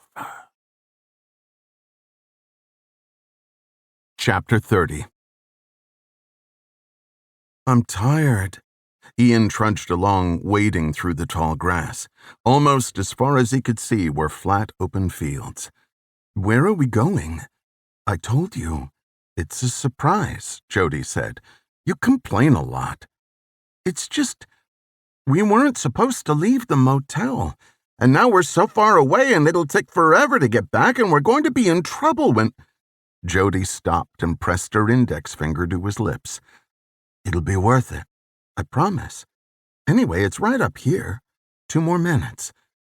Ian looked around. What's right up here? There was nothing but grass and a couple of distant silos. Regardless, he kept pushing forward. She could have led him to Mexico and he would have followed. What do you want to do when you grow up? She asked. Me? I don't know. For a second, he considered telling her what he really wanted, but Fez's voice rang in his ears. Ian, don't do it. Anyway, it would be hard to explain how he wanted to be a part of his fake dad's friend group, who hacked computers, shot guns, and jumped out of planes for fun. He wanted to be as good a hacker as his mother had been, which meant he had to be just as careful. If there was one thing he'd learned from her, it was how to stay off the radar. I want to be a detective, Jody said. Really? Yeah. She smiled and her eyes seemed to twinkle. Like Sherlock Holmes or Philip Marlowe. Ian had heard of Sherlock Holmes, but Philip Marlowe? He decided to play along and hoped she didn't ask if he knew who Marlowe was. Cool. Here it is. From out of the grass appeared a pond, hidden in the flat landscape until they were standing on its back. A pond? I told you it'd be worth it. Ian wasn't sure what made her so excited about a big puddle in the middle of nowhere, but if she liked it, who was he to judge? Nice. Are there fish in there? I don't think so. Never seen any. Alligators? Jody laughed. No, there's no alligators. It's a swimming hole. You never seen a swimming hole? Ian had spent most of his time at the edge of the largest swimming hole in the world, the Atlantic Ocean. But swimming in it wasn't his cup of tea. Whenever he did go in, it was because he had fallen off his paddleboard or flipped the kayak. No, he'd stick with the pool. There was nothing that could eat you in a pool. Well, what are you waiting for? Jody started taking off her cowboy boots and socks. You said you were worried about the time. What are you doing? going in. What do you think I'm doing?" Ian hadn't planned on this. He thought he was going to look at something interesting and then go right back. He got more than he bargained for.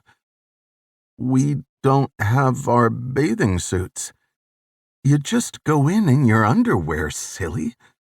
Jody dropped her jeans, revealing the pair of boy briefs. She then turned away from him and pulled her shirt over her head. Ian took a gasping breath. Butterflies filled his stomach. There she was, standing almost naked, with her arms across her chest and her bare back in full view. Embarrassed, he felt it appropriate to look away. But he couldn't help it. He dropped his chin, but let his eyes rise. She was the prettiest thing he'd ever seen. Jody ran and jumped over the edge, splashing into the water. She went under, then popped back to the surface and pushed her hair back. "Your turn." "No, not me." "Come on. You can't come all the way out here and not come in. Don't you want to swim with me?" He wanted to do everything with her, but he was self-conscious about undressing in front of her and would rather avoid the murky water. A weird thought occurred to him. How was he going to be on the team someday, trusted to handle himself and have the others' backs, if he couldn't even jump into a pond in his underwear? If she could do it, he could too. As Ian kicked his shoes off, Jody began cheering him on. She was laughing, not at him, but with him. It was infectious, and soon he found himself giggling as well. He stripped down and jumped in, splashing her. The water was as warm as the air. "Woo! Come on!" Jody began to swim further toward the center of the pond. Ian bounced until he reached the edge of where he could stand and stopped. After a minute, Jody flipped around and headed back toward Ian. "Can you swim?" "Yeah." "Can you?" She goaded. "Do I need to carry you?" Jody scooped her arms under Ian and took a few steps toward land. Ian broke free and grabbed her. He ducked down and then picked her up over his shoulder. She whooped and howled in laughter. He dumped her back into the water. For an hour they played and talked and goofed and laughed. Ian laughed so hard his stomach hurt. He was exhausted, but he couldn't ever in his life remember having as much fun. Near the bank where their clothes lay spread out in the grass, they found a submerged boulder. Up to their shoulders in water, they sat together side by side. Ian felt Jody's hand brush his. Then she slid her fingers between his. "This is my favorite place," Jody said. "No one ever comes out here." "How often do you come here?" "A lot. I can get clean. Or sometimes I wash my clothes. Mostly, I sit on the edge and read." Ian nodded, letting a silent moment pass. "Do you miss your aunt?" "Sometimes, but I miss my mom more. I can barely remember her, but I miss her anyway. I always wonder if she's still alive. I think she is, and I think I'll see her again when I'm old enough to find her. I can help you find her someday." "You would do that for me?" Jody smiled. "Of course. I'll be able to do it too. I'll be able to track anyone down. That's what we do. We help people who need it. If it was my mom, I'd want someone to help me too." "Were you very young? I mean, when you lost your mom?" "I was..." Ian didn't know what to say. Did he tell her it had been less than 2 weeks? How would he explain what had happened to her? Did he even want to talk about it? "It was recent." "Oh, I'm so sorry, Ian. What happened? Was she sick like Auntie Byrne?" Ian took a deep breath. Vivid images flashed through his head. Images he had imagined when Fez told him. Images he couldn't get out of his head. "There was an accident. I don't really want to talk about it. I understand. I mean, I really do. But if you ever do want to talk. There was an awkward silence. Ian looked out at the water.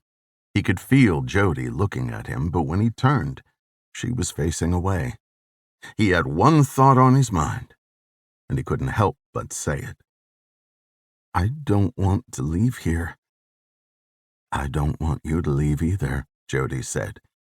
It's really nice to have a friend who knows what it's like. It's really nice just to have a friend.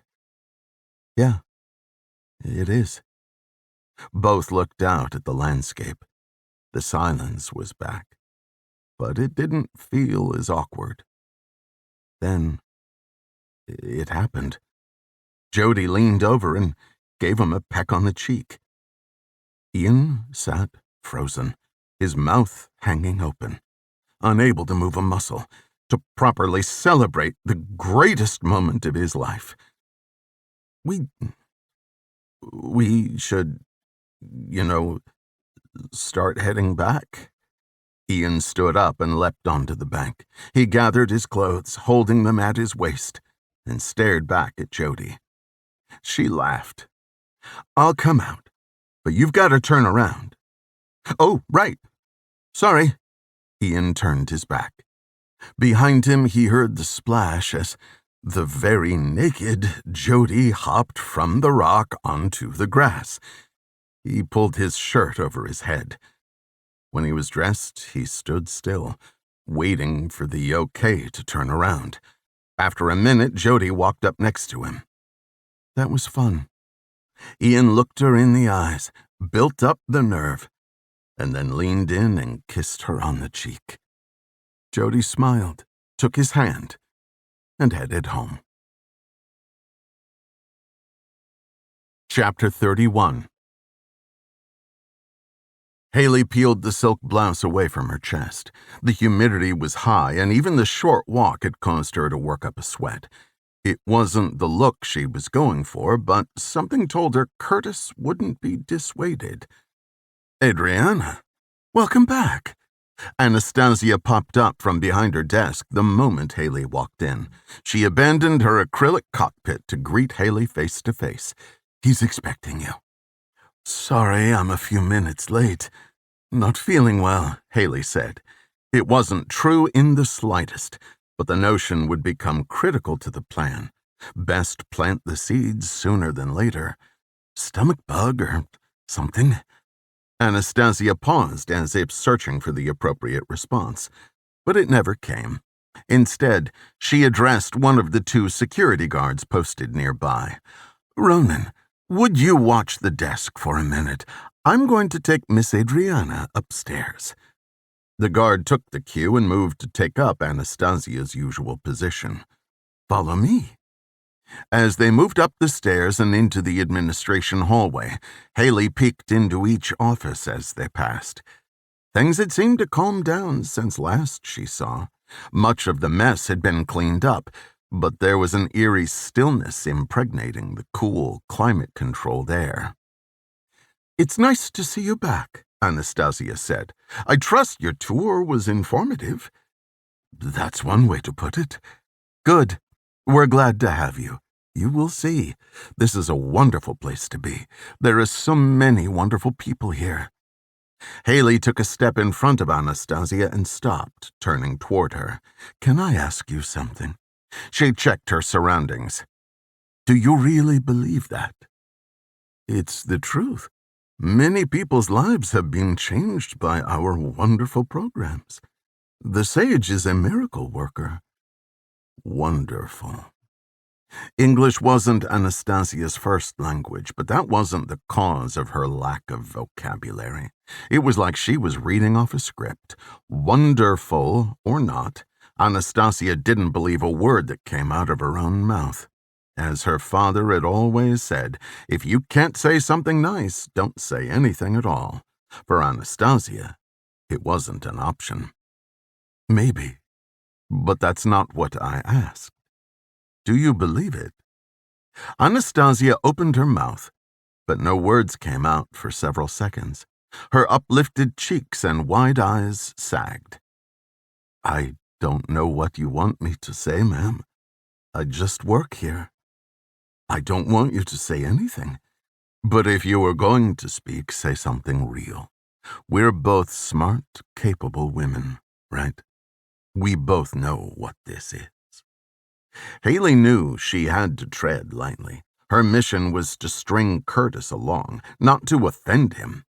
But Anastasia wasn't Curtis. She had no stake in his game. "Prostitute," Anastasia blurted. "Excuse me?" Not expecting Anastasia to lash out with name-calling, Haeli was taken aback by her tone. There was a little bitterness under the saccharine after all. "You wanted me to say something real. That's real, right? You're here to trade sex for money and fancy things. It's not like you're the first or the last." Haeli smiled. Anastasia was dead on. Of course, Haeli had no intention of following through, but Anastasia didn't know that. "And you're okay with that?" Haeli asked.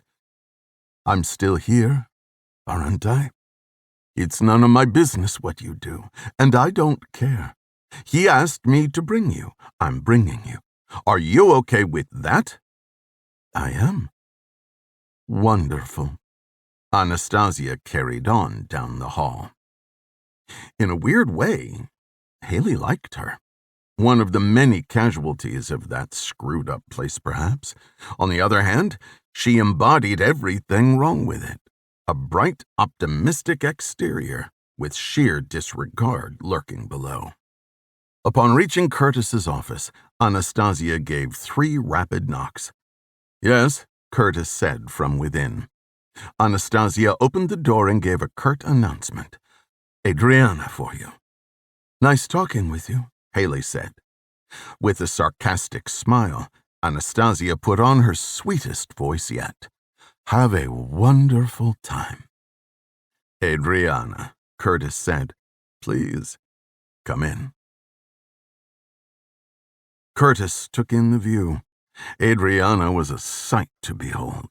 The neckline of her silk top plunged low, and her skin glistened. His body shivered with anticipation. "I'm glad you accepted my invitation," he said. "It's a pleasure to see you again." "The pleasure is all mine. To be honest, I was hoping you would call." "That's good to hear. After our last time together, I wasn't sure if you had gotten weirded out by how do I put it, our lifestyle. For some people, it's a lot to take in." Adriana waved him off. "If you mean the polygamy thing, it doesn't weird me out at all. I'm kind of a free spirit that way." She giggled. "I could tell that about you. From the moment we met, I said, this woman has a special kind of energy. She'd fit in perfectly here." "So funny. I thought the same thing. After I left, I was like, I don't know what it is about this man, but I feel like I have to be open to him. I have to listen." "Of course, you probably get that a lot." She fluttered her eyelashes. "It's true, I do. But despite what people think, I'm only the messenger. The real power is within you, if you're open to it. And it sounds like you are. The first step is walking through the door, and look, here you are. Right? I have to tell you, I've not been feeling well today. Something I ate, or a little bug, I don't know. I didn't plan on going anywhere, but when you called, I knew I had to come. It's like something was drawing me here, something saying, you have to go. Always listen to your gut." As they were talking, he noticed Adriana's collar was bunched, causing it to flare on one side. Taking the opportunity, he closed the distance between them. "Your collar. Here, let me." Curtis stepped closer and ran his fingers under the silk flap, from the back of her neck to her collarbones. "There," he said, as he slid his hands to her shoulders and down her arms. Adriana leaned in and pressed her lips to his. He could taste a hint of cherries. Curtis pulled her close and kissed her deeply, lost in the enchantment of her scent. She ran her hands down his back to his hips and then his buttocks. With force, she pinned his pelvis to hers. Then she pulled away, wiped her mouth, and giggled. "I'm sorry. I hope that wasn't too forward. I couldn't help myself. Please, don't be sorry." He adjusted his trousers. The feeling was mutual. "So," Adriana clasped her hands and wiggled one foot. "Lunch?" "Yes, of course, as promised. I know a very nice place I think you'll enjoy. Much less stuffy than this office. Very private. We can get to know each other a little better. I'm interested in hearing more about you." "Before we go," Adriana said, "I'm afraid I need to find a restroom. I'll just be a few minutes." "Of course. I have a private bath right through that door." He pointed over her shoulder. "Feel free. I'll let my driver know we'll be leaving shortly." Adriana's eyes widened, and she swallowed hard. "I'd rather... This is embarrassing. My stomach isn't well. What I mean is, you're right here, and... Is there a ladies' room nearby?" "Ah, yes. Straight down the hall. Follow it left, and you'll see it. Take your time. I'm all yours this afternoon." "Thank you. I'll be right back." Adriana scurried out the door. Curtis enjoyed the view on her way out. Haeli closed Hammond's office door behind her. She scanned the area. The coast was clear. Instead of heading straight, she darted to the left, following the route she had committed to memory. At the end of the hall was a window looking out into the courtyard. To the right of it was a staircase, exactly as she remembered. Haeli bounded down the stairs. Before busting out into the first-floor atrium, she peered through the one-by-one mesh-lined window. The angles were limited, but she didn't see anyone. She opened the door a foot, stuck her head through, and took one last look. The bright corridor, lined with windows on one side and hanging art on the other, was empty. At the other end was another door, this one leading to the outside. On the other side of that door was the moment of truth. If Blake was successful in scaling the wall next to the produce stand, and thus defeating the spear-like tips of the wrought iron fence crowning the high concrete barrier and avoiding the cameras covering most of the courtyard, he would be waiting for her at the door. If not, she'd be having lunch with a sleazeball. Either way, she'd know in a few seconds. One last sprint in the open, and she drove her hip into the latch release bar. When the door flung open, Blake slipped inside. Thank God.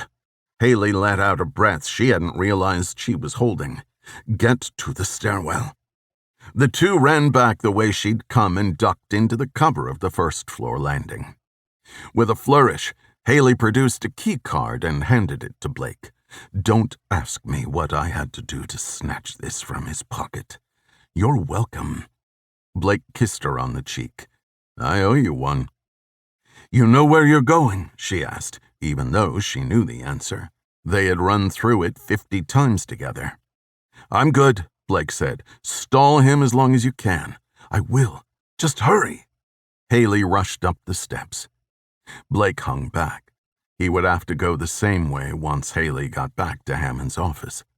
When she hit the second floor, she slowed, caught her breath, and prepared herself.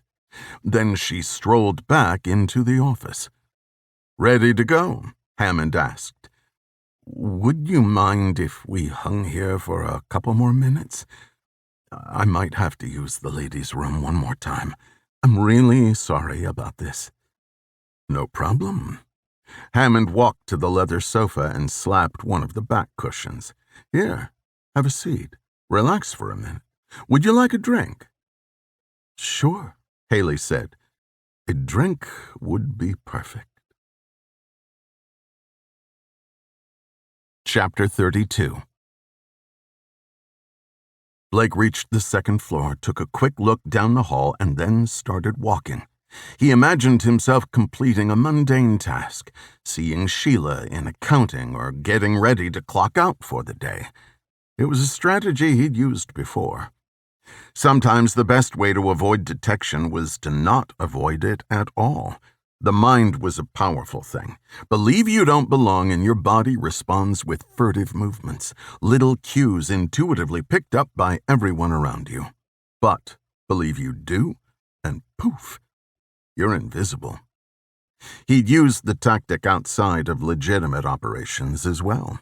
Once, he'd snuck backstage at a Soundgarden concert with his late buddy Bonzo. They milled around, talked to a few people, even bullshitted with the band for a couple of minutes before they went on stage. No one ever asked what their job was or who they were.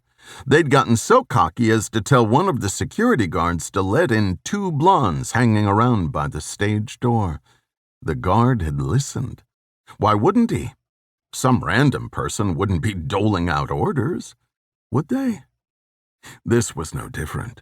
Chances were, anyone who worked in the building would have no idea who he was, with a few notable exceptions: Anastasia, the 2 goons who'd tossed him from the lobby, and the 2 others who were probably still nursing a couple of pretty bad headaches. Other than them, he had to assume Hammond himself would recognize him. But Haeli was taking care of that much. The issue would arise on the way back. If he could find his father and mother, assuming his father knew where she was being held, their group would definitely be noticed. He had to hope he could find a way to keep them hidden. He walked around the horseshoe, ready to give the obligatory wave or afternoon to a passing colleague. None materialized. One left turn, and then another. Ahead, past the windowed bridge connecting one building to the other, were 2 double doors. Blake recognized them from the video, or at least they matched his expectation. With no offices along the stretch, he picked up his pace to jog. Upon reaching the dead end, he keyed in with Hammond's credentials and barged in. Inside, he was met with 24 curious stares. He was in the right place. "Jim Brier," Blake announced. "Jim Brier, I need you to come with me." His father stood up and froze. Blake could see the recognition in his eyes. "What's this about?" another man asked. The rest of the room remained quiet. "It's all right, Freddie."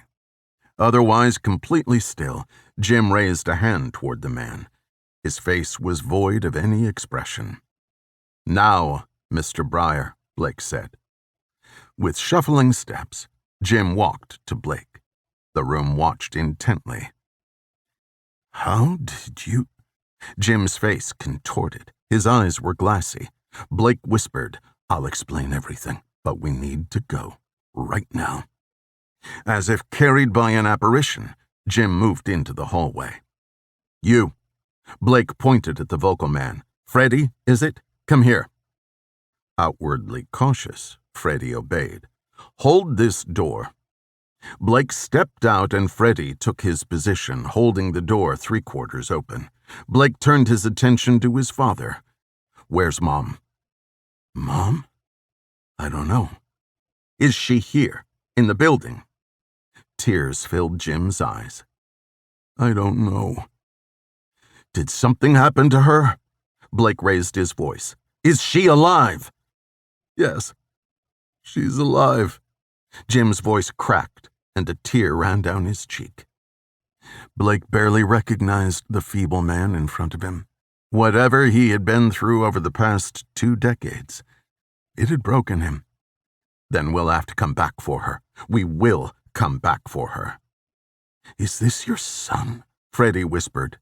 You can't get out of here. There's nowhere to go where they won't catch you. I wouldn't be so sure, Blake said. While it wasn't foolproof, Blake had a plan for extraction. At the local hardware store, he'd purchased 2 chain fire ladders and a 6x3 sheet of heavy rubber.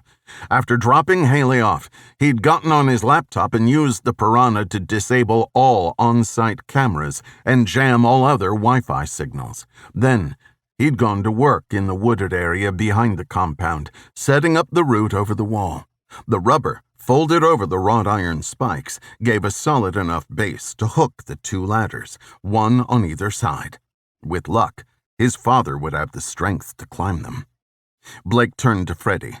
Do me a favor. Give us a 2-minute head start, then do whatever you have to do. The door is open. The rest is up to you. Grabbing his father's arm, Blake led him down the hallway. The fact that Jim didn't protest was confirmation enough that he wasn't, for some reason, living in the locked-down barracks voluntarily. Peeking around the corner, he decided to cross the next section of corridor. A few more legs and they'd be in the stairwell on the way to the courtyard, and as soon as his father was on the other side of that wall, they would be home free. Wait, Jim said. I have to go back. I need to get something. There's no time, Blake said. Blake. His father's eyes became stern, much like the man he remembered. I'm going back. Wait for me here. From behind the couch, Hammond handed Haeli her drink. He leaned over so his mouth was close to Haeli's ear. Haeli could feel his hot breath on her neck. She fantasized about throwing her elbow into his throat. So, you want to do it right here? On the couch? Haeli didn't respond. There was only so far she would let this go on.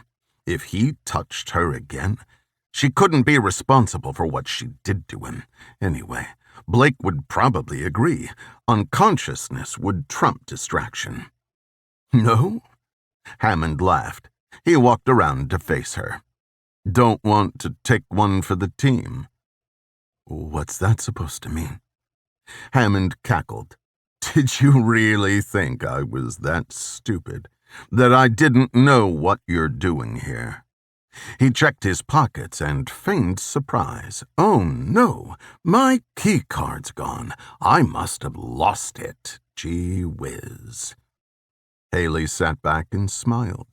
The gig was up. But it didn't matter. By now, Blake would be on his way out. At least she didn't have to keep up the charade any longer. Well, this is awkward, Haeli said, and we were having such a nice time. We were. Hammond's smug grin melted. All of us, including your boyfriend. Security should be giving him a warm welcome as we speak. Had a feeling we might know where he was headed, so we set a little trap for him.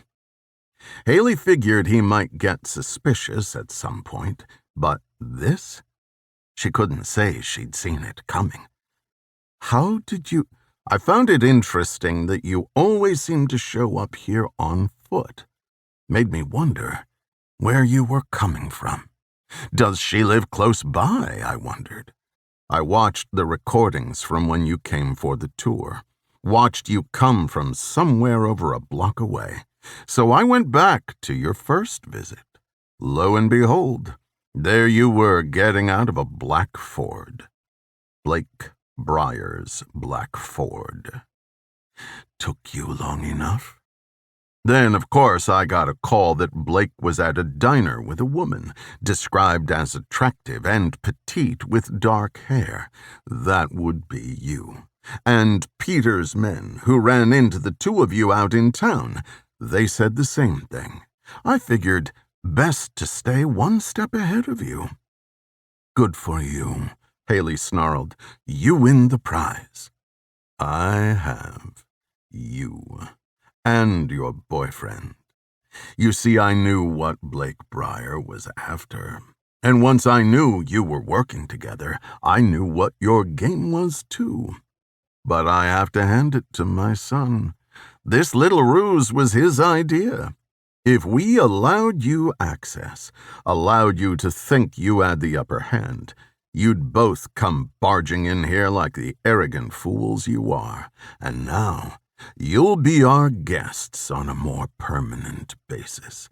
So enjoy your drink, because you won't have another for quite some time. Blake glanced at his watch, then peeked around the corner. If his father wasn't back in 30 seconds, he was going to get him. With each minute that ticked by, the chances of someone coming their way increased. Footsteps approached from behind him. Okay, I got it. His father was carrying a stack of manila folders. Whatever that is, it better have been worth it. Now let's go. Blake went first, making sure his father stayed close. At the next corner, Blake stopped and edged his way out until he had a clear view. He snapped back behind cover. 2 security guards. Are they coming this way? Jim asked. They're standing in the middle of the hall with their arms crossed, like a blockade. You think they know we're coming? Blake shook his head. How would they? I knocked the cameras out. From behind, more footsteps approached. This time, there was more than one set. 2 more, Jim said. I can see that. Blake took his father's arm and pulled him around the corner. Stay with me. Ahead, the faces of the 2 security guards lit up. They planted themselves firmly, and both dropped their arms to their sides.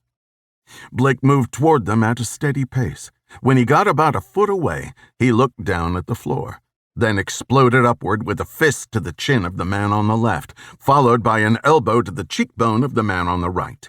Both buckled over, grabbing at the pain.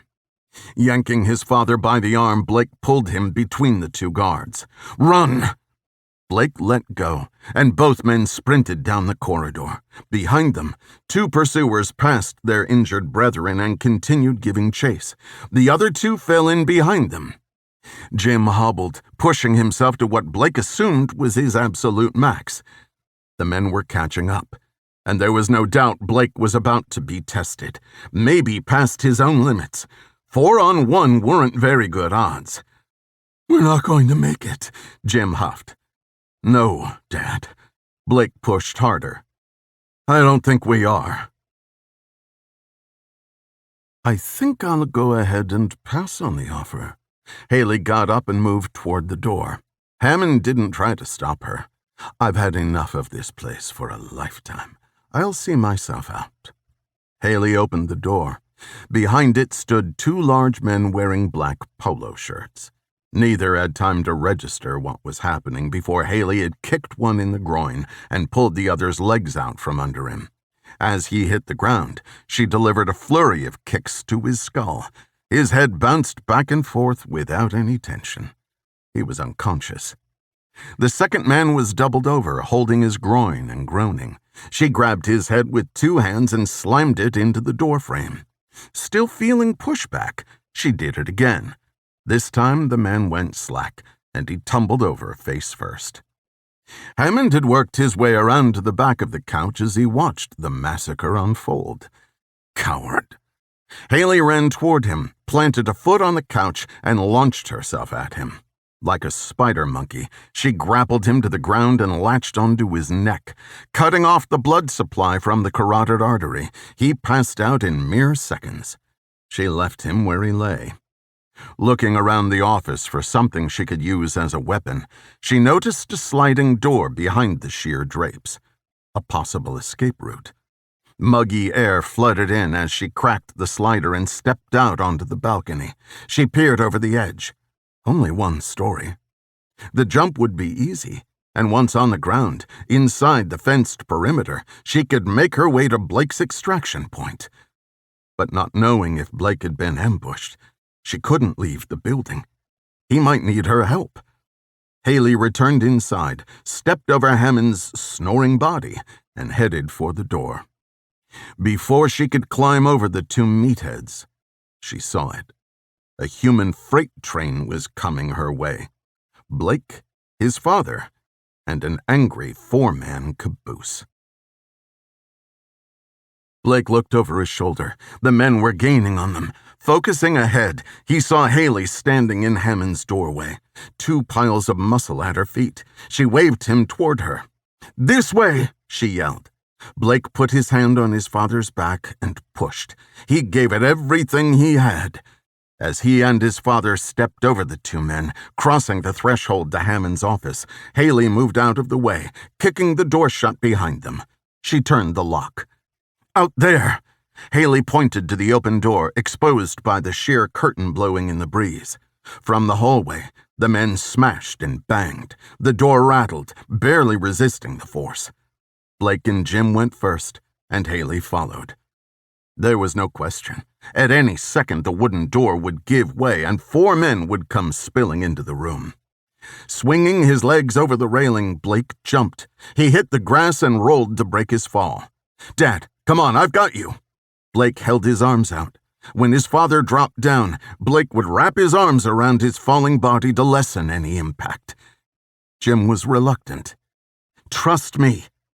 Jim climbed over the railing and then sat down on the edge. Then he slid forward, letting himself drop. Blake caught him.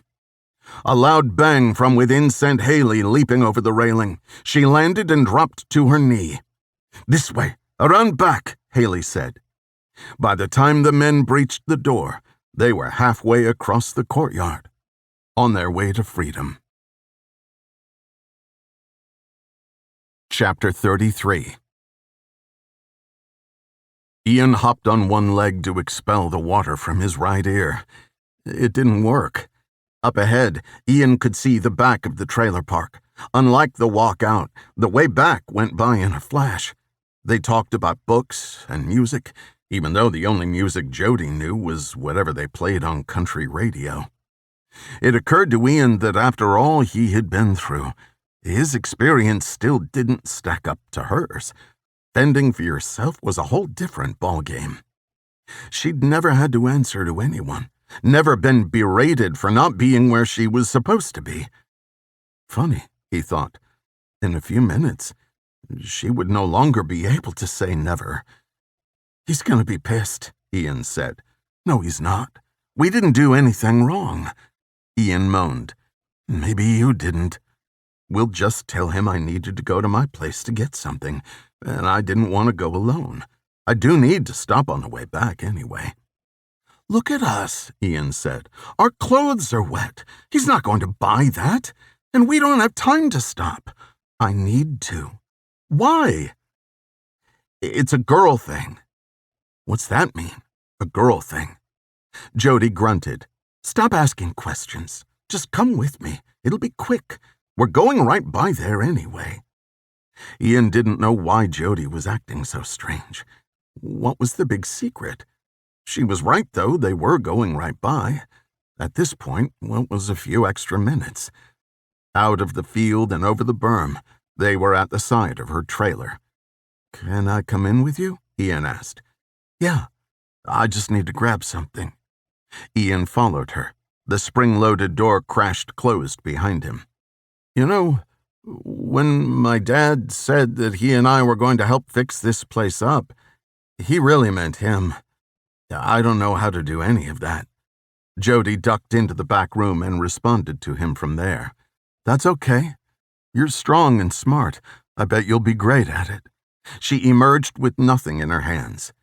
"You gotta learn this stuff for when you grow up and get married and have a house, right?" "I'm not getting married," Ian blurted. "Why not? Don't you want to have children someday?" "Do you?" "Of course I do," she said. 3. And a cute house and a big, strong husband that's nice and kind and has money and doesn't leave me and the kids." Sheesh, she's got it all worked out. Ian didn't know where he'd be tomorrow, and she had her whole life planned. Not that it didn't sound nice, but his path was different. Married to the mission, as Fez said. He didn't want to offend her, and the truth was, if he ever was going to marry someone, She would be his choice. You're right. That does sound... Outside, the rumble of motorcycles shook the trailer. They got louder and louder until it sounded like they were inside. Then they staggered to silence. Jody went to the window and peeked outside. Ian squeezed in next to her. "Darlene," she said. In the middle of the dirt road, Darlene was talking to one of the biker men. He was fat and had a shaved head with tattoos on his scalp. Darlene was pointing, and the man looked over to Jody's trailer. Jody and Ian ducked and stayed low. "Just stay quiet," she said. "They'll go away." "Is the door locked?" She shook her head. Ian crawled across the floor, reached up and turned the latch. "Is that locked?" "You shouldn't have done that. It's broken. Now we're going to be stuck. Better than them getting in." Jody seemed to agree. After a few minutes of quiet, a ruckus sounded outside. One of the men was yelling, although Ian couldn't make out what he was saying. Then a few men were yelling at once, whooping and laughing. Ian couldn't understand what they were doing. What did they want with them? Ian scooted over to Jody and sat next to her with his back against a chest of drawers covered in books. Jody huddled in close and he put his arms around her. He could feel her jump as one of the motorcycles fired up. Then came another, and another. Before they knew it, the whole gang was riding away. Jody got to her feet and peeked out the window. "They're gone." "Darlene, too?" Ian asked. "Yeah, her too." Ian got up off the floor. "What was that all about?" "Who knows? Darlene's probably still pissed at me. The guy with tattoos on his head. I think that's Darlene's old man." "Like her father?" Ian asked. "No, like her boyfriend. I don't know, she calls him her old man. If you ask me, she looks older than him. If you think they're really gone, we should get back. It's getting really late now." Jody went to the door and twisted the lock back to its original position. She tried the door, and it didn't budge. "Told you." Ian gave it a shot. Same result. "Come on," Ian said. "This just keeps getting worse and worse. Fez is gonna kill me." "Who's Fez?" That's just something I say. Never mind. Is there a way to get it open?" "Last time I used a knife. It was a year ago. Slid it in right there. Took a while, but I got it." "Do you have a knife?" Ian asked. Jody went to a drawer in the kitchen area. When she opened it, Ian thought he smelled something like burnt wood, like a campfire. "What's that smell?" No sooner than he spoke the words, smoke began billowing in from underneath. "It's on fire!" Jody screeched. "No, no, no," Ian repeated. "We have to get out of here." He kicked the door. It didn't open. He kicked it again. The smoke got thicker. It started filling the inside of the trailer fast. It was becoming hard to breathe. Ian stepped on a box of books and pulled at the window.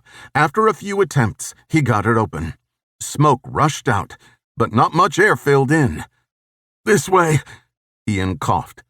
He could hear Jody coughing, but could barely see her. When he stepped off the box, he could tell that she had knocked all the books off the dresser and was crawling around as if she was looking for something. She was coughing violently. "Come on, Jody!" Ian coughed again. This time it was a fit. He stumbled, steadying himself on the small table attached to the wall. Under his hand he could feel cloth, like a sweatshirt or a towel. He grabbed it and tied it around his face. Jody stopped, coughing. "Jody?" Blind, he took 2 steps toward where Jody had been and began feeling around the floor. When he felt her, he hooked his arms under her limp body and dragged her toward the light, the open window. With all his strength, he hoisted her against the sill, then grabbed her legs and tipped her out. She went head over heels. Then he went the same way. Hitting the ground, he got to his knees, grabbed Jody's legs, and dragged her away from the flaming trailer. She coughed. He coughed. They coughed together. He laid down beside her and stroked her hair. "You're okay." You're going to be okay." Jody's body bucked. She turned to the side and vomited. In her left hand, she clutched a photograph. A picture of a woman. Chapter 34. Peter accompanied security while they escorted the last 2 escapees back to the residence. While several had made a break for the front doors, Zhao Yan and Mark Cooper had decided to hide out in the building, hoping everyone would think they were already gone and would stop looking for them. Peter knew better. Yan was clever. It was no surprise he'd try to take advantage of the breach. But Cooper? He hadn't even been in lockdown for a full 24 hours. Peter swiped his card and opened the double doors. Security shoved the 2 men inside. "You're just adding time onto your sentence, you know," Peter said. The 2 men trudged back to their bunks, defeated. "Are we all accounted for?" Peter addressed the group. "I don't know what it's going to take to make you all see that you're only hurting yourselves. This organization is ready and willing to accept you all with open arms. All of this is for your benefit, and still you spit in the eye of the church." Alex Humboldt stood up and moved to the dead center of the room. His fists were balled, and he held his head high. "Because we're fed up." Peter's brow furrowed. "Watch yourself, Alex." "I'm done watching myself. I'm done playing your games." Alex turned 360 degrees. "If any of these people were telling you the truth, not one would say they believe any of this is somehow in our best interest. Have you forgotten why we're here? We're the ones that have woken up, who see things as they really are." "Clearly, Brother Alex has not made much progress," Peter announced. "Starting right now, we will be on a 48-hour lockdown and introspective fast. A gift from Alex. You will be provided water and nothing else. No meals, no coffee. Perhaps tonight you might wish to give Alex a gentle reminder of how his actions hinder your progress. However you see fit." Alex laughed. "You don't think they know what you're trying to do? You're a bully, plain and simple. What all these people don't realize is they can walk out of here any time they want. You know as well as I do that you can't hold us here. It's called kidnapping, and we're not going to stand for it anymore." He turned to the group who were watching with blank stares or open mouths. "Who's with me?" Not a soul budged or made so much as a peep. Peter expected nothing less. "You will be released when you have proven that you aren't a detriment to yourself, just like everyone else. Now I suggest you take a moment to reflect. Ask the universe for peace and guidance. It will provide." "Fine," Alex shouted. "If none of you will stand up, I'll do it myself." He stormed up to Peter and stared him in the face. "I'm walking out that door and I'm going to the cops. Your ass is going to jail." Peter bowed his head, then stepped around the disgruntled man. "Brothers and sisters, I have never given up on any of you. Like my father, I have given my heart and soul to help every single one of you achieve greatness. No matter how mixed up you might have become, you all deserve the chance at redemption. It pains me to say it, but I'm afraid Brother Alex may not have the capacity to control his inner demons. I don't want to let you all down, but for the first time ever, I may have to admit defeat. Brother Alex might very well be a lost cause." "I'm the lost cause," Alex sneered. "Laughable." Peter stepped aside. "Brother Alex, you are free to go." "What do you mean? You're going to just let me leave? Just like that?" "Of course. I've told you all many times. All of this is for your benefit. You may not understand it, but sometimes we are all in need of an intervention. 99 times out of 100, the person being called on the carpet is forever thankful that someone cared enough to invest time and energy into them, to save them from themselves. But there is always that one who is so damaged he is incapable of ever seeing the truth. I believe that's you, Alex.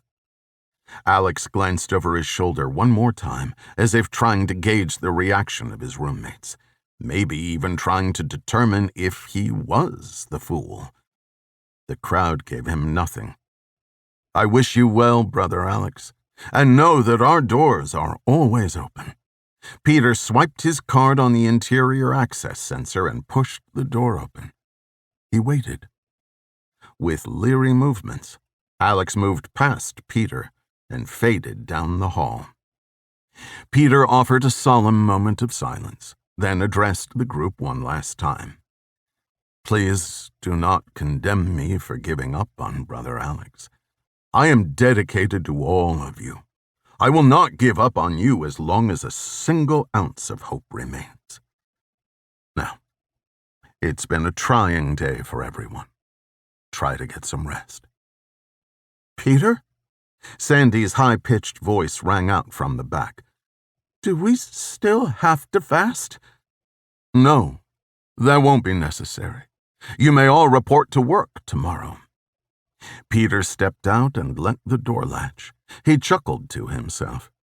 Sometimes the ridiculous crap that came out of his mouth was too much for even him. Brother this and sister that. Ludicrous. Ask the universe for peace. Crap, his father would say. Not that he was a skeptic. Far from it. He believed in the program and was committed to its success. It was just that his approach was different from his father's. More practical, say. As Peter rounded the corner into the next corridor, his men were already bringing Alex back. Look what we found, boss. Tell them, Alex squirmed. Tell them you let me go. You must be mistaken, Peter said. Would I let someone go who challenged my authority in front of everyone? Who threatened to have me arrested? Doesn't sound like me. Bastard, Alex snarled. You're evil. Pure evil. Mark my words. You're going to get yours. Maybe. But you first. Peter broke eye contact and then continued down the hall. Take him to the infirmary. Strap him down. I'll check on him later. No! Alex cried out from behind. Peter could hear him struggling as his men dragged him away. Peter sighed. Some days, he felt like burning it all down. Today was one of those days. Chapter 35. Haeli strutted into the Don Cesar Hotel and charged toward the front desk, a wireless earbud in her right ear. Her role was simple. As the executive assistant to a wealthy businessman, she was responsible for booking accommodations and ensuring a smooth travel experience. On the way south from Dunedin, Blake had asked her to look up the most expensive hotel she could find, at least 45 minutes away. At $786 a night for a standard suite, the Don Cesar Hotel in St. Pete's Beach fit the bill. Blake's reasoning was threefold. First, the more expensive the hotel, the nicer the area and the less chance of running into any trouble. Two, the resort-like property with its pools and beachfront activities seemed to cater to the out-of-town vacationer, less likely for Jim to get recognized by someone associated with the church. Three, and most important, after the conditions he had endured, Jim deserved a bit of luxury. Haeli agreed with Blake on all counts. Of course, there was still risk. If they could have, they would have stashed Jim in St. Petersburg, Russia, rather than St. Petersburg, Florida. But until they could locate Blake's mother, Tampa Bay would be their home away from home. "I can help you, ma'am. The young man's raspy voice carried a distinct Australian accent. Haeli held out her index finger. Yeah. Listen, I have to go. Call me when it's done. She tapped the earbud and then addressed the man in front of her in a rapid, non-stop cadence. Adriana Cruz, pleasure to meet you. I'm looking for availability for the next few nights. A suite with a king, preferably. And if I could have fresh flowers delivered and 4 bottles of Pellegrino chilled. The room will be occupied by my boss, Angelo Romano, but you can put it under my name. Here's my ID. And here's my Amex for the room and any incidentals. Mr. Romano doesn't like maid service during his stay, so if you could be a dear and inform the staff. You know what? On second thought, scratch the flowers. I'll take care of them myself. Did you get all that? Not a problem, ma'am. We can certainly accommodate, although we only have double-bed suites. Will that be all right? If it's all you have, it'll have to do for now. How many nights? Make it 4, to be safe. Great. I'll get that booked for you. The clerk inserted the credit card into the reader and spoke as he typed. There we are. 1 suite, 4 nights for Mr. Angelo Romano. I will just need his ID on arrival. Hotel policy. Of course. I will personally make sure of it. Then you are all set. He pulled a sheet of paper off the printer and handed it to her. I hope he enjoys his stay. One more thing, Haeli said. Can I get a key? I need to set up the room before he arrives. Oh, I'm not really supposed to. Nonsense. That's my Amex you run up $3,200 on. I like my job, Miss Cruz. I'd like to keep it. Haeli gripped the edge of the counter and leaned toward the man. You don't understand. Mr. Romano is very particular. I like my job too, and I'd also really like to keep it, you know what I mean? It's not like you don't know who I am. You have a picture of my license, for shit's sake. The clerk looked around and then lowered his voice. Fine, but make sure your boss checks in. Grabbing a blank card, he ran it over the magnet. And they said chivalry was dead. Haeli winked. Thank you. I'll be back. With flowers. She parted ways as fast as she could. Outside, Blake and Jim waited in the car. As Haeli approached, she could see they were engaged in conversation. Blake wasn't smiling, but by the lack of tension in his jaw, she could tell he was relieved. Both men were playing it cool, but it was clear to her how much they cared about one another. Haeli got into the back seat and passed the key over Jim's shoulder. Hope you like Pellegrino. You didn't give them my name, right? Haeli chuckled. Not our first rodeo, Jim. The room is under Angelo Romano. That's you, in case anyone asks. We'll have to go in through the side door. Whatever you do, avoid the staff. They're going to be looking for your identification. With any luck, they'll forget about it when the shift changes. Are you two staying as well? No, Blake said. The further we are from you, the better. They've been tracking us down for days. Anyway, we're already settled in at the Fenway, and it'll be better if we're closer to the church. Unfortunately, since we had to pull the piranha, we no longer have eyes inside. When are we meeting the contact? Haeli asked. Don't know yet. I have a call in through Cott. He'll get back to me. Jim twisted around to face Haeli. Piranha? Long story, Blake said. Haeli leaned forward so she was between Blake and Jim. I have to say, it's really great to meet you, finally. I've heard so much about you.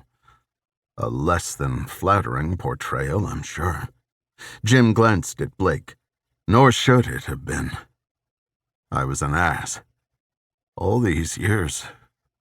Wasted. His voice wavered and he cleared his throat. I'm sorry, son. I'm so sorry about everything. I can't say it enough. Blake took his father's hand. We both made mistakes. Forget about it right now. We need to focus on getting Mom out of there." "I need to talk to you about that," Jim said. "Your mother and I—" After several agonizing seconds, Blake spoke up, as if he could no longer take the anticipation. "You what? Split up?" "No, not exactly. But we were on different paths. I started asking questions, and instead of getting answers, I got backlash. Mom wanted me to stop drawing attention, but of course I didn't listen. She wasn't willing to get ostracized over it, so she started distancing herself. She was right, of course. I landed myself in lockdown. She maintained her good standing, as far as I know. She wasn't in there with me, that's for sure." "Is she living at the compound?" Jim nodded. "I've seen her during my shifts around the building. I know she saw me too, but she avoided me. She's scared. That's all. Scared to lose everything, and I get it. I feared the same for a long time. It's just that I finally woke up, realized I was living a lie." He sighed and looked out the window. "She's still dreaming." "Are you saying she doesn't want out?" Blake asked. "I don't think she... No, that's not true. I know she doesn't. When I was captive, I kept telling myself that I would rescue her, somehow convince her to come with me if I could find a way to escape. I was fooling myself, giving myself a reason to get up in the morning, but the truth is, she'll never leave." Blake's phone dinged. He glanced at the screen. "Cot says the contact wants to meet in an hour. Same place. Dad, we'll have to take care of this. Why don't you go inside and get yourself settled? We'll stop back later." Jim nodded. "Before you go..." Reaching under his seat, he pulled out the stack of file folders. "Take these." "What are they?" Haeli asked. "They're what almost got us jammed up." Blake grabbed the stack and passed it back to Haeli. "They're receipts of some kind," Jim said. "Payments. Whatever they mean. The church sure didn't want the feds getting a hold of them. Some of them date back a little while, but I've never seen them." He opened his door. "We'll take a look," Blake said. "Lie low, will you? You need to be careful." "I will." "And don't be so sure about Mom. We'll get through to her." "I hope so. I really do." Jim labored to get his feet on the ground and hoist himself out of the car. Then he bent over and stuck his head back inside. "I love you, son." Blake looked right at his father, but didn't say anything. Haeli felt trapped in the awkwardness of the moment, but she understood. She could almost read his mind.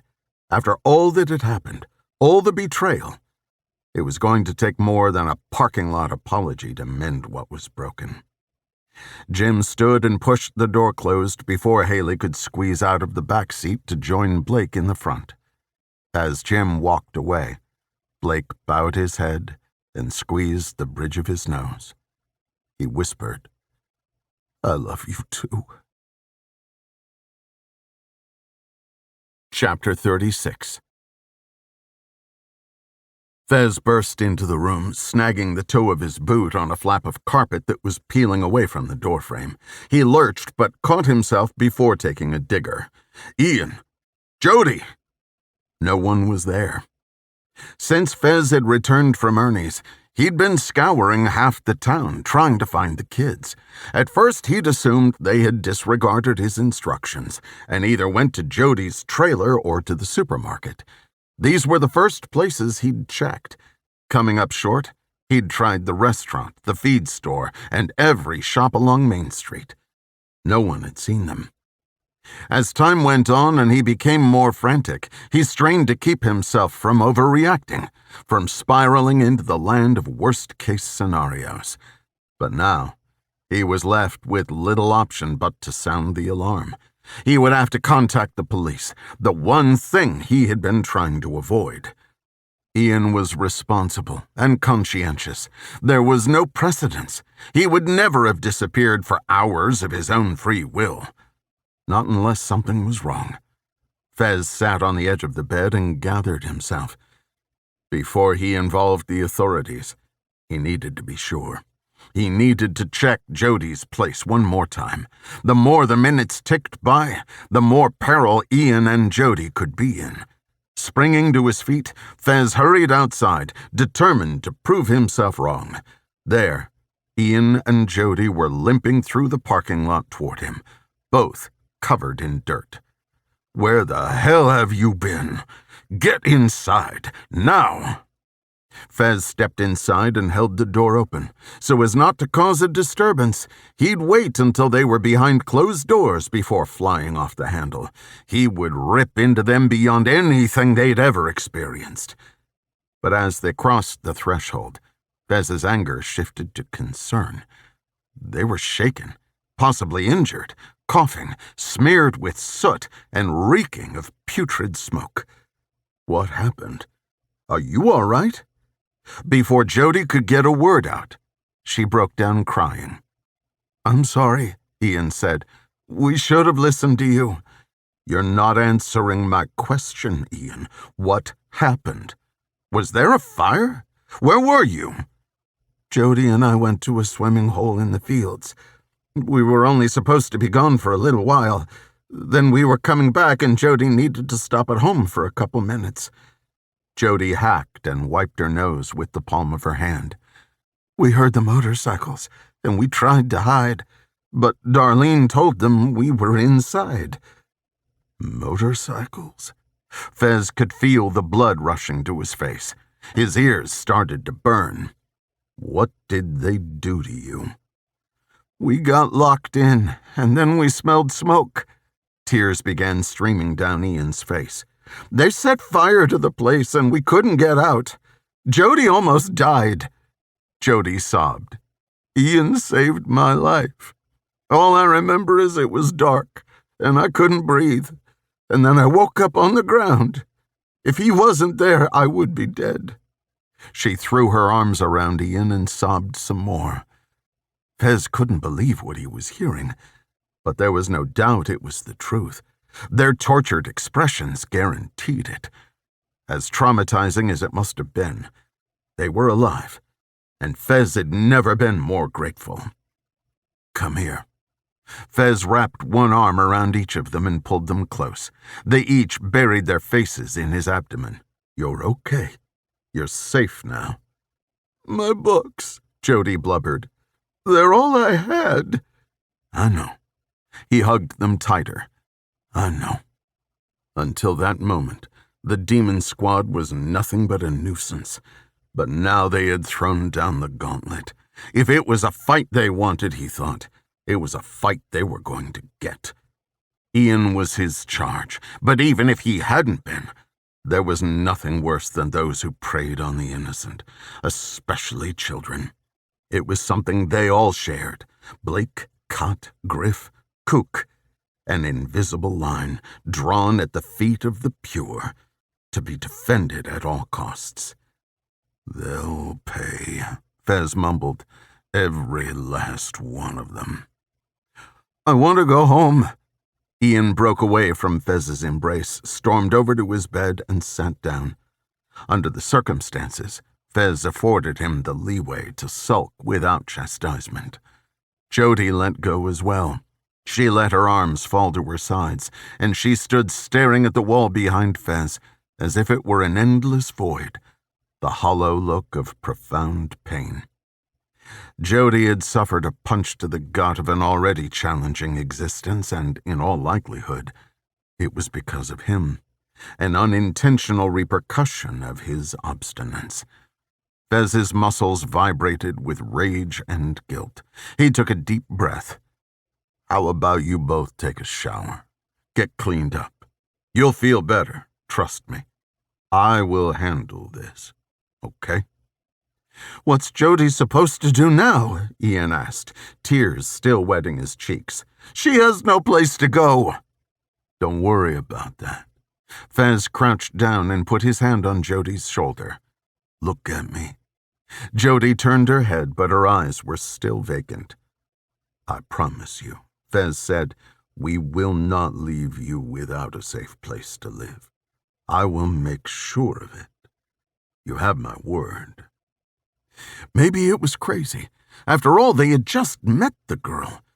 But Fez would have given his life to protect her, just as he had sworn to do for his country once upon a time. He knew what had to be done, and of all the people in that town, he might well be the only one crazy enough to do it. Chapter 37. Peter checked his phone. No missed calls. It was unlike Grady Larson to be late. As dumping grounds went, the dirt lot was well chosen. After all, Larson knew his way around the nooks and crannies of the city. But on the outskirts of downtown Tampa, it was busier than Peter liked. Beyond the border of overgrowth, cars buzzed by in a nonstop parade. Sitting still with Alex's body in his trunk felt like a provocation, tempting fate. He could dump the body without Larson and let the chips fall where they may. He'd learned enough about the detective's thought process to give it a go, and once he was no longer in possession, who cared what happened afterward? Alex was a nobody. No family, at least none who'd cared enough to visit or call, and no known estate. He had been attached to the tit of the church for years. For this reason, Peter couldn't understand why Alex had become such a thorn in his side. One would think it'd behoove a person to show a little gratitude. Peter was the literal hand that fed him. If it were up to his father, people like Alex would have already tanked the entire organization with their accusations, faux outrage, and twisted moral high ground. The church took no more advantage of its members than its members took of it. It was symbiotic. Absent as he was, even the great sage was savvy enough to know that much. All right, Alex. Looks like it's you and me. Peter popped the trunk latch and stepped into the low, late-day sun. The glare off the glossy paint was blinding. He reached in and grabbed his glasses, then pulled a box of medical-grade rubber gloves from under his seat. Already sweating, he struggled to pull the gloves over his moist fingers. Out of the corner of his eye, he caught movement in the brush. By reflex, he swung his half-gloved hands behind his back. A Crown Victoria cut through the break in the foliage, followed by a cloud of dust, kicked up by the back tires. Larson pulled perpendicular and opened his window. Are you serious right now? Peter went back to wrangling the bunched-up latex. You're late. I'm only here because I didn't want to say anything else on the phone. Larson got out, but stayed close to his car. I was about to start without you, Peter said. Need gloves? You're not hearing me, Peter. I'm not a part of this one. I'm not a part of any of them anymore. What's your problem? Peter pulled open the trunk and then stepped toward Larson. It's just like the others. Just set him up so we can get out of here. That's my problem, Larson said. It's just like the others. How many others are there, Peter? How many more will there be? I'm not an idiot. There's no way this keeps happening. People just don't keel over and die on a regular basis. Young people. What are you going to tell me this time? He just didn't wake up for some reason, right? Peter raised his fist as if he were going to take a swing, despite being several feet away. He extended his index finger, waggled it, then dropped it to his side. You're something else. Are you accusing me of something, Grady? Because that's what it sounds like. Stop this, Larson said. Whatever you're doing, just stop it. I can't be a part of it. That's all. I can't believe that's what you think of me. Peter reached into the trunk, grabbed the back of Alex's neck, and lifted his body to display his face. He was having a nervous breakdown and was sent to the infirmary for observation. Last I talked to him, he was feeling better. He was given a mild sedative and was able to get some rest. When the staff left for the night, they checked his vitals and everything looked good. When I went back to check on him, he was unresponsive. He had removed his monitors and was lying on the floor. I administered CPR, but it was too late. I don't know what else you want me to tell you. I'm not a doctor. What else was I supposed to do? Larson's arms swung and his head bobbled. Call a doctor. Call the ambulance. That's what people do. Don't have a conniption. Peter knew his calm demeanor would only frustrate Larson more, but he couldn't help it. He didn't have it in him to play the distraught role, not today. There was a simple job to be done, and he was going to do it, with or without Larson's help. If you don't want to help, don't help. Larson sighed, and his shoulders dropped. Peter levered Alex's body until his torso rested on the lip of the trunk opening, and his head and arms dangled toward the ground. He pulled his legs, sending the entire body to the dirt with a thud. I'm going to say this once, so listen carefully, Larson said. Don't call me again. If I so much as get a whiff that there's another body, I'm going to have the entire department on your ass. Do you understand me? Watch it, Grady. Remember who you're talking to. Peter left Alex lying below the bumper and moved to address Larson face to face. You forget that you're a part of this, too.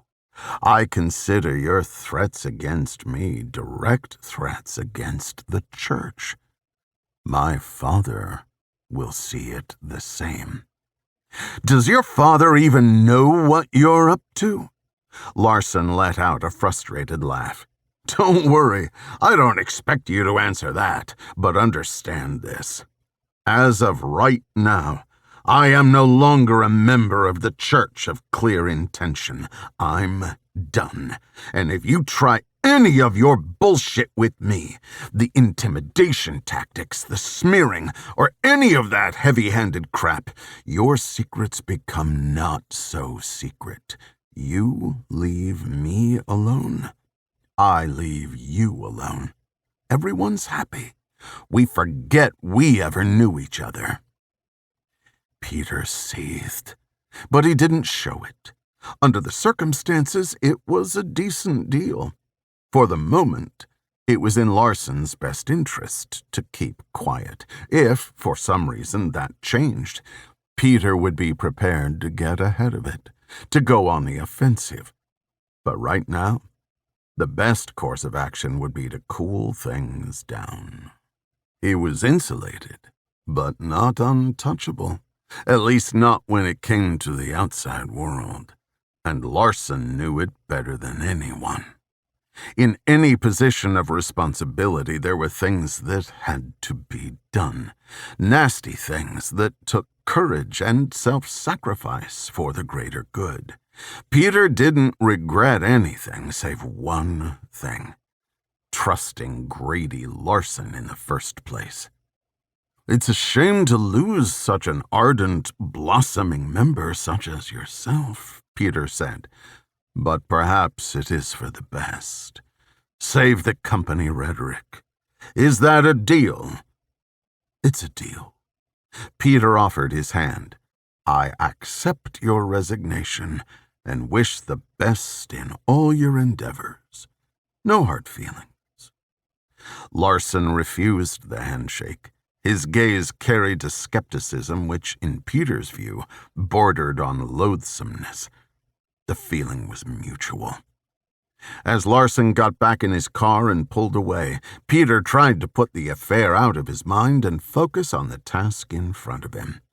He'd take into account lividity and injury, and as always, try to make it look like another homeless man who let a hard life get the best of him.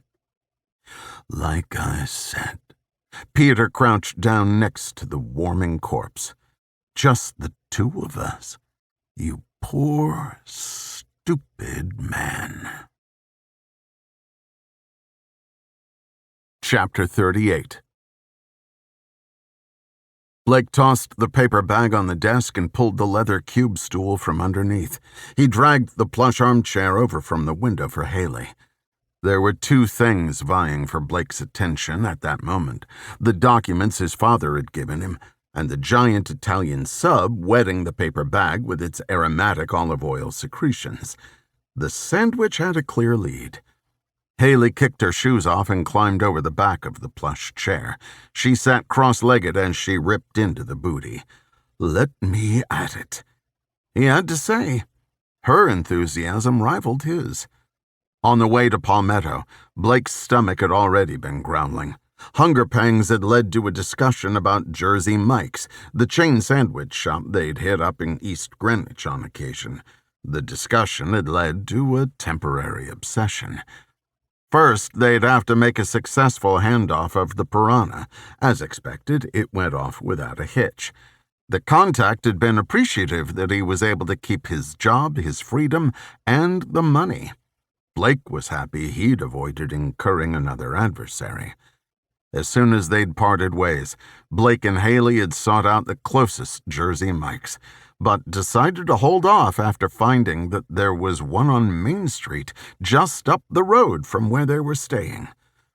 "Delicious," Haeli mumbled with a mouthful of prosciutto and provolone. For the next 3 minutes, they munched in silence.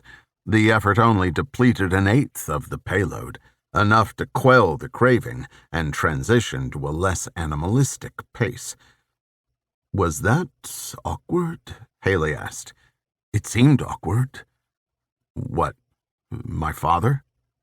"Yeah." She finished chewing, then swallowed. "You guys seem to be lugging around a lot of baggage." "Well, I wouldn't say it was awkward. It's funny, though. In some ways, it almost felt like no time had passed at all. But it also felt like we were meeting for the first time. Which is true, if you think about it. We're all just a sum of our experiences, right? So you could say we're totally different people than we were back then." He paused. "I know I am. For better or for worse." "I really like him," Haeli said. "He's not what I expected." "What did you expect?" "I don't know. An older you, I guess. I mean, you look alike, a little, but not the same intensity. You didn't know him when he was young." Haeli took a bite of her sandwich, then wiped her mouth with a paper napkin. "Do you think he's right about your mom? Didn't sound promising." "I think he's given up. There's obviously been some bumps in their relationship, more than he's letting on. I say we don't draw any conclusions until I can talk to her myself. My guess is she's hiding from it. It would be like her to avoid dealing with something like that head on. But I know them. They're good together.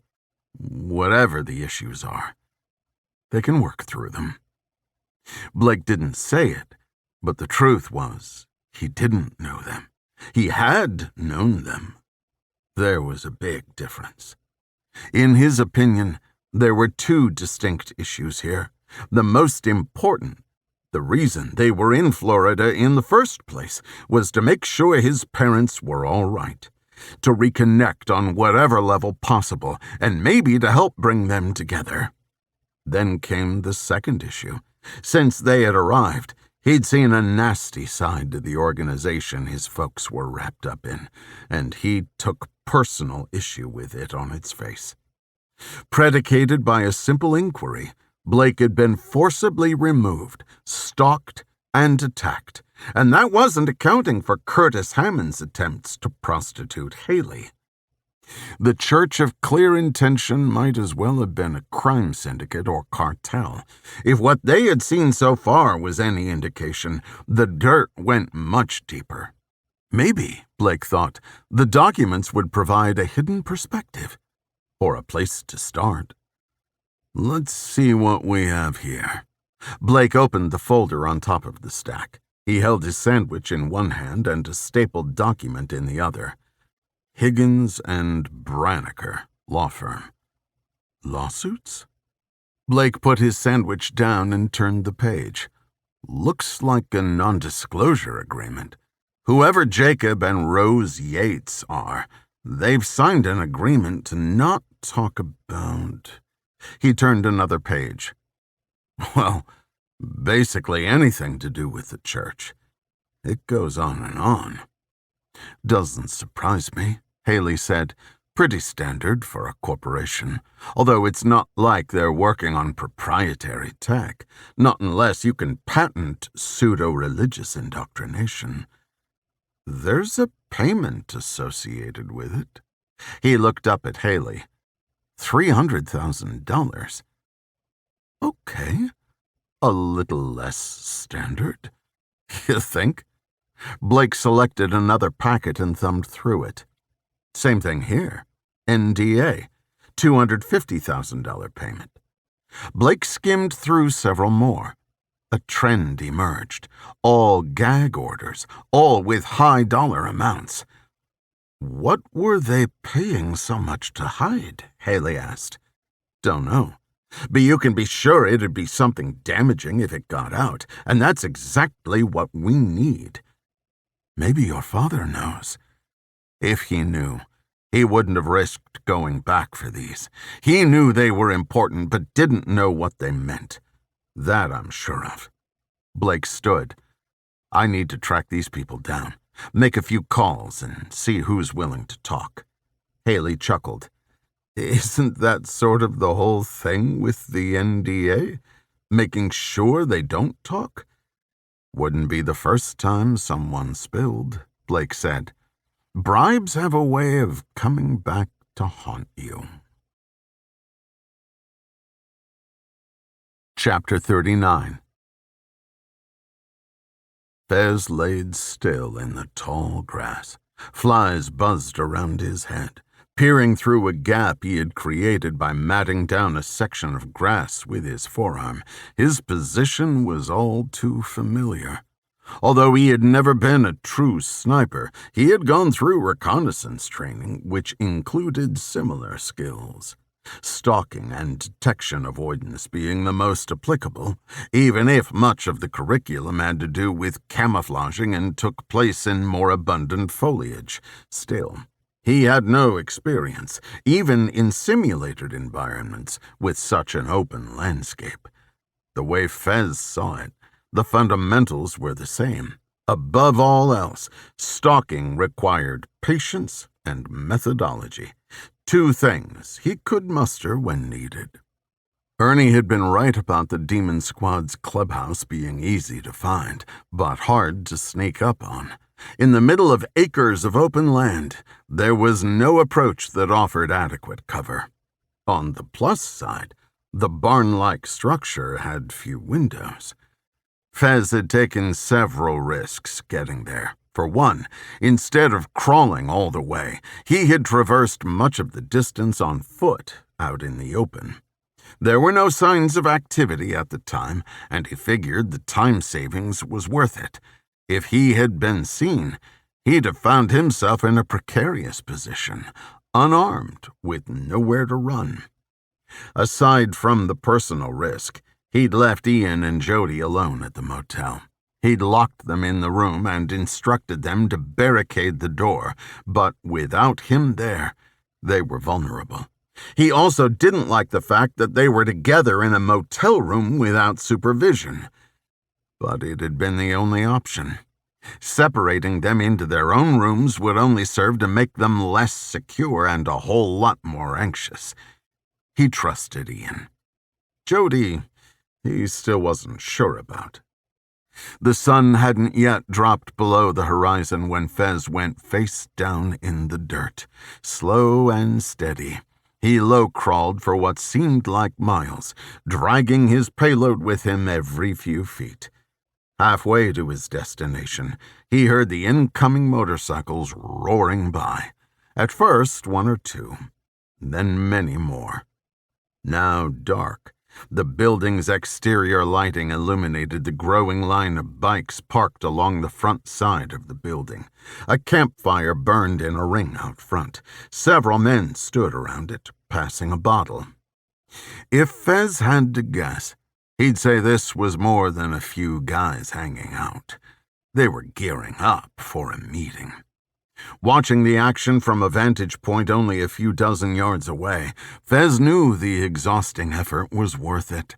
Not only was he able to get a front-row seat without being noticed, but his crawl had also carved a path through the grass, a route for egress. When he needed to slip away, he could escape without disturbing the upright grass around him. From the gang's perspective, there would be no indication anyone was out there, especially in the dark. He watched intently, ready for a long night. From a distance, he couldn't tell who was who, but there was no doubt in his mind that Snake was there somewhere. Hawk, too. In his solitude, Fez reminded himself that it was them who'd picked a fight with him, not the other way around. An eye for an eye was not only a personal code unique to him, his team, or even the Bible. It was a concept dating back to the beginning of civilization itself, an eternal law of man, memorialized by Hammurabi on stone pillars of ancient Mesopotamia. In the distance, the growl of straight pipes trumpeting the exhaust of a big V-twin motor announced an incoming visitor. As it grew closer, Fez could see that it was two bikers riding side by side. They pulled up to the end of the line of motorcycles and dismounted. From inside, a man stepped out and whistled, then swung his arm in the air like he was spinning an invisible lasso. The others abandoned their campfire and hustled inside, leaving behind a welcome quiet under the stars. Fez deduced they'd been waiting for the last two stragglers to arrive before starting. It meant no more would arrive at this point. The meeting would likely occupy the group for some time. All Fez needed was a couple of minutes. Knowing he wouldn't get a better invitation, Fez seized the moment. He stood and surveyed the expanse. All quiet, he picked up the two 5-gallon jugs of gasoline. Careful to step over the standing grass at the edge of his hidey hole, he walked toward the front of the building. As he got closer, he could hear the rowdy crowd. Either there was a heated debate or a serious game of charades was going on inside. Whatever the case, it was nothing compared to the ruckus that was about to ensue. Starting from the far end, Fez moved along the row of motorcycles, pouring a healthy amount of fuel on each as he went. He hummed a made-up song under his breath. The mere act of visiting each and every one gave him pleasure. A small piece of payback for what could have happened if Ian hadn't had the wherewithal to escape the burning trailer. At the end of the line, Fez finished off the second can by dumping its contents high on the corner of the building. It dripped down into a puddle in the dirt. With a flick of his lighter, he set the corner ablaze and carried the empty cans back to his spot in the grass. By the time he settled, the flames had spread up the wall and to the first two bikes in the line.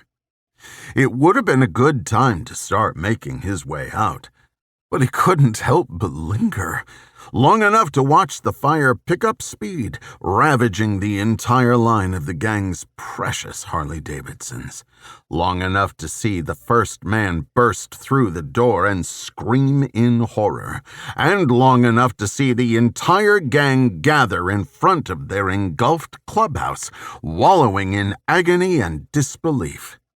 No sweeter nectar had ever been tasted.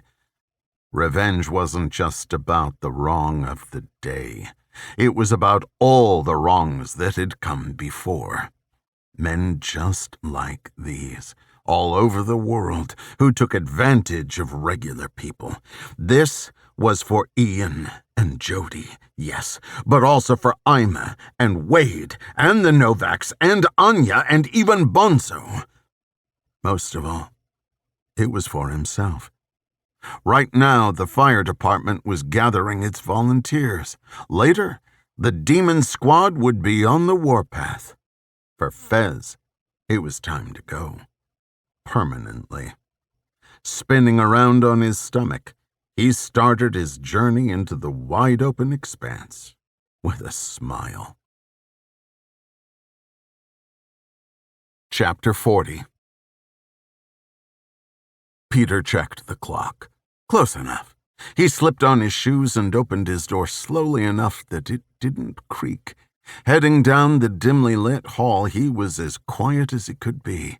The kids were all sleeping, and he didn't want to draw any attention to himself. It was the only major downfall to living in the main residence. Since he'd been a child, he'd lived in the same room. More than a room. The small apartment had its own bathroom. While it had been renovated to include an office a decade prior, it still felt like time had stood still within its walls. Stifling at times. That wasn't to say that he wasn't dedicated to the family, or he would want to be anywhere else, but communal living had its challenges, and it was probably the main reason he could never maintain a serious relationship. Still, it was worth it. Call him crazy, but he didn't feel the need for a relationship or even companionship. Unlike his father, Peter was content focusing on the things that mattered, and nothing mattered more than the church. In the residence, he could be instrumental in the daily workings of the family, a positive influence on all his siblings. His real brothers and sisters, the heirs, would one day work together to carry on the legacy and help bring it to the proverbial moon. He passed the children's quarters and the wives' rooms, paying special care not to wake his mother. This had to be done discreetly, given the high level of occupancy. Down the back staircase and out the rear door, Peter stayed close to the building as he worked his way around toward the front lot. He keyed through the security gate below his father's office and stuck to the fence line until he reached the main gates. Peter made it a point to be prompt, lest Jesus 3 Fingers show up first and get any ideas about coming onto the property. Jesus had earned the name 3 Fingers for obvious reasons. The middle finger on his right hand was missing. How that happened, Peter didn't know, and never cared to ask. All he cared about was that Jesus showed up with his order and kept his mouth shut. For that, Peter paid a premium. Once through the gates, Peter walked south. There were no pedestrians or even vehicular traffic in sight. About 1/8 of a mile down, he found a spot not lit up by a street lamp or floods from the compound or the nearby marinas and lingered there in the shadow. A car approached from the north. He bowed his head, turned toward the concrete wall, and shuffled along, just enough so that it looked like he was heading somewhere. The car passed. Several seconds later, headlights appeared from the south. Again, he made himself busy. This time, the car slowed as it approached, then pulled over a few feet from Peter. He glanced over to verify that it was the gray Honda Accord he had been expecting. Jesus flicked the interior light on and waved Peter over. Peter got in. "Turn that light off." "What's good?" Jesus offered his palm. Peter mimicked him, allowing Jesus to slap his hand and then hook 3 fingertips on his. "Nothing is good. Do you have the stuff?" "Hell yeah. What you think?" I came all the way out here to say what's up. I don't go around picking up shady white boys off the side of the road. You hanging around in the dark like that? That shit is shady for real. All right, just give it to me. You got the scratch?" Peter nodded, reached into his back pocket, and pulled out a loaded envelope. He handed it to Jesus. Jesus thumbed through the bills. Satisfied, he reached under his seat and produced a plastic baggie containing an off-white colored powder. Peter extended his hand, and Jesus was about to drop the bag into his palm, but paused. "This shit is hot, just like you asked for. But my brother, you gotta be careful with this shit, right? You gotta step on it hard, like hard. You touch this with your bare hands, you as good as dead, you feel me? If you don't know what you doing, and you don't cut it right, whoever boots it gonna be real dead too. You feel me?" "I feel you." Peter's patience was wearing thin. He knew exactly what he ordered and how to handle it. Of course, he'd have to play nice. Jesus could easily rob him and leave him on the side of the road for dead. Consorting with guys like this was a necessary evil, and not something Peter would do if there were any other option. "Can I have it now?" Jesus let go of the bag. "There's lots more where that came from. You peddling to the fat cats up in here? You could be pulling in hella chalupa. I got you. You know how to hit me up." "Sure." Peter opened the door and stepped out. He wanted to put as much distance as he could between him and Jesus. But there was one thing that was nagging him. "Can I ask you something?" "Depends." "What happened? The finger, I mean. Was it shot off or something?" "This?" Jesus held up his fist. The nub of a middle finger protruded above his knuckles. "I flicked my mother the bird when I was a kid. She didn't like that much." "Are you serious?" "Nah, I'm just playing. Birth defect, bro." Jesus snickered. "Shot off? You watching too many movies, my man. Be good." "Yeah, you too." Peter closed the door and Jesus drove off. Peter made his way back onto the property and around the building with no particular urgency.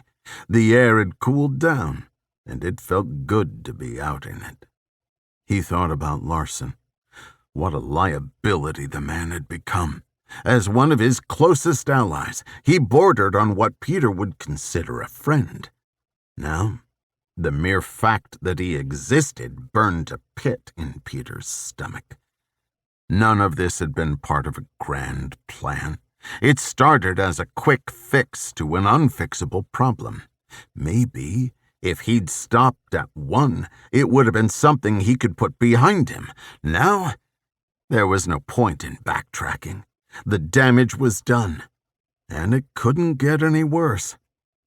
Peter returned upstairs and slinked his way by the sleeping children and reclusive women, back to his boyhood home. He opened his desk drawer and tossed the bag inside. He stared at it with reverence. How powerful a substance like that can snuff out a life as fast as a bolt of lightning. Like Zeus smiting his enemies, he wielded it with righteous purpose. One day, he would follow in his father's footsteps, and if he planned to play God, he might as well get his practice in now. Chapter 41. At dawn, the park was bustling with joggers, cyclists, and dog walkers. Blake walked hand in hand with Haeli. He loved the culture here. Active, alert. Novak's native land, the Tampa Bay area was as vibrant a place as he'd been. Maybe he was just feeling optimistic. His father was safe and well hidden, and there was the meeting they, with luck, were about to have. Spending several hours on the phone the previous evening had been mostly fruitless. There were a lot of choice words thrown at him, the majority of which started with screw and ended with off. But he'd stuck to it and was glad he had. Radek Sławomir, a Polish immigrant, judging by his name and accent, was the one and only person on the list who hadn't hung up on Blake. Even though he'd been standoffish, Blake had gotten the impression the man wanted to talk. He wouldn't say anything over the phone, but after Blake had stuck with him for 20 minutes, he'd agreed to meet in person.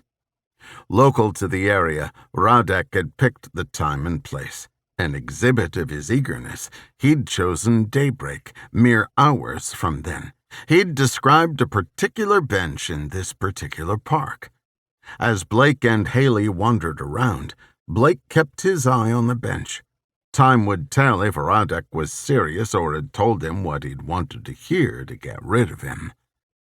"I should be running," Haeli said. "Haven't done any exercise since we've been here."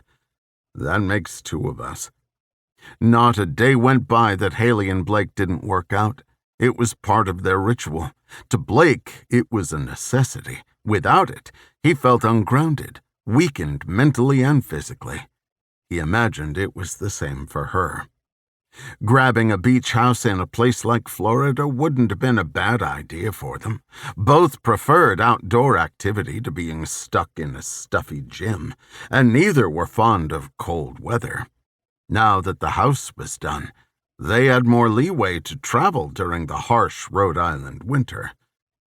"What would you say about coming back down here when this is all done?" Blake asked.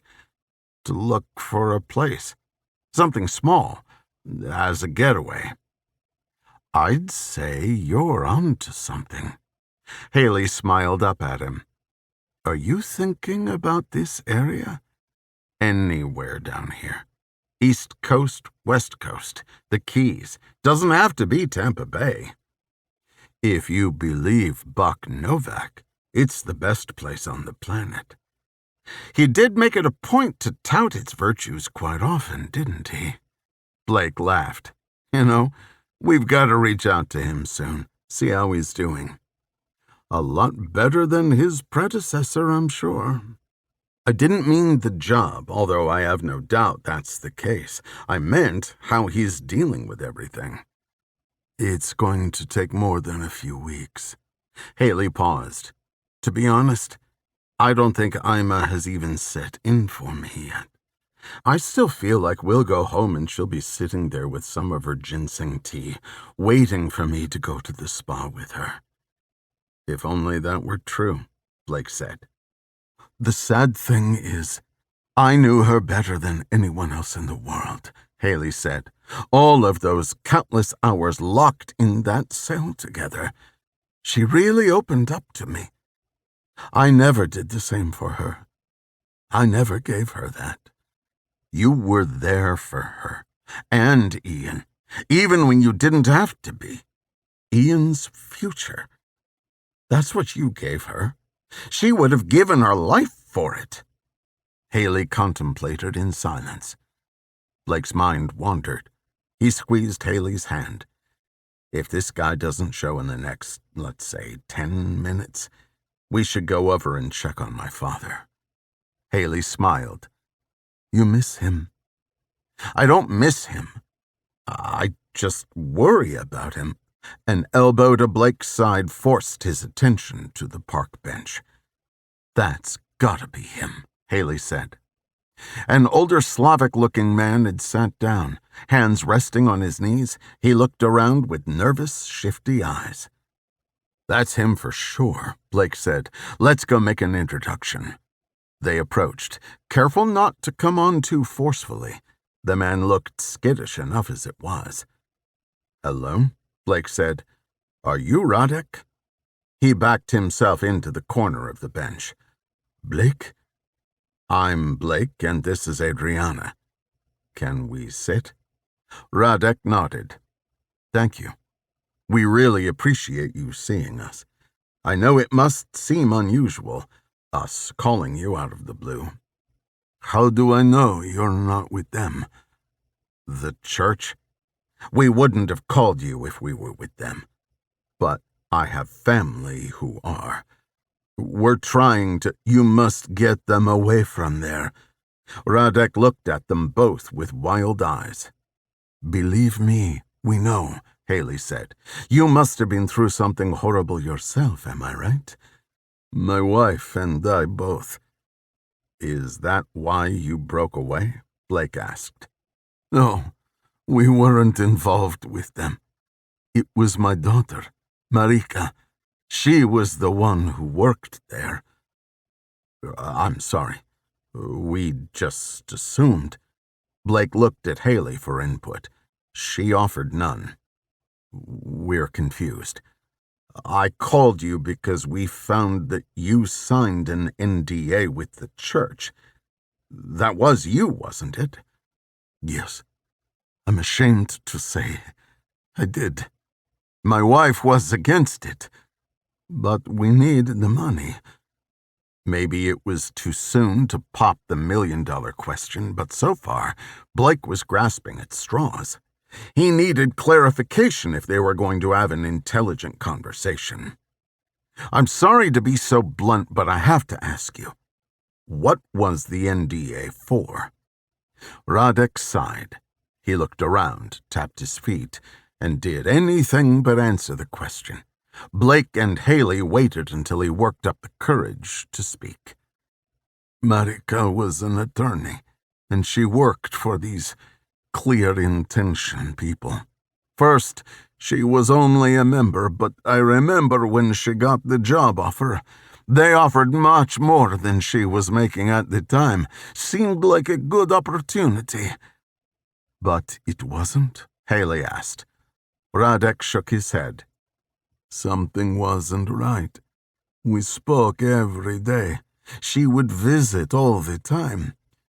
Then she started becoming, how do you say, far away? Distant? Distant. Marika was a happy person, but after a while working there, she seemed sad and depressed. I think there was a lot of stress. When I asked her about it, she said she might have made a mistake. There was something going on. I think she was fighting with them. So, did she end up telling you what it was? Is that what the non-disclosure was about? No. She had gotten into drugs. I guess to cope with the stress. She passed away from an overdose. Oh no, Haeli said. I'm so sorry. Radek cleared his throat. It was horrible. My wife has never been the same. This happened at the church? Blake asked. I think so. 3 lawyers showed up at our house and told us. They said she had been having struggles with addiction and that she overdosed. That's when they gave us the documents to sign. They said they would give us a check and that if we didn't sign now, the money would go away. There would be no other chance. Radek took a deep breath. So I convinced my wife to sign. She cried and screamed. Yet I still convinced her to sign. Why would they do that? Haeli said. Make you sign an NDA after your daughter's death. They said they didn't want anyone to know that someone who worked there was mixed up with drugs. They acted like she was some horrible person. But she was my daughter, and she was so good. I am so sorry, Blake said. We had no idea. Haeli put her hand on Blake's knee and offered Radek further condolences. I'm not supposed to be telling you this, but I've been feeling so guilty. They wouldn't even let us have a funeral. We had to have her cremated. It angered Blake to see Radek's torment. There were still a lot of questions, but some of the pieces were coming together. I hope this doesn't come off the wrong way. But did Marika have a drug problem in the past? I mean, was she recovering? She never did. Radek straightened up and his tone became more adamant.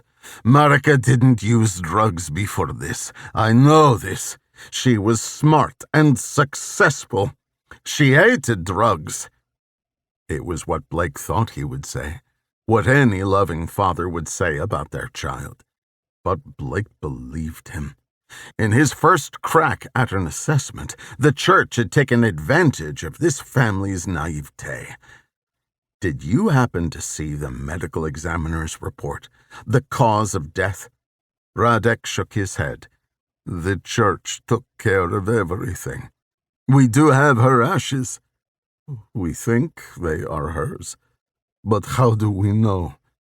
Blake nodded in acknowledgement of the question, but didn't attempt an answer.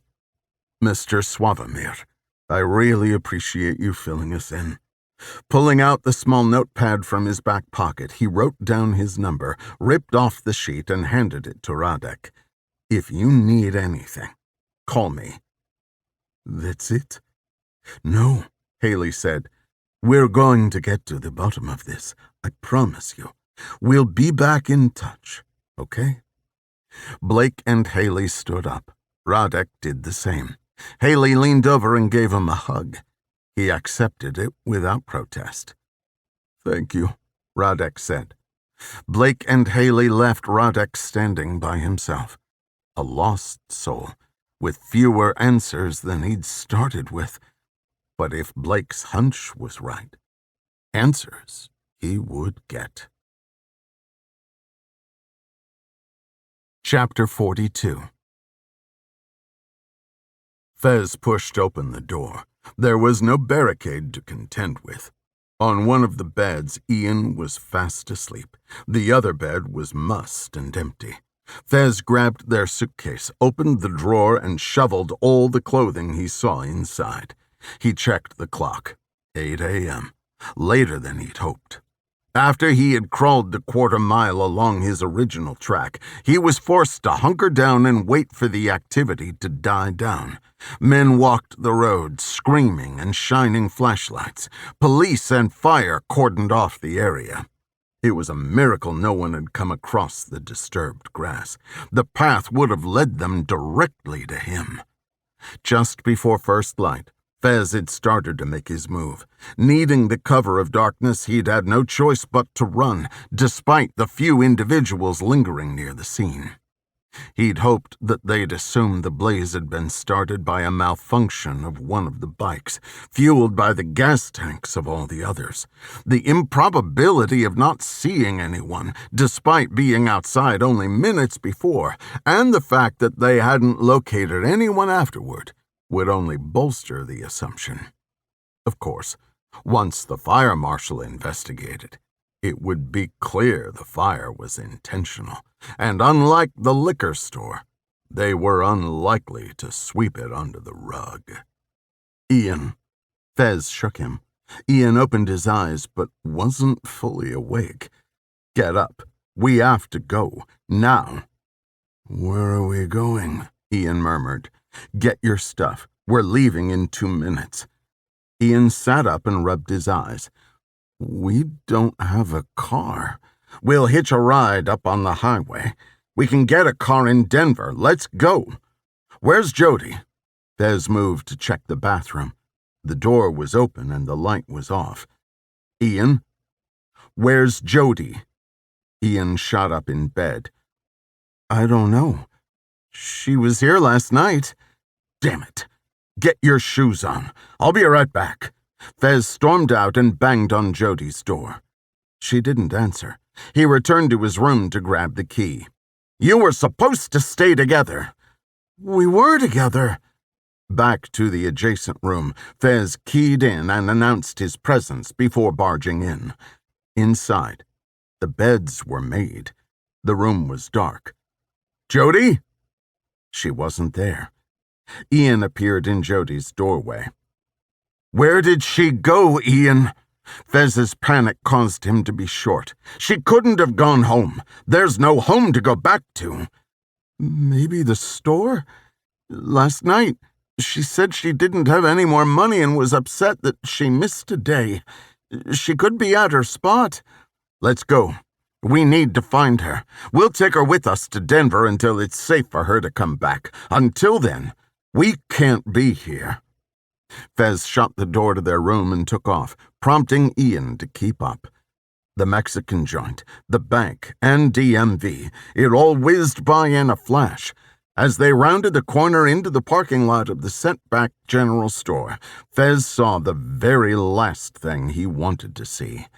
In front, a group had gathered around a deputy sheriff's car. The officer, a large man with a gleaming bald head, spoke to them. From Fez's vantage point, there didn't seem to be anyone in the back seat. So far, so good. "Is Jody in trouble?" Ian asked. "We don't even know if she came over here," Fez said.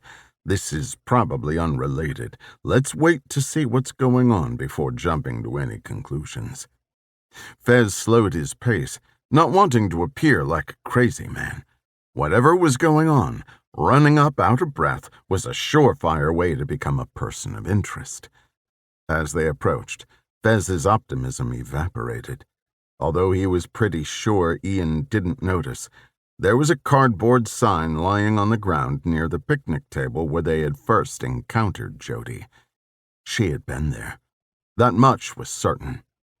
Fez and Ian joined the crowd, hoping to overhear something to dispel their fears. But it only got worse. "I'm sure it's somebody she knew," the deputy said.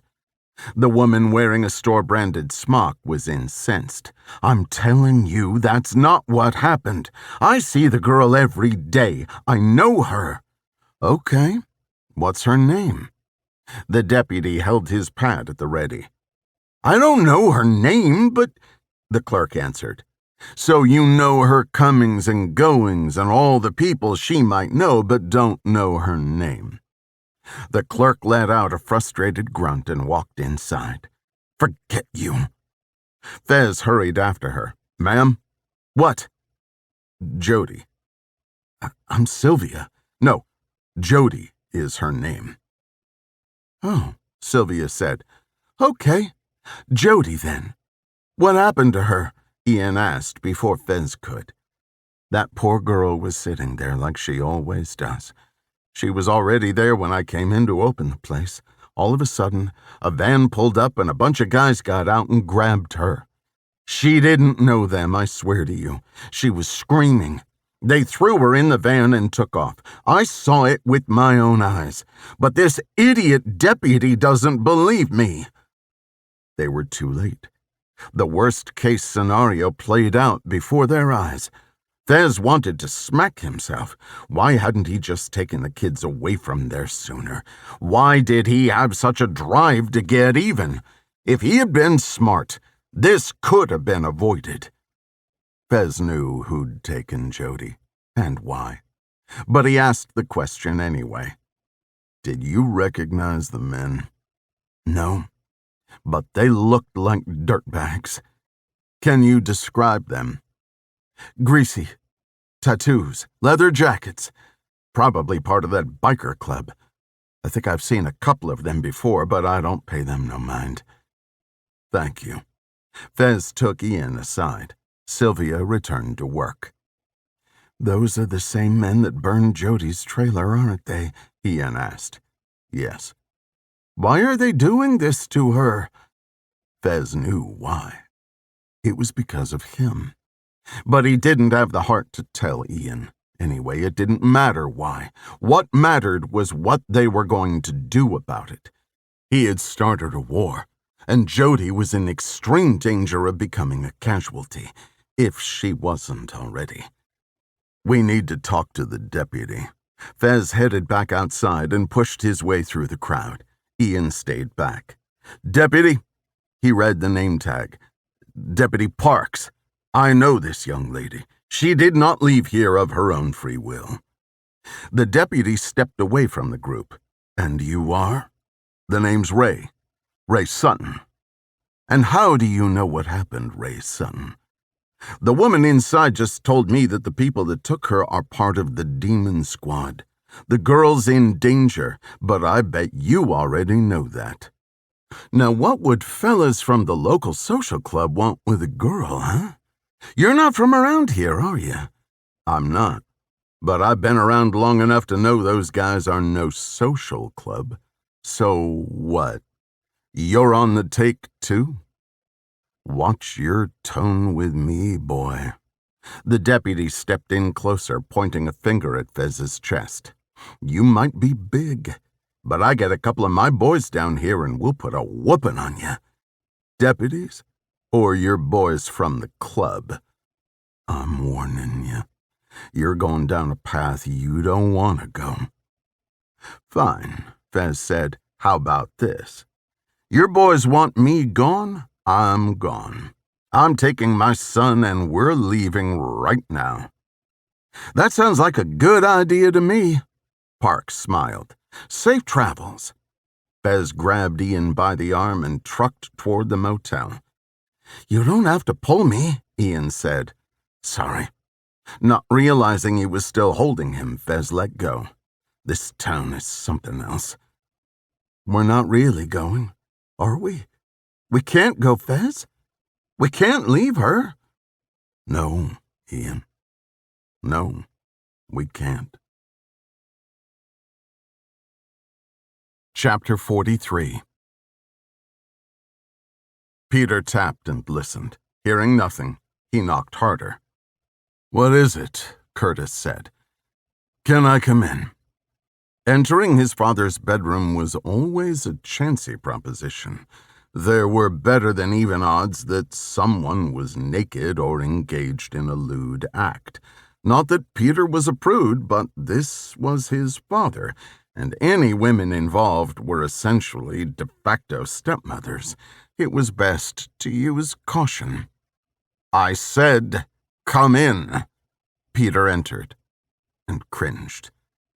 Curtis was sitting on his floor mat, cross-legged, almost worse than interrupting coitus.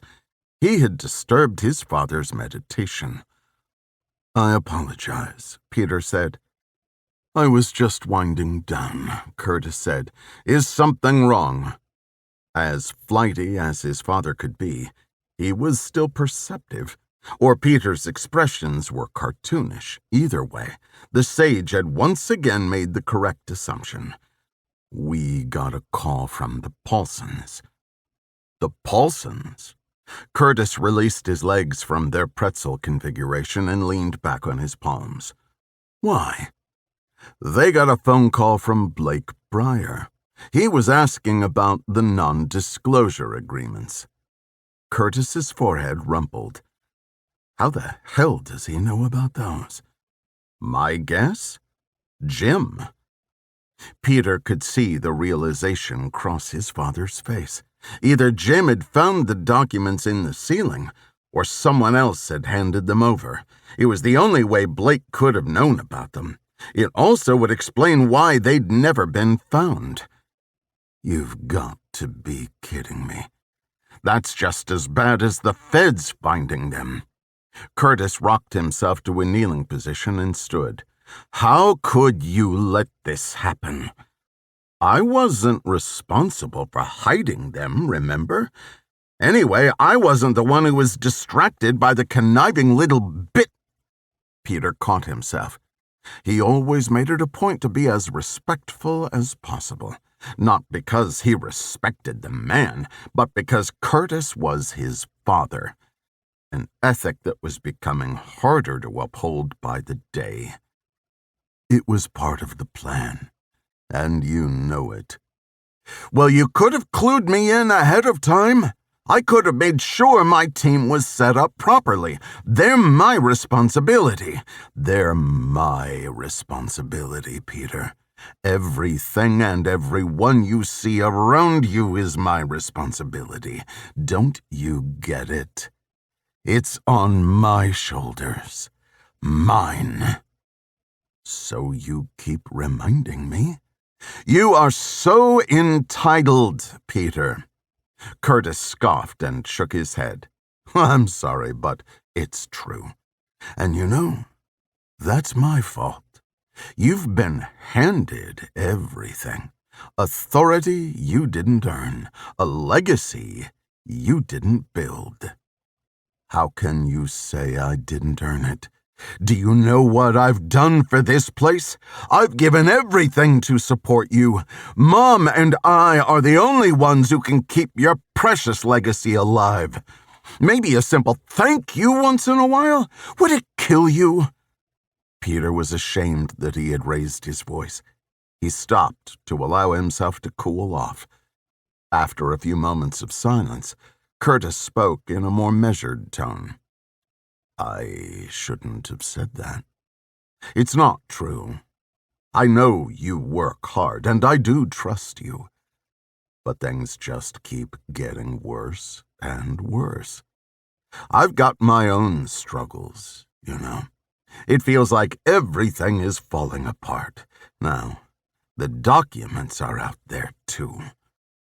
Look, I'm not trying to tell you what to do, Peter said, but guys like that need to be put in their place. We can't let them intimidate us. We intimidate him. Peter touched his lip and glanced at the ceiling. Sound familiar? Who did I learn that from? Curtis rolled his eyes. I get your point. The truth is, I never should have approved the cover-ups in the first place. We should have taken our lumps and moved on. But you're right. Now we're backed into a corner. I know I was upset you went after him before, but I should send my guys back? Curtis dipped his head and closed his eyes. He opened them with renewed vigor. Send them. But this time send more, and don't screw it up. And get those documents back. Peter knew retrieving the documents didn't matter. If Blake had half a brain, they would already have been copied, scanned, saved, emailed, or whatever. The important part was sending a clear and painful message. This time, with his father's blessing. Consider it done. Talk to you later. Peter turned to walk away, but his father's voice stopped him. Peter!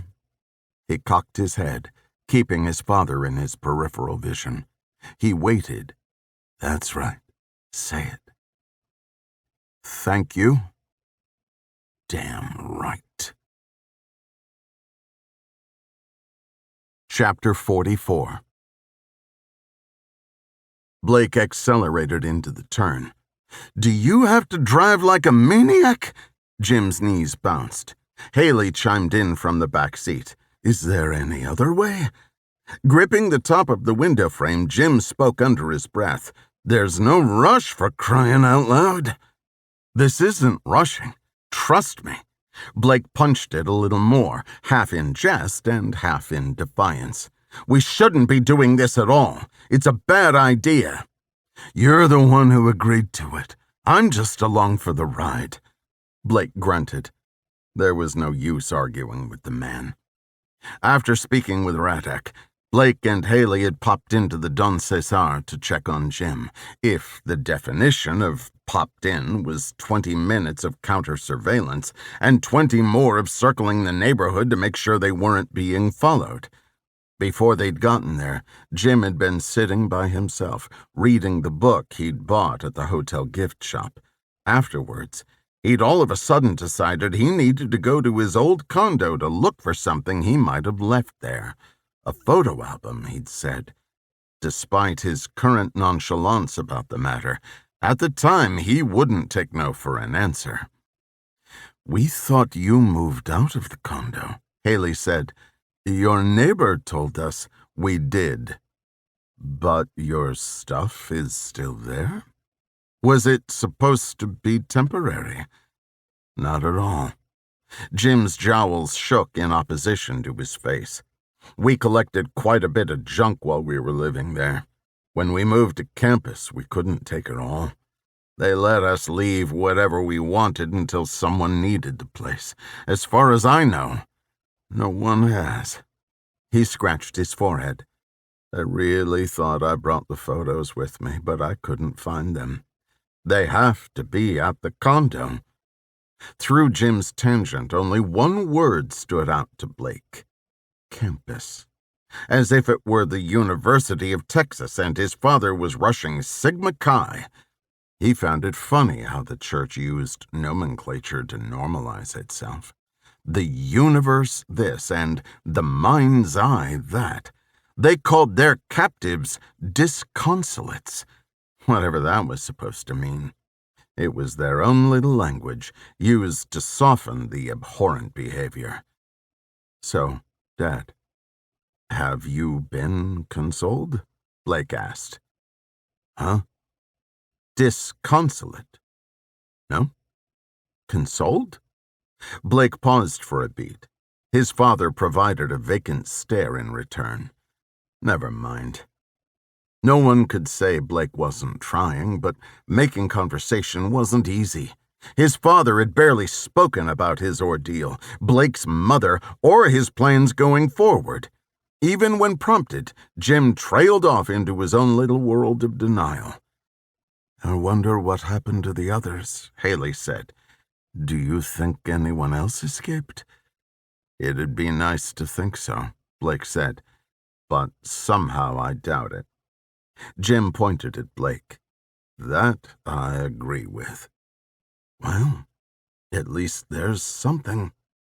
Blake turned left onto Causeway Boulevard and headed west toward Honeymoon Island, right back where he and Haeli had started, full circle, only missing the resolution.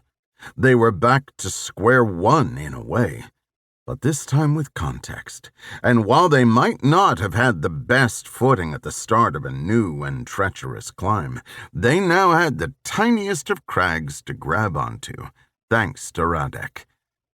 I love this road, Haeli said. It's like driving across the water. There was no disagreement.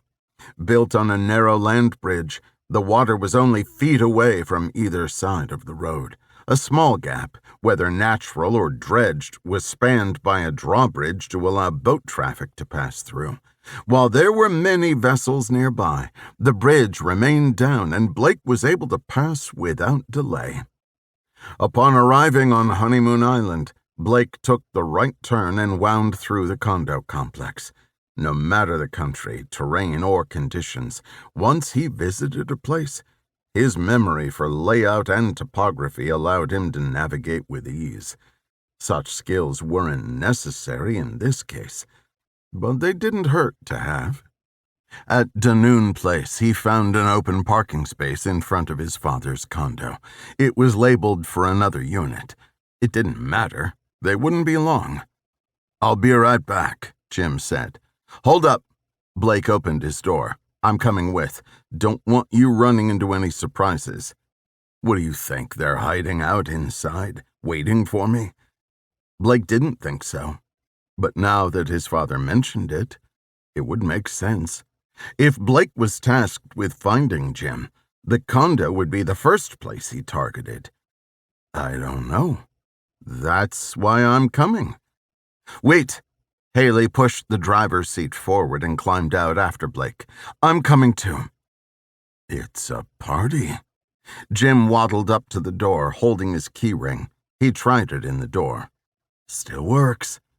Jim went in first. Blake and Haeli stayed close behind. On the floor, just inside the door, were small hunks of sand, as if tracked in on someone's shoes. Dad, stay here for a second. Blake bent down and pinched some of the sand between his thumb and forefinger, then rubbed them together. It's damp. From the beach, Haeli said. With instant, unspoken acknowledgement, both Blake and Haeli darted to Jim's side and nudged him back toward the door. What are you doing? Jim asked. Blake put his finger to his lips and whispered, We have to leave. Without bothering to close up behind them, they urged Jim toward the car. Blake pushed the fob to unlock it. Haeli squeezed into the back while Blake helped Jim into his seat. As Blake moved around the front of the car toward the driver's side, a man bolted through the open door of Jim's apartment and careened toward Blake. Here we go. Taking a fighting stance, Blake prepared for the clash.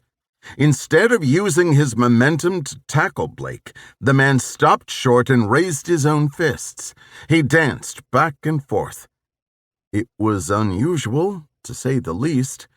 It wasn't often that an attacker squared up as if more interested in a fair fight than an expeditious one. Blake half expected a referee and 3 judges to appear. Blake took the extra seconds he was afforded to size up his opponent. The man was large and muscular, but young, inexperienced. The nerves were telegraphed by his jerky movements and extreme focus, even though nothing had happened yet. Overall, it made little sense. Was this one young man all they had sent? Did he think he was going to overpower all 3 of them? Or was it just a scare tactic? Part of a longer harassment play. There was another possibility, one that was solidified by the sound of squealing tires at the other end of the parking lot. This man was a lookout, a distraction. Blake threw a quick left jab and followed it with a strong right to the man's chin. He fell backward, hit the ground, then jumped back to his feet, but not before Blake could hop into the driver's seat. "Hang on!" He started the engine, threw it in reverse, and hit the gas. The Mustang smashed into the front of the approaching Lincoln SUV, causing Blake's door to swing closed. He smashed the gear shift into drive and took off. Haeli contorted her body to get a better view out the back window. "There's 5 of them. They're coming at us." Blake pushed the Mustang to its limit, only braking long enough to nail the turns without losing control. The driver of the Lincoln was just as adept. Out of the neighborhood and onto the causeway, Blake moved into the oncoming lane and passed 2 cars, then cut back in before colliding head-on with a honking Jeep. The pursuers took their own opportunity and before long were close to being back on their bumper. "There's nowhere to go," Haeli said. "I know." Blake swerved, passing another slow-moving car. Ahead, just off to the south of the roadway, Blake saw a tall sailboat mast. He focused on it long enough to gauge which direction it was moving. Then he slowed. "What are we doing, Mick? Why are we stopping?" Haeli peered out the back window. "They're passing. You've got to move." Blake watched his rearview mirror, then checked the progress of the sailboat. When the SUV was within 20 feet, Blake swerved again, past the 2 cars in front of them, and jammed the accelerator. 100 yards ahead, a truss holding the drawbridge signal lights spanned overhead. The lights were not yet activated. Passing 1 more car, Blake drove under the truss, traveled another 30 feet, then jammed the brakes. He spun the wheel, causing the car to slide sideways before coming to a stop, perpendicular to the road. The 2 cars between them screeched to a halt. The Lincoln's tires squealed behind them. Looking over his shoulder, Blake could see the mast approaching fast. While he couldn't see the lights, the sound of the horn meant the bridge was about to open. "Are you thinking what I think you are?" "What does she mean, Blake?" Jim looked around. "Don't do anything stupid." Blake turned the wheel and watched the bridge. "Trust me, Dad." Haeli yelled, "Incoming!" 2 of the men had gotten out of the SUV and were approaching on foot. A few more seconds. As the men passed the last car, Blake could see one of them reach for his waistband. "Get down!" Blake punched the gas, fishtailing until he could right the wheel. Careening toward the bridge, he could see the Lincoln pushing through the stationary cars to give chase, leaving the 2 other men on foot. Ahead, the deck began its slow rise. With the accelerator pinned to the floorboards, they hit the graded roadway of the drawbridge. The tires hummed a high-pitched song. Up the slight incline, they hung on to whatever they could as the Mustang rocketed up and over the 3-foot gap. It bottomed out on landing. Blake slammed on the brakes as the back end of the car kicked out to the right. On the other side of the widening gap, the Lincoln backed away from the edge and disappeared. Jim sat stunned, panting, with his mouth hanging open. "Everyone okay?" Blake asked. "All good," Haeli said. "Dad?" Jim looked Blake square in the eyes. The lines on his forehead deepened. "Who are you?" Blake chuckled as he pulled forward and set off down toward town. "Yeah, we've got a lot of catching up to do." Chapter 45. Ian lagged behind. Fez glanced back to find that the boy had stopped and was staring across the street toward the fire station. In the yard was a mangled car. Its roof was peeled back, its glass was shattered, and its doors were missing. Judging by the horrified look on his face, Ian must have thought it was the scene of a tragedy. Of course, Fez knew better. "Don't worry. No one was hurt." "How do you know?" "It looks like the firefighters were using it to practice extractions. Jaws of life training." Jaws of life? A giant pair of hydraulic scissors that can cut through metal. See how they cut the pillars and folded back the roof? If someone was trapped inside and the doors couldn't open, they'd be able to get them out. Oh. Satisfied with the answer, Ian started walking again. Fez carried on, matching every 2 of Ian's steps with one of his. In a couple dozen more strides, they'd be at Ernie's shop. "Do you think they're hurting Jody?" "No. I think they're just trying to send a message." It wasn't the whole truth, but what else could Fez say? He wouldn't put anything past the demon squad. "Are you going to kill them?" "What?" Fez put his hand on Ian's shoulder. "No one is killing anyone, okay? We're going to find Jody and bring her back, safe and sound." "I hate those men." Ian's eyes were glossy and his neck was tense. "I really hate them." "I know. Me too." Ian was a peculiar kid. Smart, blunt, dry, and tone-deaf. Often people misjudged him as something of a sociopath who wasn't capable of empathy. Blake, Cott, hell, even him had made that mistake at first. But Ian was a sensitive soul, with deep feelings and concern for others. He just didn't have an outlet to show it. Since Ian had first landed in their laps, he had made huge leaps in that regard. He was learning to communicate without sounding like a robot, learning to read the room and keep his curiosities tempered. Whether or not Fez had anything to do with it, he was proud of Ian's progress in social situations. Jody was evidence of that. "Hope he's here." Fez held the door for Ian. Inside, Ernie was standing behind the counter, scribbling on a paper form. "Look who it is." "Hey, Ernie. Hope we're not bothering you, but I need a little help." "No bother." Ernie winked at Ian. "Good to see you again, young man." Ian acknowledged him with a smile, but didn't respond. "We've got trouble." "No. You? Trouble?" Ernie chuckled. "Well, if it's your truck that's troubling you, you can rest easy. The parts are here and we're about to start working on her. You should be all set to go by end of day." "I appreciate it, Ernie, but we've got bigger issues right now. Listen, there's a girl named Jody. Begs for money outside the market. Don't know if you've seen her." "I think I know who you're talking about. Cute little thing. Looks like she went rolling around in a pig pen." "Yep, that's her," Bez said. "She and Ian have been hanging out while we've been here, so we've gotten to know her a bit. Anyway, this morning, she was taken. I'd bet my life the demon squad was behind it." "Taken?" Ernie set his pen down. His expression of amusement turned to one of concern. "How do you know?" "We were there. At the market after the fact.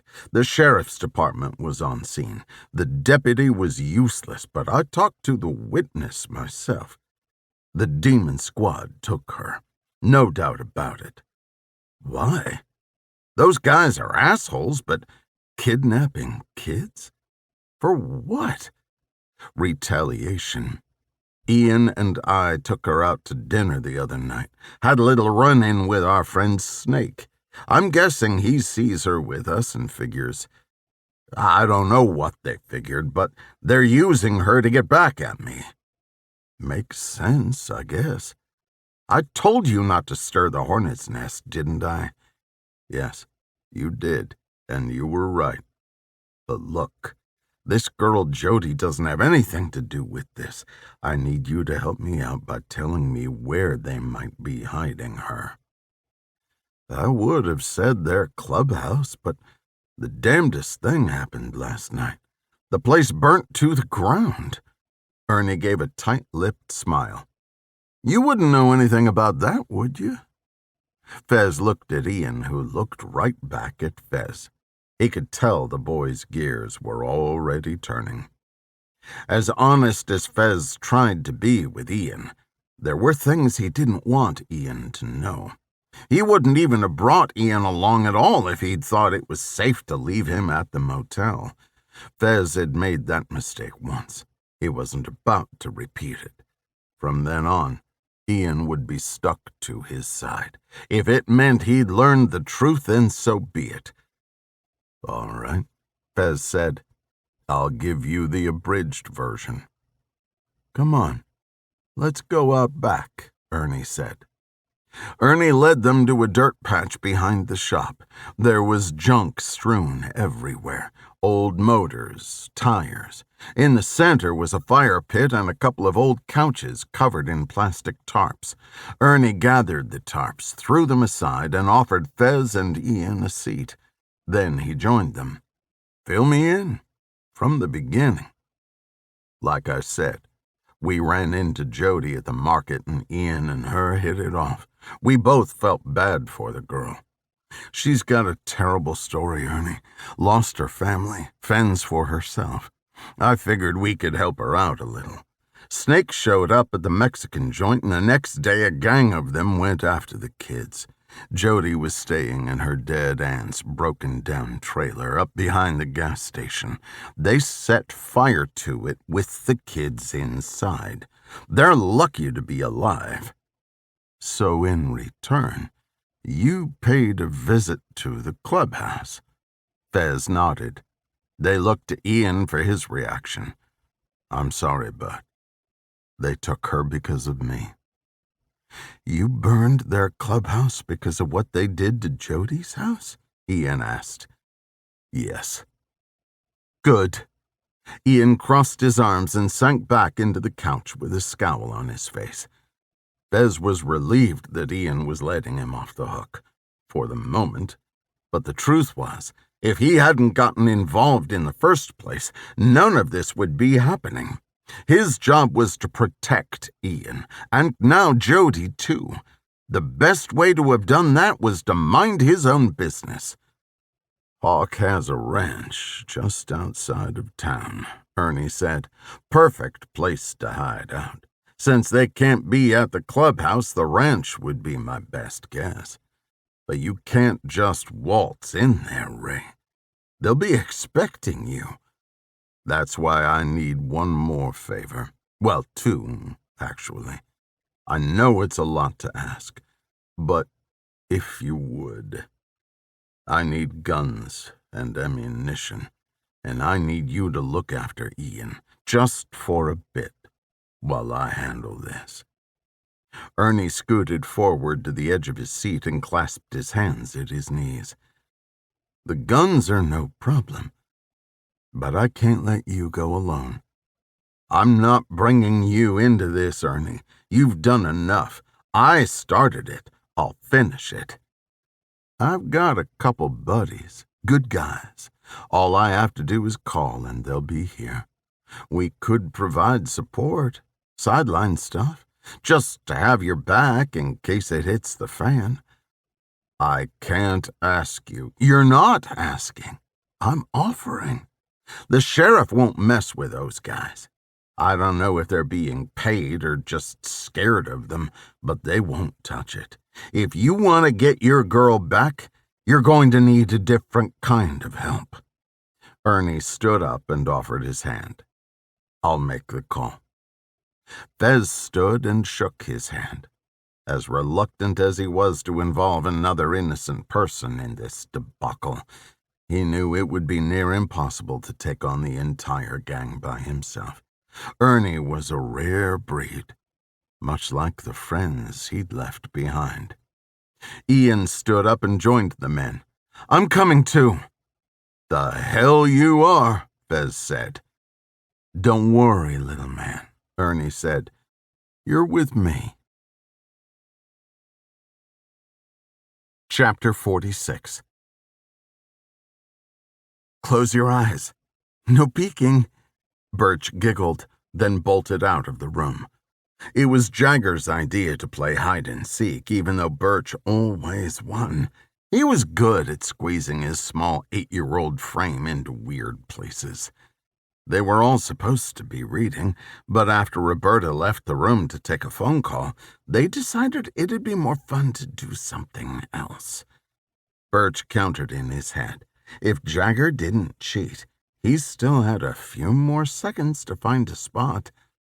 He cracked the door to Peter's room. During the day, none of the adults were around, Peter especially. One of his favorite hiding spots was in the cabinet under Peter's bathroom sink. From outside the room, Birch could hear Jagger calling out, then running and laughing. Someone was already caught. Footsteps approached. Birch dove under the desk just before the door opened. Jagger, he assumed, came in and went into the bathroom. After a minute, he went back into the hallway and shut the door. Too easy.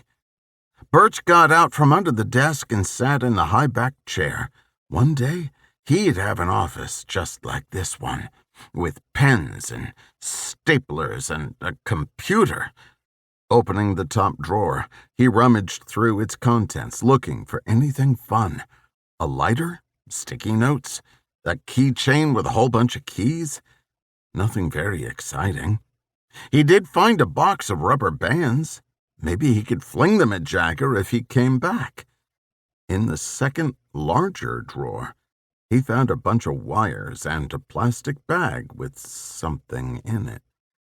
It looked like sugar. He picked it up and squeezed it. Adults kept weird things in their desks. That was for sure. Are you supposed to be running around here, Delilah? Evie asked. No, ma'am. Where's Roberta? Delilah shrugged. I don't know. Get back to the classroom, Evie said, and if there's anyone else AWOL, tell them I'll be there in 2 minutes, and everyone better be there. Yes, ma'am. Evie continued down the hall, went into her room, and picked up the manila envelope from her dresser. The meeting with the event committee was starting in 15 minutes. Just enough time to grab the documents she forgot. Little did she know she'd discover lawlessness. She'd need to have a conversation with Roberta, but it would have to wait until she got back. Help! From somewhere down the hall, Delilah's high-pitched scream pierced the walls. Evie jumped, adrenaline dumping into her bloodstream. Dropping her purse and the envelope onto her bed, she hurried into the hallway on a frantic mission to find the origin. Toward the end of the long corridor, Evie saw Delilah standing outside Peter's doorway. Her arms were stiff at her side. What's the matter, Delilah? Evie moved closer. Delilah didn't flinch. She stood frozen, staring into the room. You scared the heck out of me. Didn't I tell you? With one glimpse inside, the source of Delilah's fixation hit Evie like a truck. Birch! The limp body of the 8-year-old boy lay crumpled on the floor. His gray, frozen face carried no expression, his eyes no life. No, no, no! Birch! She rolled the boy onto his back, leaving behind a puddle of foam on the floor where his cheek had been. "Go get my phone. It's in my purse on my bed. Hurry!" Tears streamed down her wrinkled cheeks, and she pumped the boy's chest. "Come on, wake up!" Delilah ran in and handed Evie the phone. "Make sure everyone is back in class. Go, now!" Evie dialed 911. The operator answered in one ring. "I need an ambulance. The Church of Clear Intention. He's unresponsive." "Ma'am, I need you to stay calm. I'm dispatching an ambulance now. Who is unresponsive?" "His name is Birch. He's 8 years old. I found him on the floor, foaming at the mouth. I don't feel a pulse. He's not breathing." "Do you know CPR?" "I do. I'm trying. It might be too late." "Keep trying, ma'am. Is there someone who can go outside and flag down the medics when they arrive?" "I'll call the front desk and have them bring them to me. I'm in the residence building. Just hurry."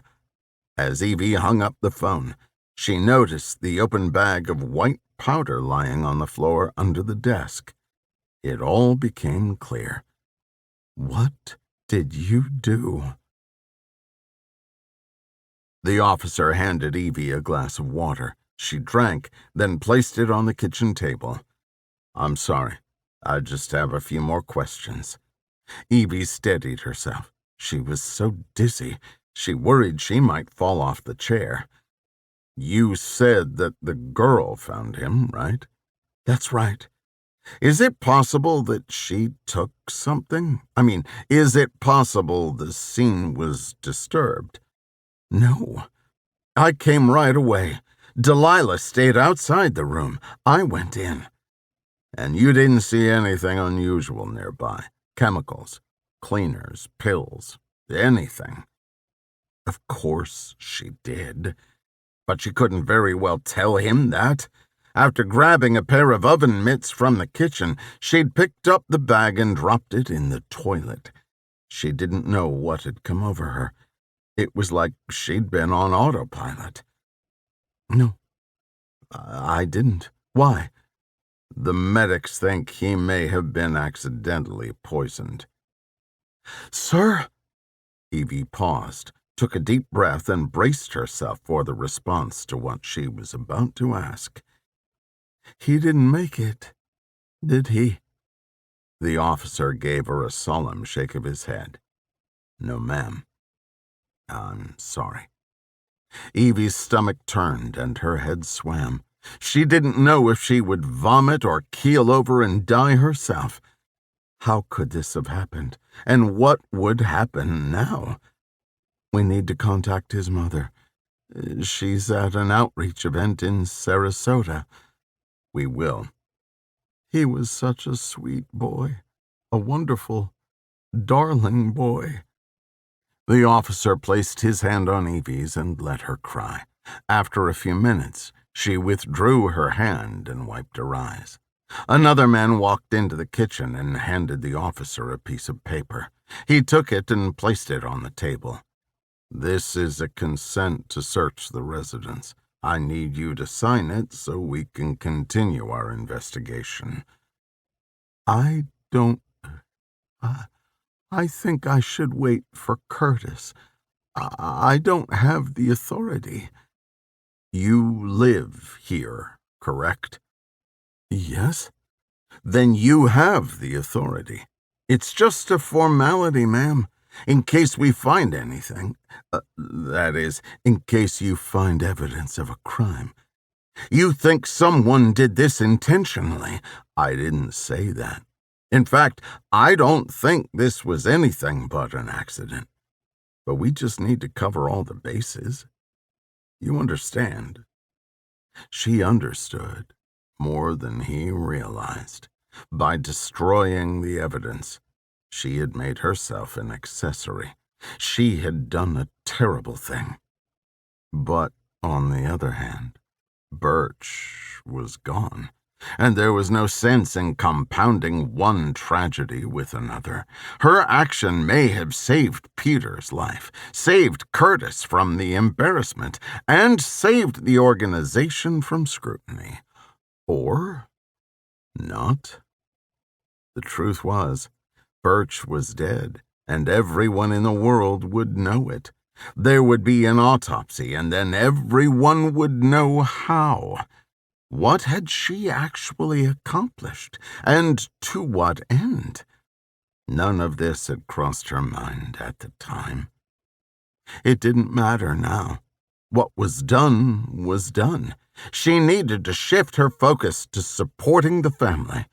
Hard times were on them, and someone had to pick up the pieces. Can I use your pen? Chapter 47.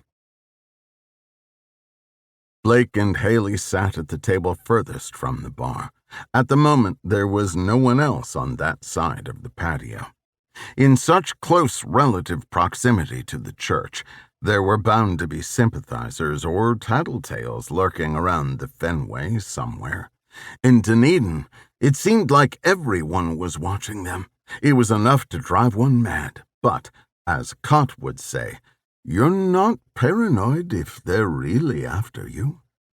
Jim was tucked away in his room at the Don Cesar, probably taking a nap. He'd had a stressful afternoon, and he looked drained. Blake had been apprehensive about taking him back there. He'd considered changing hotels, but his father was settled in, and there was no indication the location had been compromised. As always, they were careful not to be seen on camera or linger too long. With everything at a lull, it was time for Blake to get back to the task at hand, making sense of it all. Haeli sipped her Mai Tai concoction, a well-earned respite in his opinion. He passed on the afternoon cocktail and appetizers Haeli ordered. His laptop and the stack of folders would have to suffice as lunch. It's probably safe to assume that each of these NDAs is for the same thing. Blake paged through the folder for the umpteenth time. Same language, same attorneys. I found a small write-up on Radek's daughter in the Tampa Bay Times. Another for Joseph Calhoun, which I believe is Cynthia Calhoun's ex-husband. Cynthia was one of the subjects found in the documents. She was the first call he made, and the first to hang up on him. What's the article say? Blake clicked the browser tab to display the Calhoun piece. Both are basically the same. Drug addicts, homeless. Another casualty of the drug epidemic, all the usual taglines. It doesn't sit right, Haeli said. These families were paid a lot of money to keep these deaths quiet, or to not divulge any information the deceased might have told them. If so, it would have to be sensitive info. And if they were in a position to know such high-level information, what were they doing living on the street? How could it be a coincidence that this happened multiple times? Maybe the drugs are part of the culture, Haeli suggested. Maybe that's what they don't want getting out. Hammond makes money selling dope to a captive audience. I don't know. If that were the case, my father would have known about it. Probably would be detoxing right now. So what then? These people were found in random, secluded locations, miles away from the church, but Radek says his daughter was living there at the time of her death. What if they died on site, then were moved and dumped? Do the articles say they were dumped? Haeli eyed Blake as she took the last sip of her drink, then crunched on a piece of ice. Staged, then. It would make sense. If people overdosed at the church, they might want to hide that fact. Yeah, especially if they were responsible for it. That's a stretch, Haeli said. At the bar, one person sipped a drink and stared up at two television screens set to the same channel. A tag in the upper right-hand corner of the image said that the news report was live. An attractive brunette held a microphone. Blake recognized the building behind her. "Haeli, look." Blake got up and called to the bartender. "Can you turn up the sound?" He and Haeli leaned on the bar, watching in amazement as the details unfolded. "Left a young child dead. It happened here at the Church of Clear Intention in a residential part of the compound. Police haven't released an official statement, but sources inside the department say this is likely an accidental overdose. We've reached out for comment from the church, but so far there's been no response. Live on scene, I'm Ashley Dupuis, News Channel 8. Blake shot Haeli a look. A stretch. He headed back to their table. What a shame. 8 years old. Haeli sat. Here's my working theory. Blake paced behind his chair. Every one of the people in these files died at the compound. They either were forced to take something or didn't know what they were taking, right? Stick with me for a minute. I'm willing to bet none had any history of drug abuse. What we need is access to police reports, toxicology screenings, medical examiner records. So, we need to involve the police. Well, yes, but not directly. I'll call Harrison. Harrison's in Providence. How's that going to help? The church was raided by the FBI. Dad saw it himself, so the feds already have a case going. If I provide Harrison with these documents, he can pass them on to the right folks. They can force some of these families to talk. Blake clapped his hands. They can also access all the information to link the cases together and to the church. I can wrap the whole thing up in a bow, and all they'll have to do is connect the dots. Whatever they're digging into, it probably pales in comparison to this. The best part is, we're out of it. Anonymous. Haeli squinted. Do we really think Hammond is intentionally offing people? I mean, he's a misogynistic creep, but he seems kind of soft. You know how you can just tell that some people don't have it in them? Hammond is one of those people. Seriously? He sent men to gun us down in broad daylight. I'd say he's capable. Sure, it could be someone else pulling the strings, but Hammond has to be involved. I imagine nothing happens under that roof without him knowing about it. This still doesn't help get your mother back. No, but if the whole place crumbles, there'll be nothing or no one left to hold her there.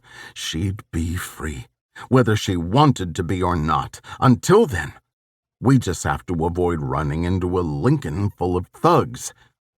After today, I think our first priority should be getting hold of a couple of pistols. It's on the list, but not first. Blake tossed his phone on the table, dialed Harrison's number, and pressed the speaker button. This is. The audio clicked. Agent Harrison.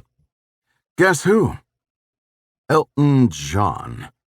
Close. 2 of your favorite people in the world. Hi, Andy, Haeli added. Something tells me you're not calling just to say hi. He paused. I'm going to go out on a limb and say you're looking for one of your famous favors. Chapter 48. How about this thing? Ian asked. Oil pan. Ernie shined his light and tapped his greasy fingers against the cast-iron contraption. And this here's the gearbox.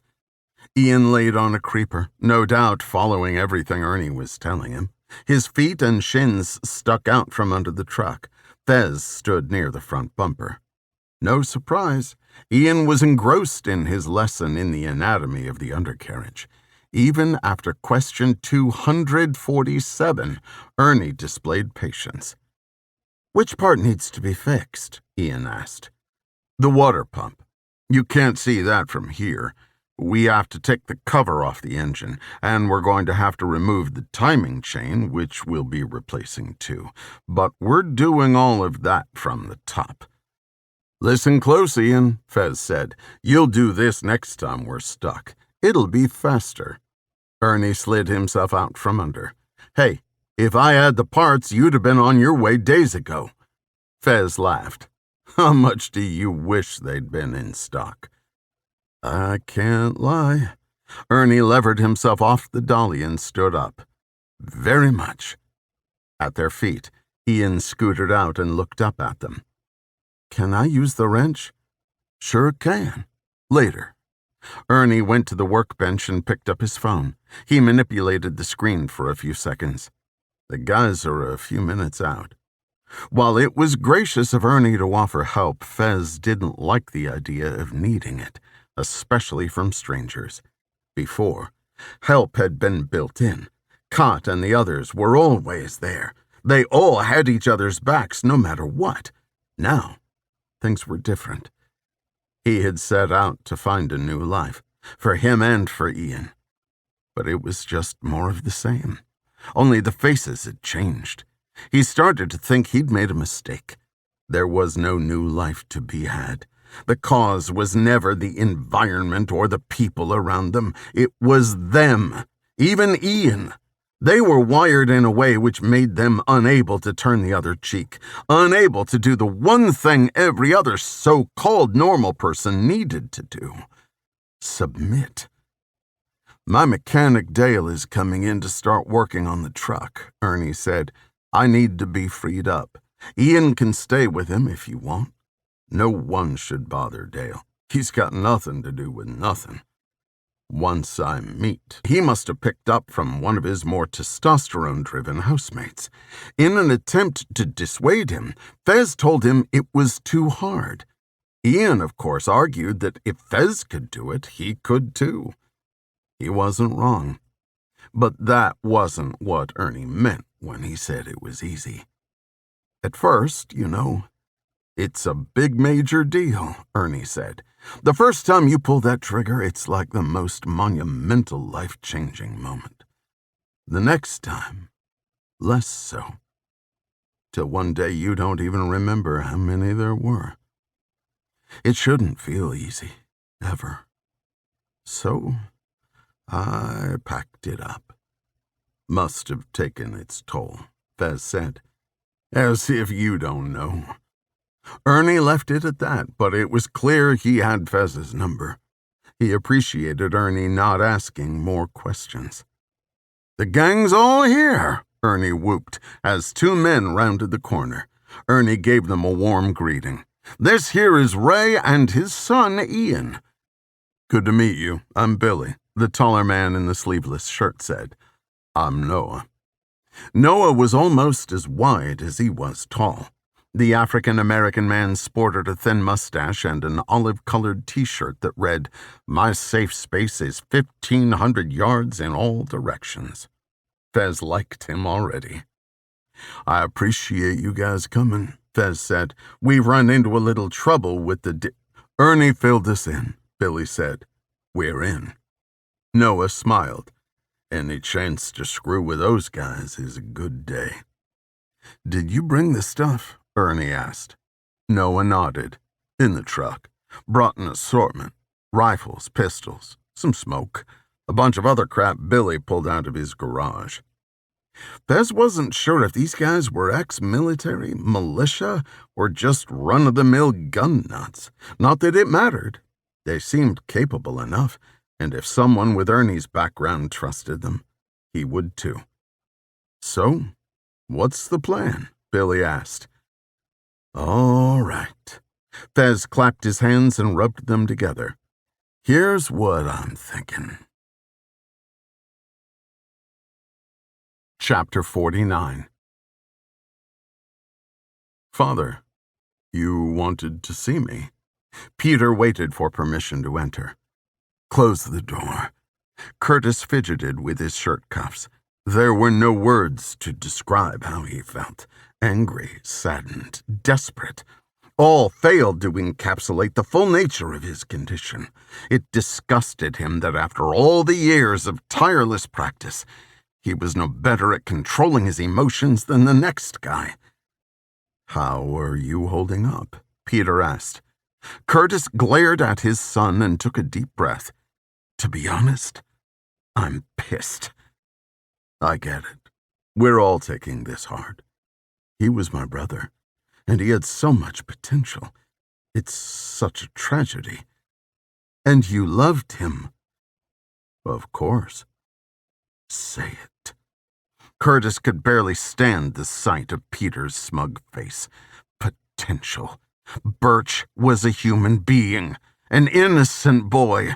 Peter showed no sign of remorse or caring. He spoke as if he were talking about a distant foreign leader he'd never met.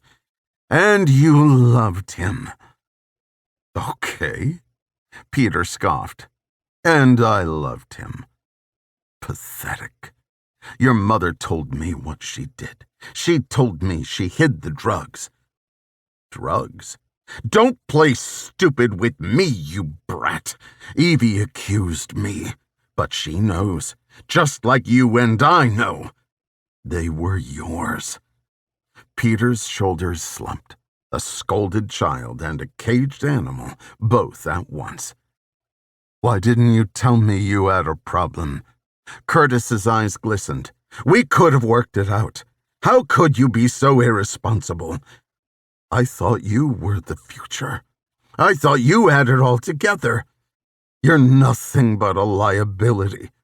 A mess, Peter. A disappointment." "You hypocrite." Peter's face reddened. His voice rose. "You want to talk about disappointment?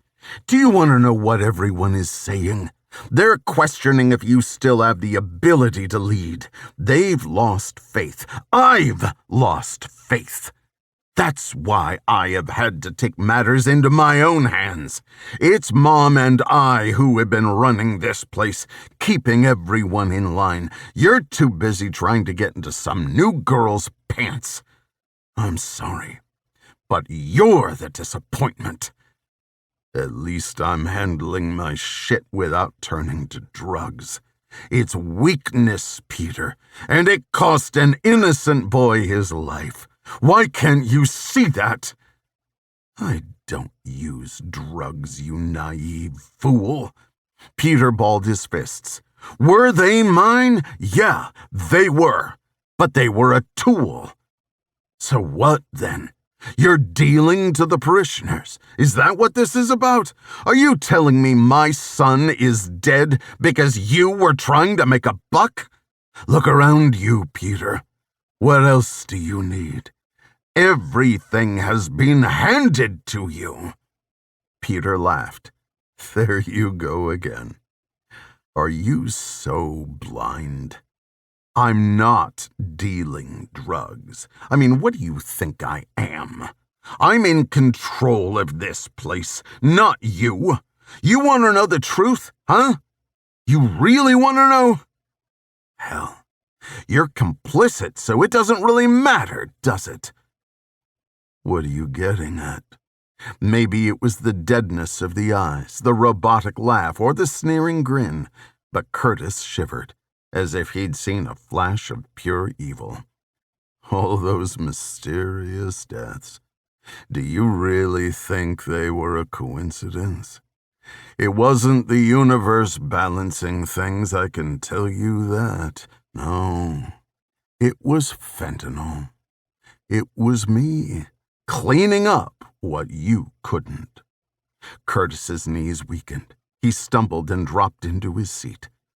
Was this true? Or a ploy to gaslight him? Could he have really created this monster? No, it couldn't be. It wasn't. That's a lie. Believe what you want, but you're in this too. Peter sneered and crossed his arms, looking down on Curtis, now the caged animal. "So I'd suggest pulling yourself together so we can get a handle on what's coming. Mom got the police involved. There's no fixing that. We have to all stick together now. Weather the storm." Curtis shook his head. "I've failed you." "Don't do that," Peter yelled. "Don't pity me. I pity you." Curtis sat in amazement and disbelief. There was nothing to say, no reasonable way to respond. "I'm leaving," Peter said. "I've got a company to run." Maybe Peter was right. Maybe he was the one who should be pitied. Curtis didn't recognize any of it anymore. Not the church he'd built, not the people he knew, not even himself. His oldest son was a murderer, a cold-blooded psycho, and there was nothing that could be done to reverse it. "Go, then," Curtis said. "Leave me alone." Peter stormed away, muttering, "You're the weak one. You." Curtis was left with Peter's words echoing in his ears, and for the first time in his life, he realized they were true. Chapter 50. "Cut! Hang on a minute." Blake flagged Haeli's attention and motioned that he was leaving the room. She nodded. "Can you hear me?" Blake took the stairs to the bottom, then popped outside. He leaned against the door to keep it from closing and locking him out. "You got me now?" Cott asked. "I've got you. Horrible service here." Blake pulled the phone away, making sure he had enough bars to stay on the call. "What's up?" "You called me." "Right." Blake chuckled to himself. So much had happened in the past couple of hours he didn't know if he was coming or going. "I'm just checking in." "Everything's quiet here. Cook's still not back. Griff's been in the basement for days doing God knows what. Something about a computer learning model? How about Fez?" "Still off the grid." Cott sighed. "How's it going in Sunshine Land?" "Making progress. We found some intel that I passed along to Harrison. He called me back within the hour to say his people in Florida were excited about the lead. Apparently they have everyone on it, so we'll see where that goes. Oh, and I found my father. Got him stashed away." "No kiddin'? What about your mother?" "They were together, no?" "Still working on that. The place is like Fort Knox. We got in once but had to jump through a lot of hoops. I don't think we're getting back in there anytime soon." Blake watched an SUV pass. The female driver didn't acknowledge his presence. "I'm banking on the FBI investigation to crack things open a bit. All in all, not the most relaxing vacation." Cott laughed.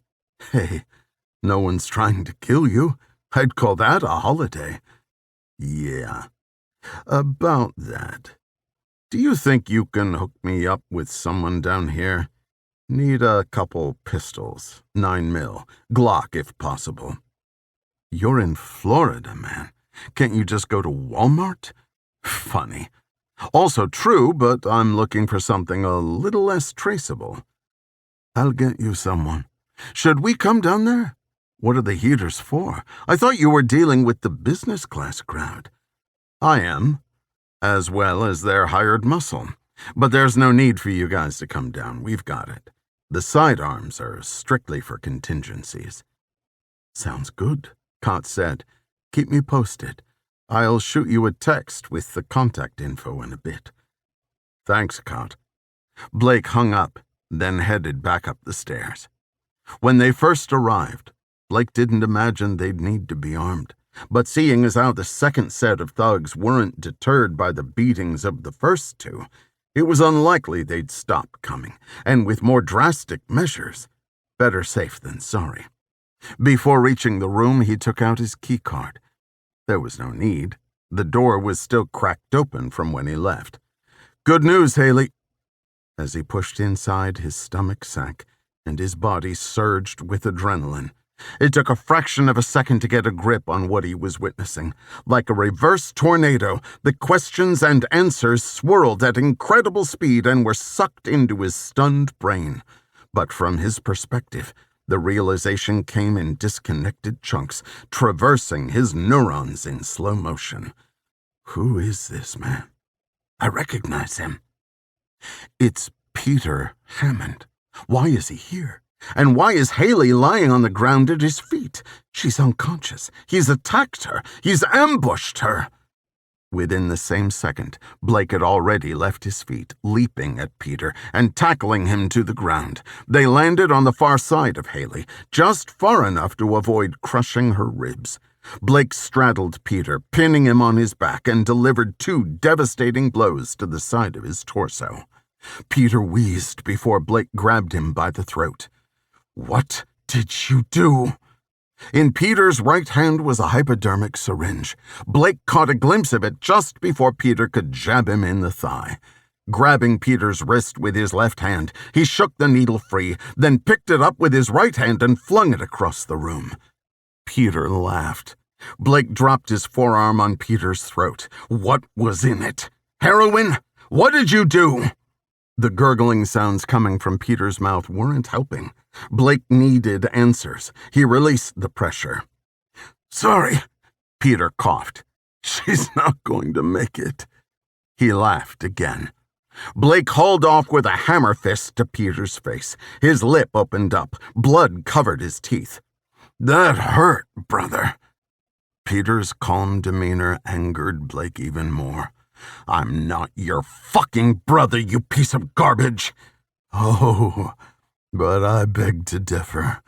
Peter flashed a crimson smile. See, my mother is Evie, and your mother is Evie, right? Like I said, brothers. Bullshit. Blake's mind swirled. Peter was a liar and a criminal. Where's my mother? What did you do to her? I will kill you. You could, but I wouldn't waste any more time. Peter turned his head and spit blood. Your girlfriend's accidentally mainlined quite a bit of fentanyl.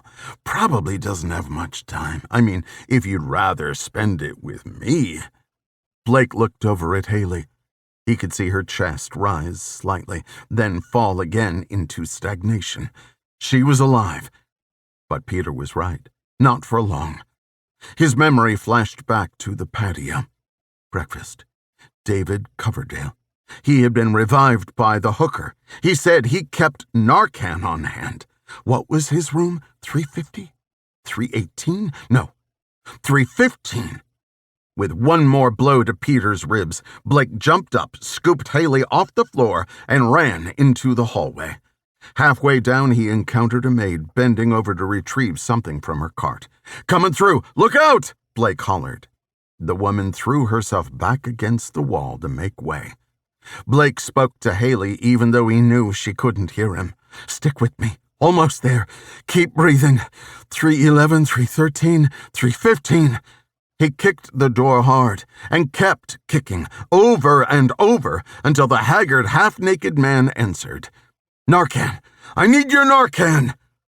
Blake placed Haeli on the floor and checked her pulse while the occupant fumbled through a drawer. I love you, Haeli. Hang in there. With eyes on Haeli, Blake held out his palm. As soon as the plastic bottle touched his hand, he grasped it, put it to Haeli's nose, and sprayed. Do I do it in both? He didn't get a response from the stunned onlooker.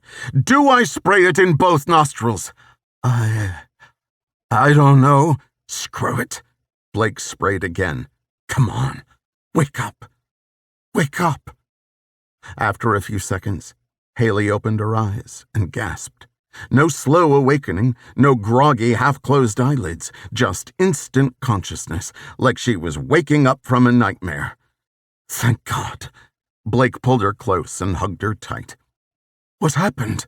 Haeli asked. I'll tell you later. Blake turned to the wannabe rock star who was now as alert as Blake had ever seen him.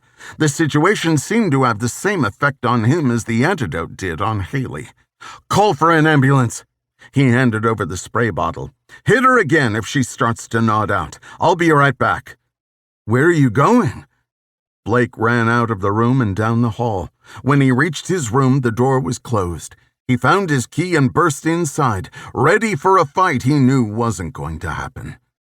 Peter was gone, and with him, the answers Blake needed. Chapter 51. Fez walked along the dirt road, slow and methodical, hoping he had already been noticed.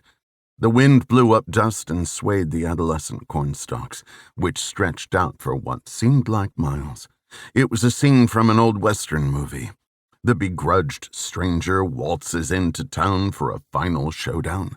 Sidearm on his hip, Fez was the modern version of Doc Holliday.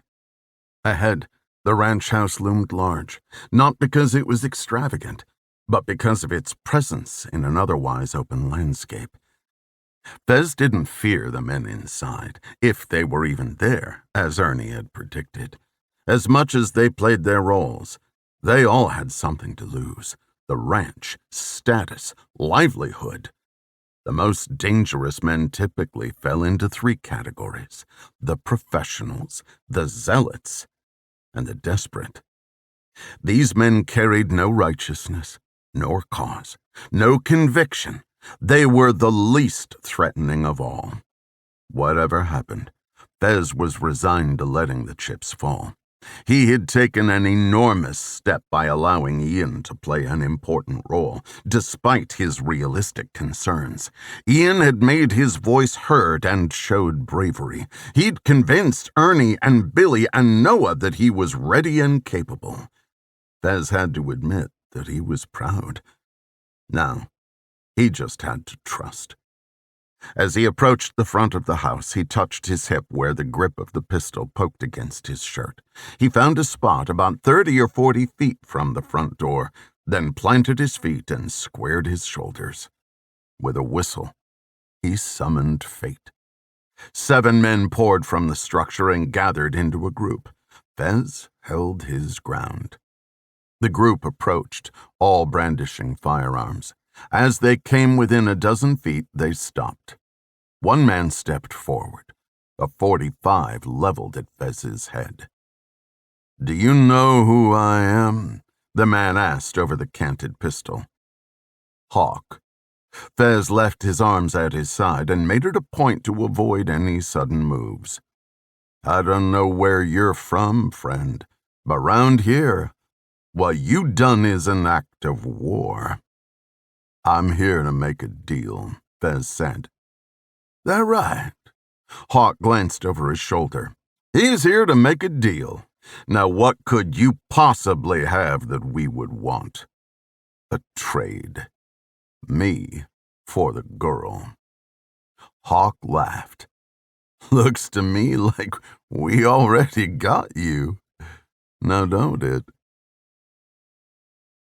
Ian opened the gate to the back patio and closed it behind him, trying to be as quiet as possible. Through every step, he imagined what Fez would do. This was a big moment for him. The chance to prove himself, the chance to correct the course Fez had set them on. But all he could think about was Jody. Either way, failing was not an option. On the back of the house, there were 2 open windows low to the ground and a sliding door inside the fenced-in patio. If it was unlocked, the door would be the way to go. He pulled on the handle. As soon as it cracked an inch, he jumped back. The giant head of a Rottweiler appeared, barking and growling and slobbering on the glass. Ian pushed the door all the way closed. There was no way he could contend with the vicious dog. But Fez was counting on him. And there was a timeline. Retreating was never part of the plan. Taking a moment to gather himself and look at the problem in a logical way, he had an idea. Obvious after he thought of it. He looked around for something long. Against the shed, set back from the rear of the house, were a few tools. Shovels and rakes, mostly. Ian climbed over the fence and ran to grab a metal-toothed rake. Standing to the side of the enclosed patio, he reached over and hooked the teeth of the tool onto the edge of the slider and pulled. The dog raced out and jumped at Ian, landing his paws against the chain link. It snarled and drooled, but couldn't get to him. Ian backed away and waited for the dog to put his paws on the ground. Then he held the rake up like a lance and darted forward, knocking it broadside into the edge of the door. It moved a foot or two. Again the dog lunged. This time Ian was nearly bitten before he could withdraw his arms from over the side of the fence. One more. He timed it again, jabbing the rake and stretching out his arms as far as he could.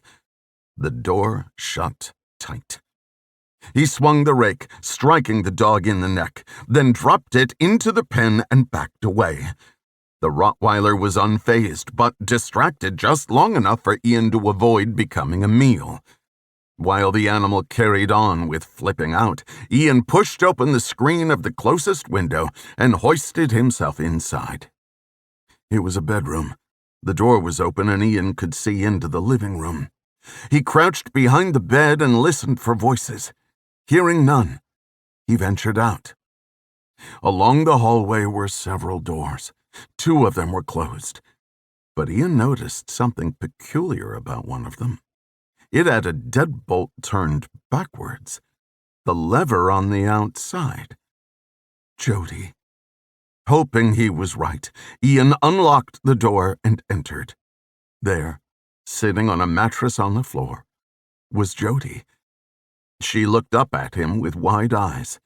"Ian, how did you—" Ian figured the shocking part wasn't that she was being rescued, but that Ian was alone, as if he'd somehow single-handedly defeated the entire gang. For that second, he was Superman. And he liked the feeling. "I'll tell you after. Come on, we don't have time." Jody got up and threw herself into Ian's arms. She hugged him so tight, he thought she might break his spine. "I knew you'd come. I just knew it." Keeping his pistol trained on Fez, Hawk leaned to spit a brown stream of tobacco juice on the ground. "There's not going to be any deals, sorry to say. But we were hoping you'd stop by. Prepared something special for you." "Search him." Fez slowly lifted his arms away from his sides as 2 of the men approached and frisked him. They found the gun, took it, and handed it to Hawk, who tucked it in his waistband. Snake stood in the background with a smirk on his face, clearly enjoying the show. "Now walk." Hawk pointed behind Fez to a wide dirt path that cut through the waist-high corn. "I want to show you your surprise." Attempting to keep track of time in his head, Fez hoped Ian hadn't run into any trouble. The gamble had been that if Fez was alone, there would be no need for someone to stay behind to guard the girl. He would try to buy as much time as possible, which meant following Hawk's instructions. Like a desert caravan, the entire group followed Fez along the trail. Fez didn't need Hawk to point out what they were looking for. The hole was about 8 feet long, 3 feet wide, and 6 feet deep. Its purpose needed no further explanation. "Oh, you guys went to all this trouble for me?" Hawk was unamused. "Get in." "Can I say something first?" "Say whatever you want, it's not gonna matter. If I'm going to get in, there's something you need to know." Fez put his right hand behind his back and held out 2 fingers. M40. M40? Hawk glanced at Snake. What the hell's that supposed to mean? From behind Fez, a volley of 6 shots rang out in the distance. 3, then 3 more in rapid succession. 6 7.62 rounds, all delivered by 3 M40 sniper rifles in the hands of 3 expert shooters. By the time Hawk registered the sound and spun around, his compatriots were taking their last breaths, if not already dead. Hawk screamed in horror, then turned to Fez. Rage consumed him. Fez could see it in every fiber of the man's appearance, his skin, his muscles, his eyes. Before you think about lifting that gun hand, I'd count the dots. Right there on your chest. Fez pointed. 1, 2, 3. Hawk looked down at the glowing red dots darting around like 3 dancing fairies. Of course, the snipers didn't need laser targeting devices, nor did they use them or even own them. It was Billy's idea to take along the run-of-the-mill laser pointers. He thought they'd have a dramatic effect. Drop the gun. It's over. His fingers slackened and the pistol hit the dirt. Fez reached into Hawk's waistband to retrieve the pistol Noah had lent him. Get in the hole. Hawk walked to the edge, then stopped. I'm not doing it. Then I'll blow your head off right here.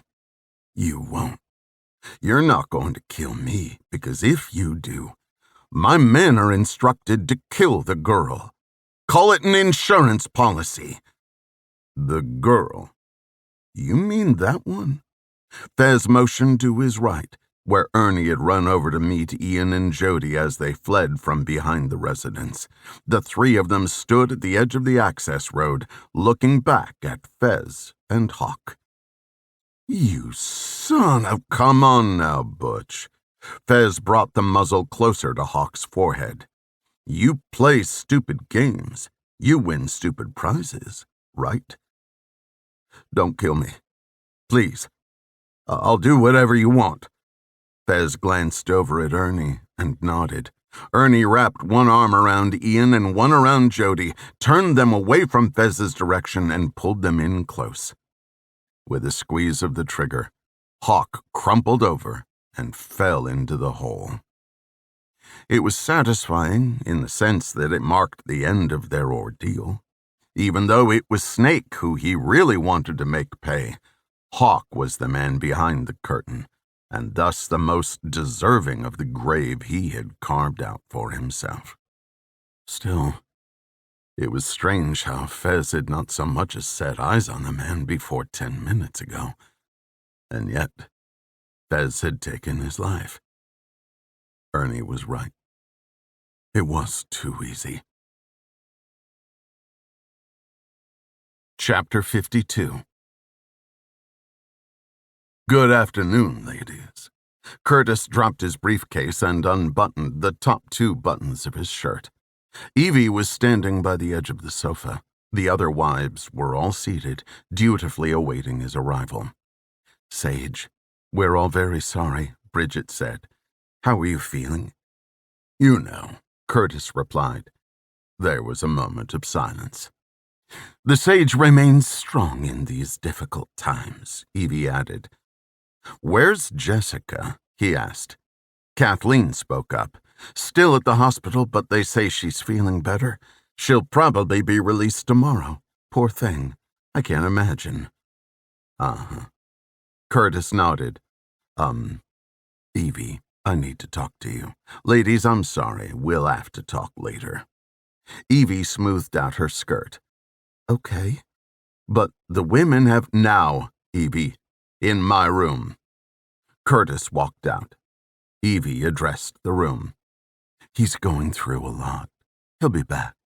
Give me a minute. When she met Curtis, he was wandering around, staring at his shoes.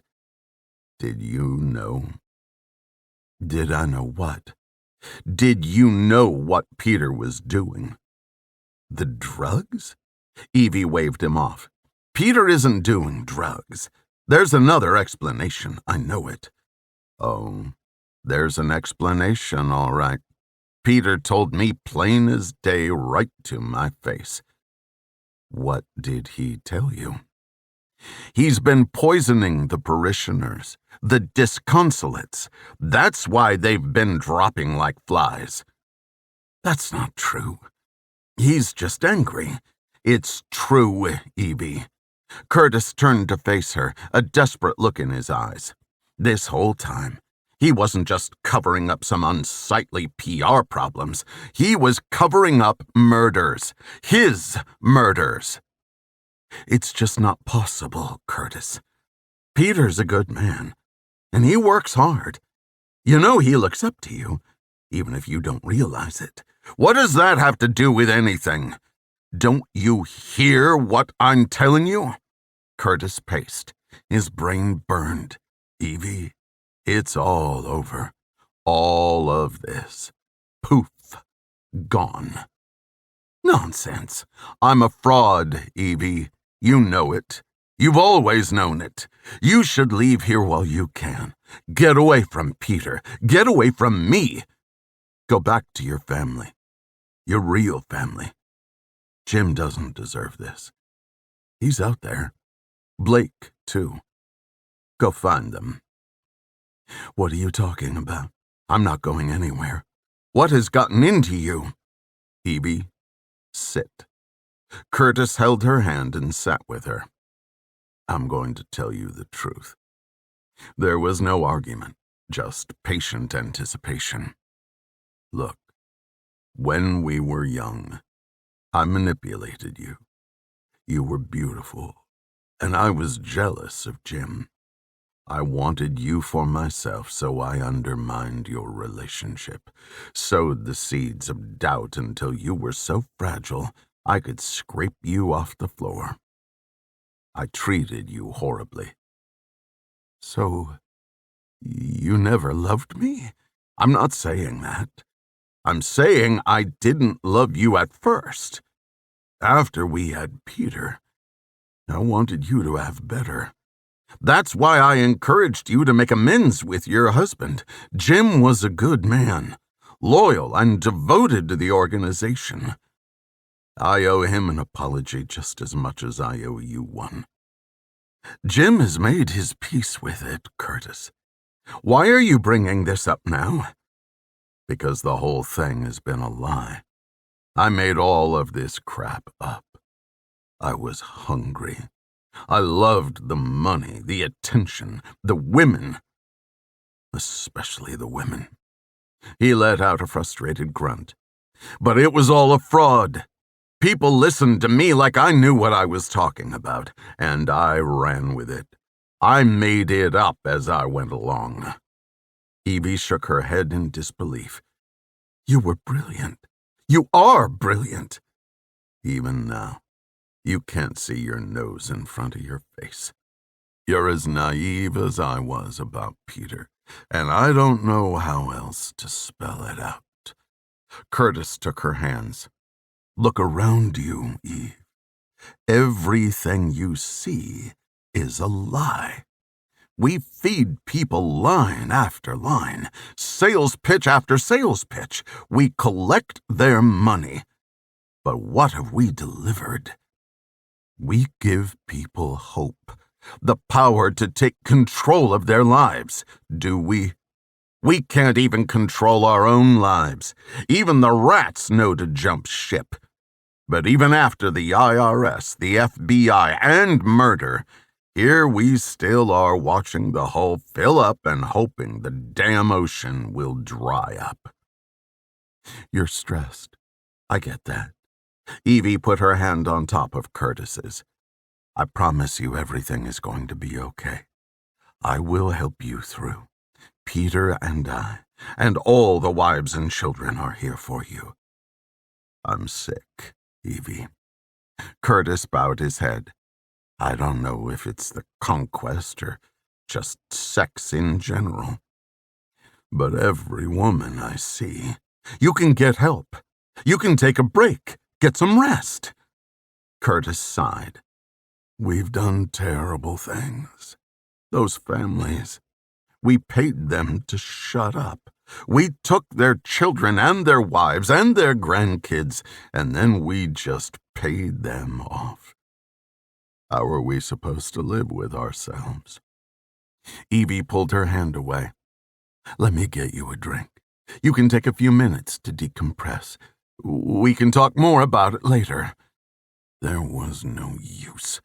Years of indoctrination couldn't be undone in the blink of an eye. She couldn't see the truth about him or about Peter. He laid his head back against the top of the cushion and closed his eyes. Go home, Evie. Please. go home. Chapter 53. Blake banged on the door. When his father answered, he pushed past him. "Is there something you want to tell me?" "What are you all worked up about?" Blake could have exploded. Instead, he pointed toward oblivion and shouted, "I just got a visit from Peter Hammond, that's what." "Oh, I see." "Oh, you see? So it is true." "Sit down." Jim took a seat and waited for Blake to do the same. Blake ignored him. He tried to kill Haeli, and if he'd stuck me with that needle, we'd both be dead. Needle? Slow down. What happened? Is he my brother? The room fell silent. Blake could see the sadness in Jim's eyes. Or was it guilt?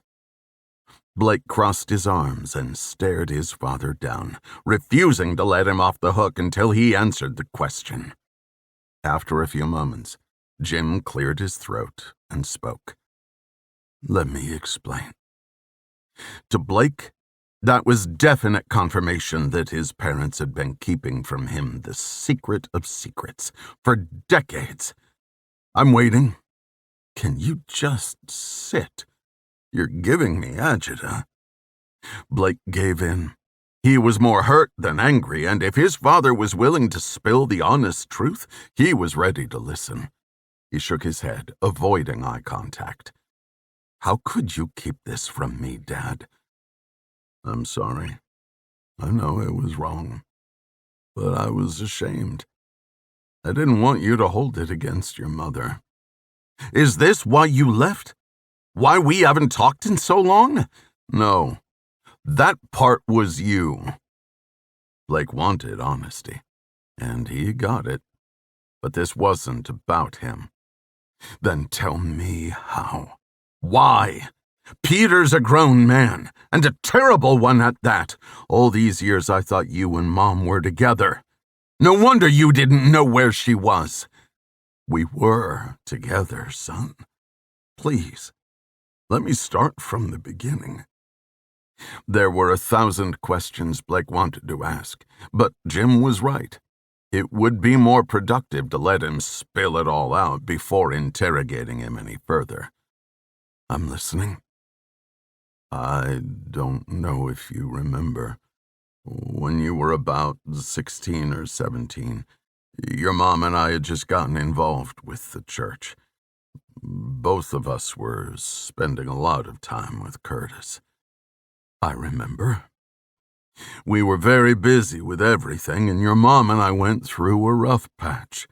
She thought I might have been cheating, which I wasn't, and she had this idea that I was trying to undermine her to keep her from her spiritual journey. Anyway, we separated for a bit until we could figure things out. I didn't realize it at the time, but she got involved with Hammond. Technically, she was the first of the wives, the original. Mom was Hammond's wife? It's not really a marriage. She and I were still married. Theirs was more of a ritual thing. But yes, they had a relationship. And your mom got pregnant." Blake felt a tinge of nausea. How could she do that? I was angry. I felt betrayed. But eventually, I came to understand. Hammond was like a magnet, a beacon. We couldn't help but be drawn to him. Now I look back and see how foolish I was. But I never stopped loving your mother. Sweat beaded on Blake's brow. I can't believe my whole life you've been separated. And I didn't know it. We were only separated a couple of years. Eventually we reconnected. We worked things out. And I forgave her. Dad! She married another man and had his child. Jim raised his hand in an attempt to calm Blake down. She married the idea, the mission. I tell you, son, The Church of Clear Intention was special back in those days. It was pure. And when she came back to me, we were happier than ever. It wasn't until recently that things went south. Once she went back to the harem. That's where she is? Back in Hammond's bed? Heavens, no. She's den mother. It's a prestigious job, looking after the household, the wives and children. Blake scoffed. You realize how sick that sounds, right? I do now. Look, I get how it's hard for someone on the outside to understand how and why we subscribe to all of this in the first place. But to us, it seemed normal, important, until it didn't. My half-brother, who I never knew existed, is a criminal psychopath. You must have known that much. Jim nodded. I did. He was the one who held us captive. I wanted to warn you, but I couldn't bring myself to tell you what he was. I really didn't want you to hold it against your mother. I hope you still don't. How could I not? I know that it's not her fault. This wasn't any of our faults. We were brainwashed, made to see the world the way Hammond wanted us to see it. Jim shrugged. Then he got old and tired, and his magic wore away. That's when Peter took over. In a way, it was good that he did. For me, Peter was the light bulb that went off in my thick skull. He illuminated the folly that was the church. Blake stood up and cracked his neck. He has to be taken down. I don't care who he is to me, or to Mom. I agree. And we need to get her away from them.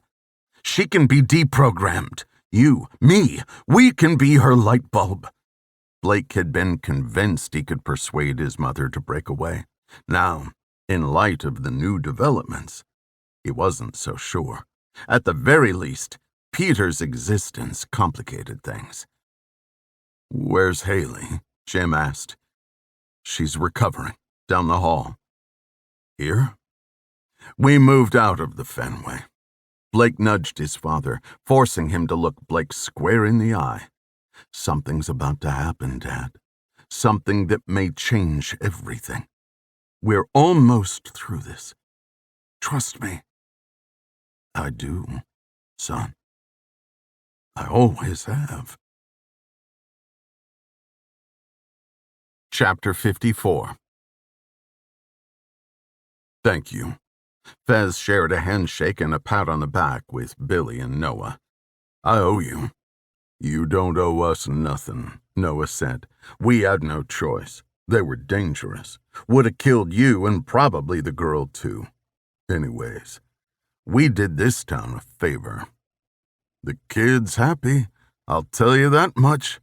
Billy aimed the comment at Ian, who was sitting with Jody in Ernie's hillbilly living room, making googly eyes. They were all relieved everything had gone as planned, but none so much as Ian. If you need me to stay and take the blowback, I will, Fez said. I don't think that'll be necessary, Ernie said. It was smart thinking, spray painting that cryptic Sons of Silence stuff.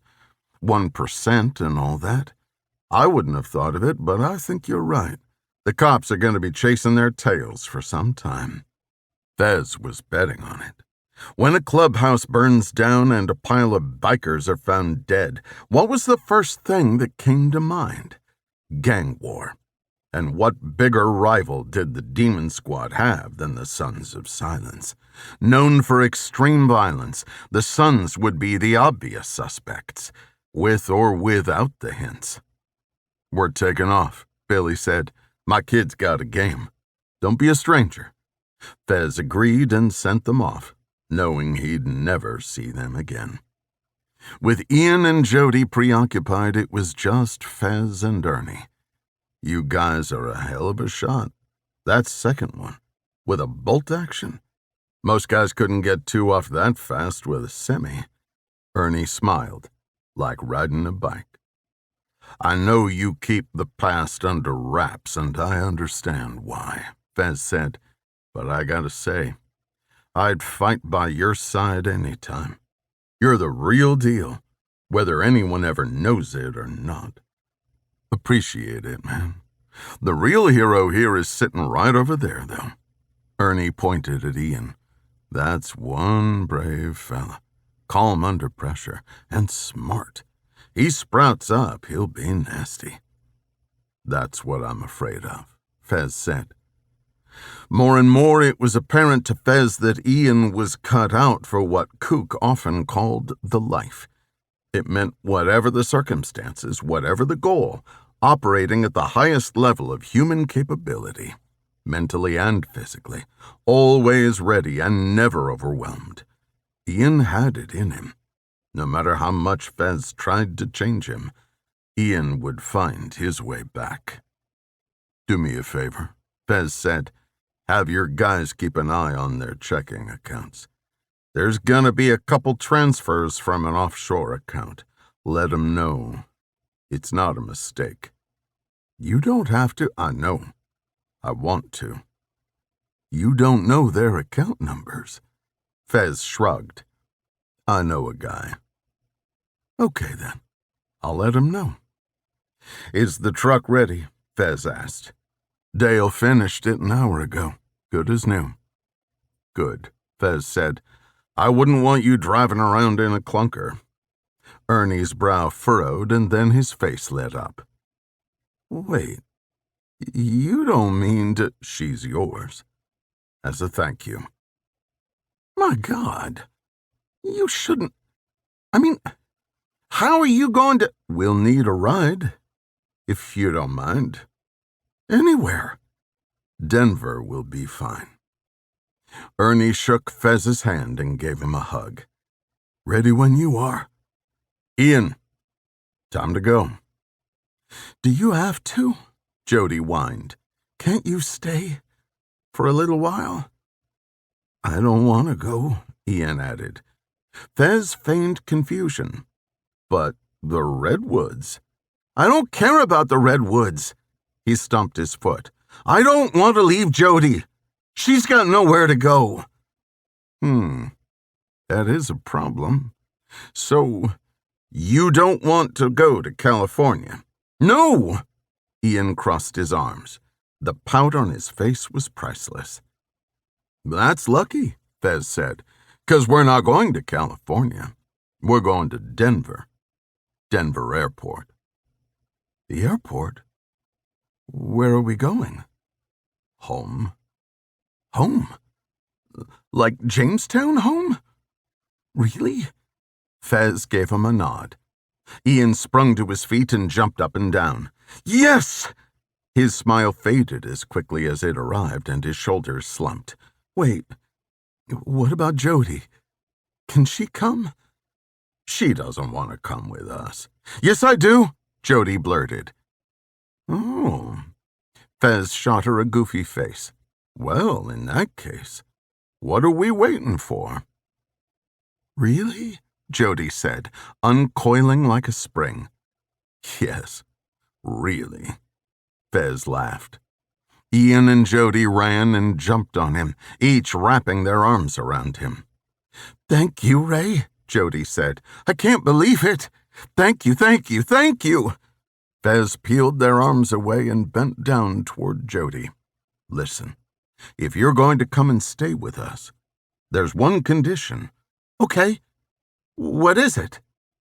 For God's sake, call me Fez. Chapter 55. Are we sure they're inside? Agent Burnson asked. We've had eyes on since last night, the officer responded. They're there. Who's got the face sheets? Detective Simmons. Round everybody up. We're going in.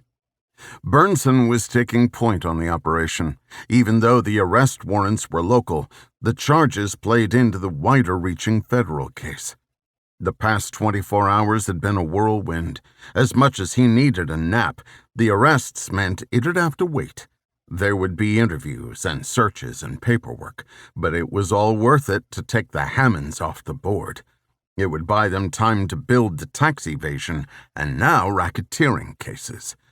When Burnson's field office received the intel, it was an instant shot in the arm for an otherwise dying case. The previous search had come up shorter than they'd hoped, and the Bureau was getting weary. The big break came when it was discovered that a single Tampa detective had been the lead investigator on all the deaths associated with the hush money the church paid. Detective Grady Larson was quick to flip. In exchange for a guilty plea and his cooperation and testimony, he was only looking at a 1-year suspended sentence and 5 years probation. The benefit of being a guppy in a shallow pool of 300-pound tunas. Larson was able to provide enough for the local department to secure the warrants. There was a lot more work to be done, gathering evidence, toxicology, and witness statements in order to build a solid case. But at least, by getting Peter and Curtis Hammond behind bars sooner than later, there would be no more victims. "Gather around," Burnson addressed the group of agents, officers, and detectives. "These are the 2 targets." He held up 2 color 8x10 photos. Curtis and Peter Hammond. Now, this could go a couple ways. Chances are we can keep this civil. But use caution, especially with the son. Secure him quickly and watch his hands. If anyone is exposed to any substance, let us know right away on the radio, and we have medics standing by. We have a tight perimeter, so no one's getting out without us knowing about it. Other than that, any issues or concerns? None were voiced. "Then follow me." Burnson led the crew through the front doors and to the reception desk. The woman at the desk started to pick up the phone, but Burnson reached over the desk and forced her hand and the receiver onto the base. "We're here for these 2 men."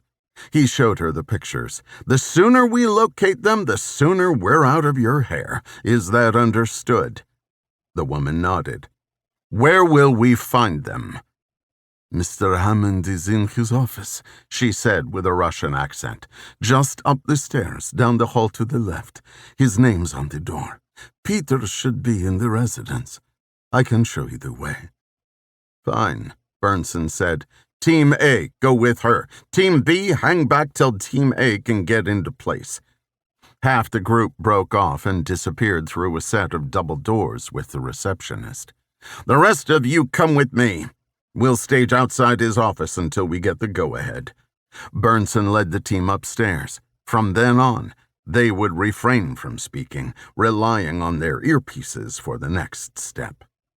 It was likely that both Curtis and Peter knew they were there and were expecting an arrest. After all, they weren't discreet about gathering in the parking lot.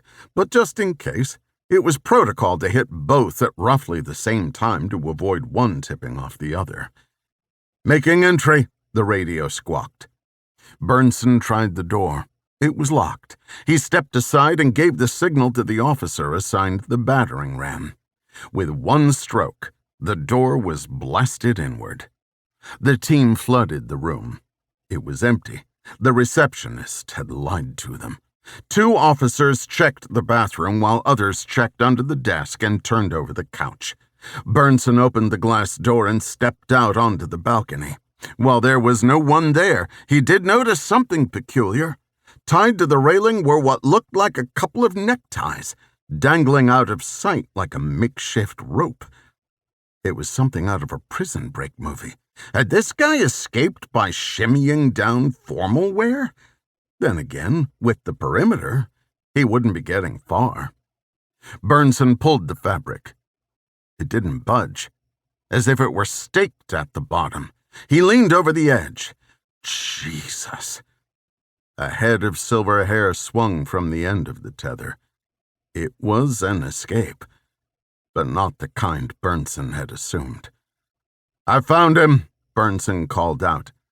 Several agents joined him on the balcony. Their reactions were the same as his own. All the months of work, down the toilet. Curtis Hammond would never see the inside of a jail cell, or anywhere else for that matter, ever again. The radio chirped in Burnson's ear. "Team A on, one in custody." Well, at least there's that. Chapter 56. An agent emerged from the building carrying a Pelican box. The crime scene and medical examiner personnel had already left, and most of the parking lot had cleared out. If the scene wasn't already wrapped up, it was getting close. Blake decided to flag the agent down. "Excuse me, are we able to go in yet?" The man kept walking past them. "Be my guest." Huh, easier than expected. "All right, Dad, ready for this?" "Nope." Blake squeezed his father's shoulder and edged him forward. They walked side by side toward the church Jim had only days before been so desperate to escape. In the lobby, Anastasia was in her usual spot. The security guards, however, were absent. "Anastasia," Blake said. "Mr. Brier." She turned to Jim and smiled. "Mr. Brier. I'm sure you know why we're here. Where is she?" "She's in Mr. Hammond's office. Or her office, I guess. She thought you might come. You can go on up." Blake shot his father a grin. The Hammonds had only been gone for hours, and the place already had a different aura. Maybe it was his imagination, but even Anastasia seemed relieved. As they climbed the stairs, Blake whispered, "Wasn't too broken up about it, was she? That woman doesn't care about anything as long as she's getting a paycheck. Which won't be happening much longer, I assume." "Don't assume," Jim said. "You heard what she said. Evie's taken over Hammond's office." "Jim!" A man's voice came from behind. Blake turned to see an older man approaching. The same man he'd met in the barracks. What was his name? "Freddie, you're still here?"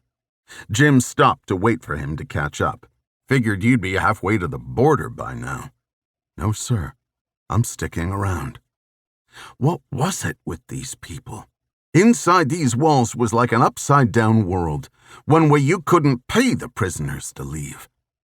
"Let's catch up later," Jim said. "I've got to talk to Evie." "Good luck." Freddie walked away. Jim turned to Blake. I knew he'd never leave. A minute later, they found themselves standing at the door about to knock. Blake was going to see his mother in person after all these years. Funny.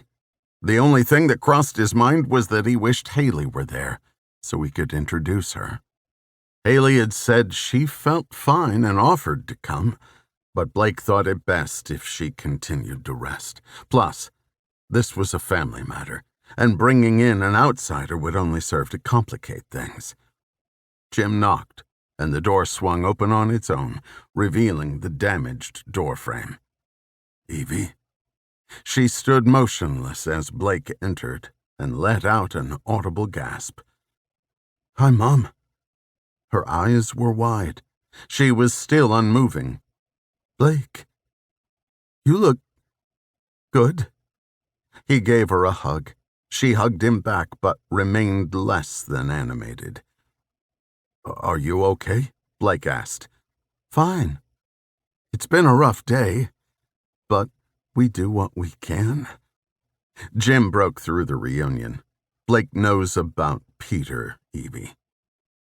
"Oh, my." She fidgeted. Blake could feel her discomfort. It had been a rough few days for everyone, and he wasn't there to fight. As much as she deserved to squirm after having kept such a secret for so long, he decided to let her off the hook. "It's okay, Mom. I understand why you never told me." Her steely gaze softened. I wanted to. I know. If she'd wanted to, she would have. Unless she'd signed an NDA too. A distinct possibility. Honey, it's finally over. Jim reached out to her. Curtis is gone. Peter's going to prison. We can go home now. She backed away. I'm not leaving. Have you lost your mind? Do you know how much work I have to do? This is a giant mess, and who do you think's going to have to clean it up? Blake wasn't surprised at her reaction. From talking to his father, Blake knew he wasn't either. But he had to hand it to the man. Jim Brier did not give up easily. Evie, stop it. Can't you see this place is toxic? It's estranged our son. It destroyed our marriage twice. We can start over. All of us. All you have to do is walk away. Blake stepped up and nodded, ready to support his father. Dad's right.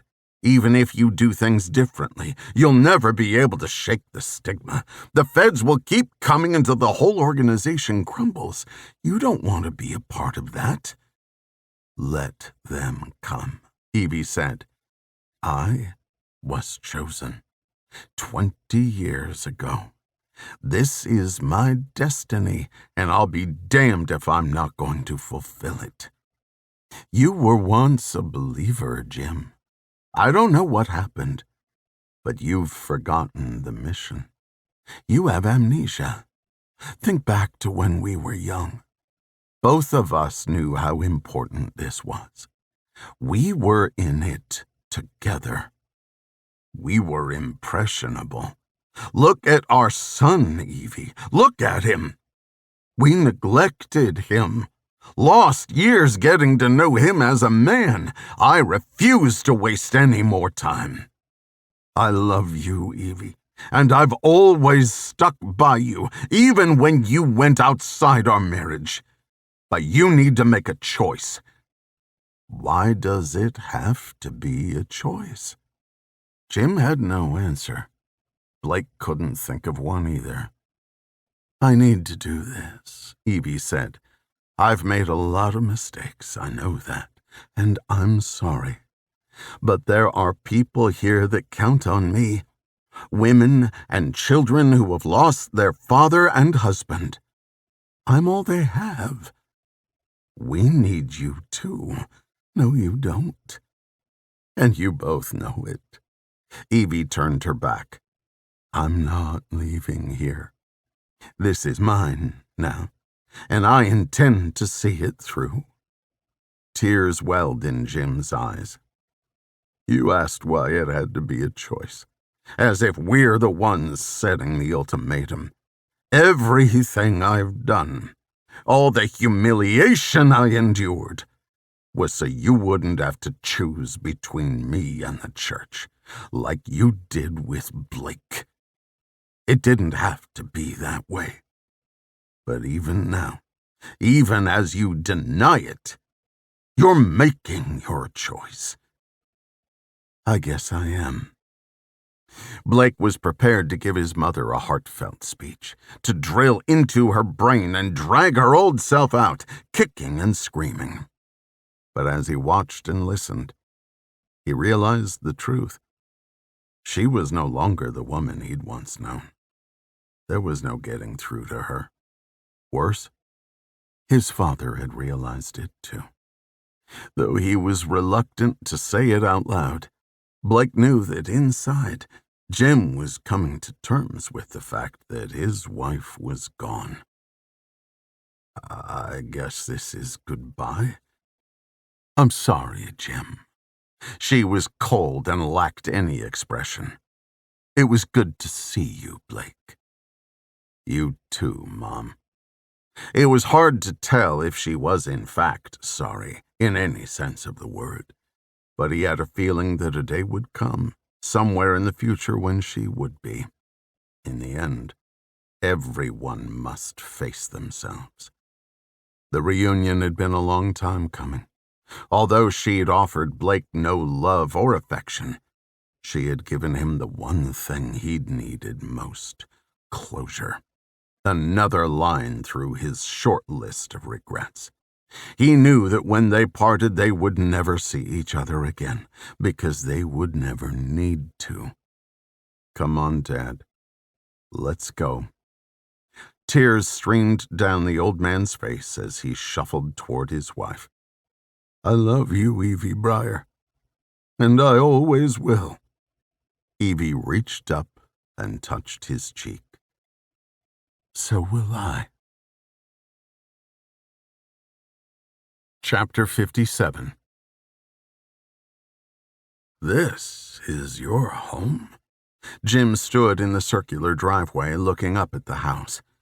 I had no idea. It's in my name, but we all share it, Blake said. If you want to get technical, it'd be Haeli's. She's the one who made all this possible. Haeli shrugged. I came into some money. Come on in. Meet the guys. The three made their way through the front doors and into the great room. The house was quiet. Jim looked around in awe, then stared out the back windows toward the pool and guest house beyond it. What is this? A resort? We like to think so, Haeli said. Blake hollered, Cot? Griff? From upstairs, Blake could hear footsteps, followed by a personal appearance. You're back! Cot descended the stairs. And in one piece! Barely, Blake said. Cot, this is my father, Jim. The two men greeted each other. Where's Griff? Blake asked. Cot smiled and then stomped his sandaled foot on the floor several times. 10 seconds later, Griff emerged from the pantry. Hey, you made it! Blake turned to Jim. This is Griff. His dad, Jim, Cot added. Good to meet you, Jim. Griff gave Jim a handshake, Blake a fist bump, and Haeli a hug. After making his rounds, he looked around the room. No Mrs. Brier? Evie decided to stay behind, Jim said. That's a shame. Is everything okay? Yes, Jim said. Everything is fine. Great. Griff walked over to Cot and slapped him on the back for no particular reason. So how long you in town, Mr. B? Blake looked at Haeli. She wasn't willing to interject. For a while. Maybe forever. Really? The surprise was evident on Cot's face. Blake put his arm around his father's neck. I was thinking he could take Fez's room. Or Ian's. Perfect, Griff said.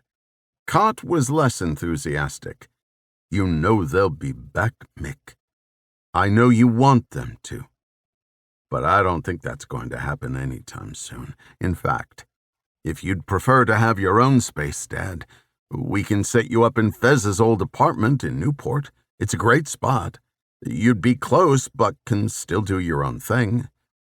That's a better idea, Cot said. He never used it anyway, except when Buck was there. Haeli stepped in. We'll figure it out. Until then, we can get you set up in the guest house, right out there. She pointed out the window. Best view around. I don't want to be a bother, Jim said. Griff laughed. Please, we need you. Someone needs to keep Mick in line. Let me give you the tour. Then you can just make yourself at home, all right? Jim followed Griff, and the two went off down the hallway next to the kitchen. Do you drink? Griff asked. On occasion. Let me show you Artie's pub. You're going to love it. Cot waited until Jim was far enough away. What happened with your mother, really? She took over for Hammond, Blake said. She made her choice, and we're living with it. What else can I say? Damn. Sorry. Me too, Blake said. Haeli walked over to the couch and plopped herself down. I never even got to meet her." It wasn't a question, but Blake felt as though the comment was meant to elicit a response. He wasn't sure what he could add. On one hand, he was sorry Haeli would never know that piece of him. On the other, it was probably for the better. Anyway, they had only spent a few minutes with his mother, not long enough for any kind of impression. "What's next on the agenda?" Cott asked. "I'm starting to go stir-crazy." With a dramatic slide, Haeli fell to her side, her hair spread out across the cushion. "I was kinda hoping there was no agenda for at least a week." Blake chuckled. "Something tells me you already have something in mind." "There is something. Griff's been working on—" As if a bomb went off, they all jumped at the sound of the front door opening. "Honey, I'm home!" Fez's giant frame was silhouetted in the open door. On either side of him were two smaller figures. A huge grin appeared on Cott's face. "Miss me?" "What do you mean?" Cott wandered toward him. "Did you go somewhere? I thought you were in the can." "Funny. Come here, you big bastard." Cott hugged him. Ian ran to Blake and hugged him around the waist, then moved over to Haeli. Fez, Cott, and Jody joined them by the coffee table. "Everyone, this is Jody. Jody Foster." "Like the actress," Cott said. "Love your work. A lot younger in person." Fez laughed.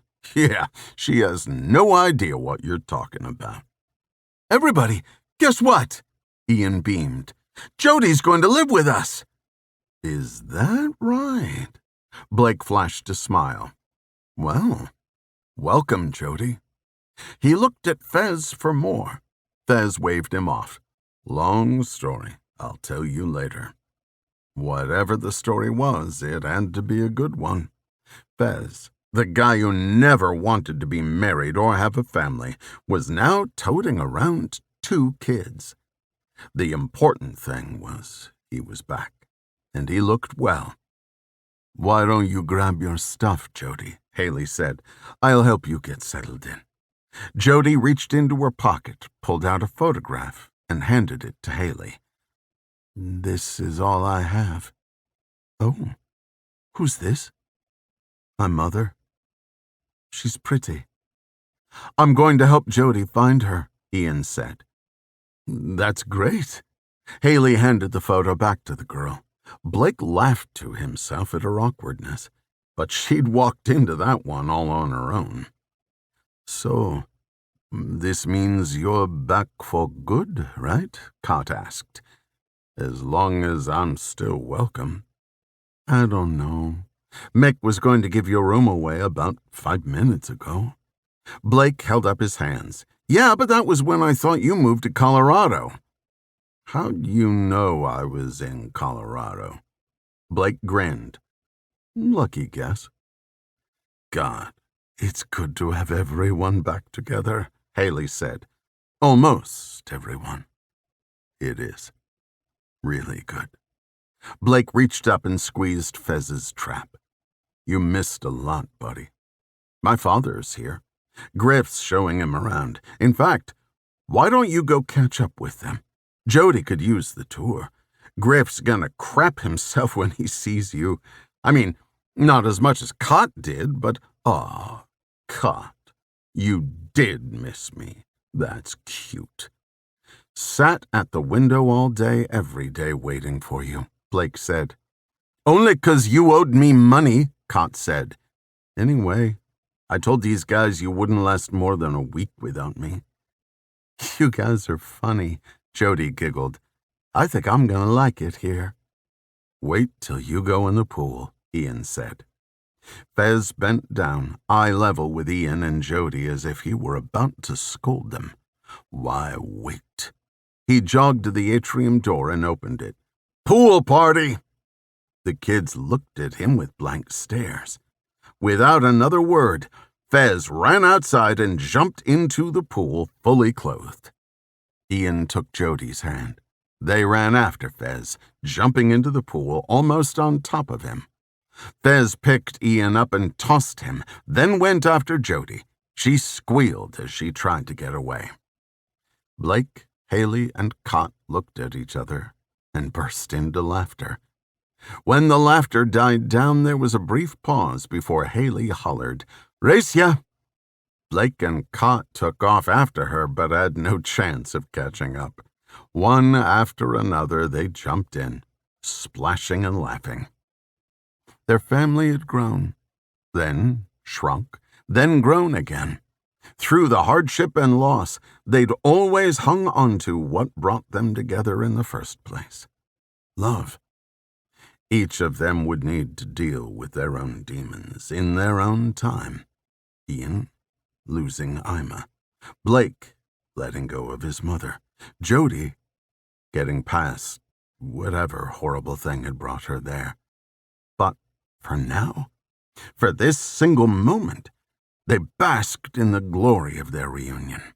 On a sunny day by the bay, they appreciated what they had and those they were fortunate to share it with.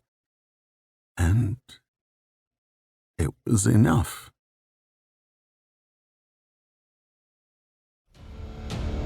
We hope you have enjoyed this unabridged production of Clear, Blake Brier Thrillers Book 7, written by L.T. Ryan and Gregory Scott, narrated by Scott Frick. This program was produced by Audio Sorceress. Text copyright 2023 by L.T. Ryan and Gregory Scott. Performance and production copyright 2025 by L.T. Ryan and Gregory Scott. All rights reserved. For more information on our productions, please visit our website at www.audiosorceress.com.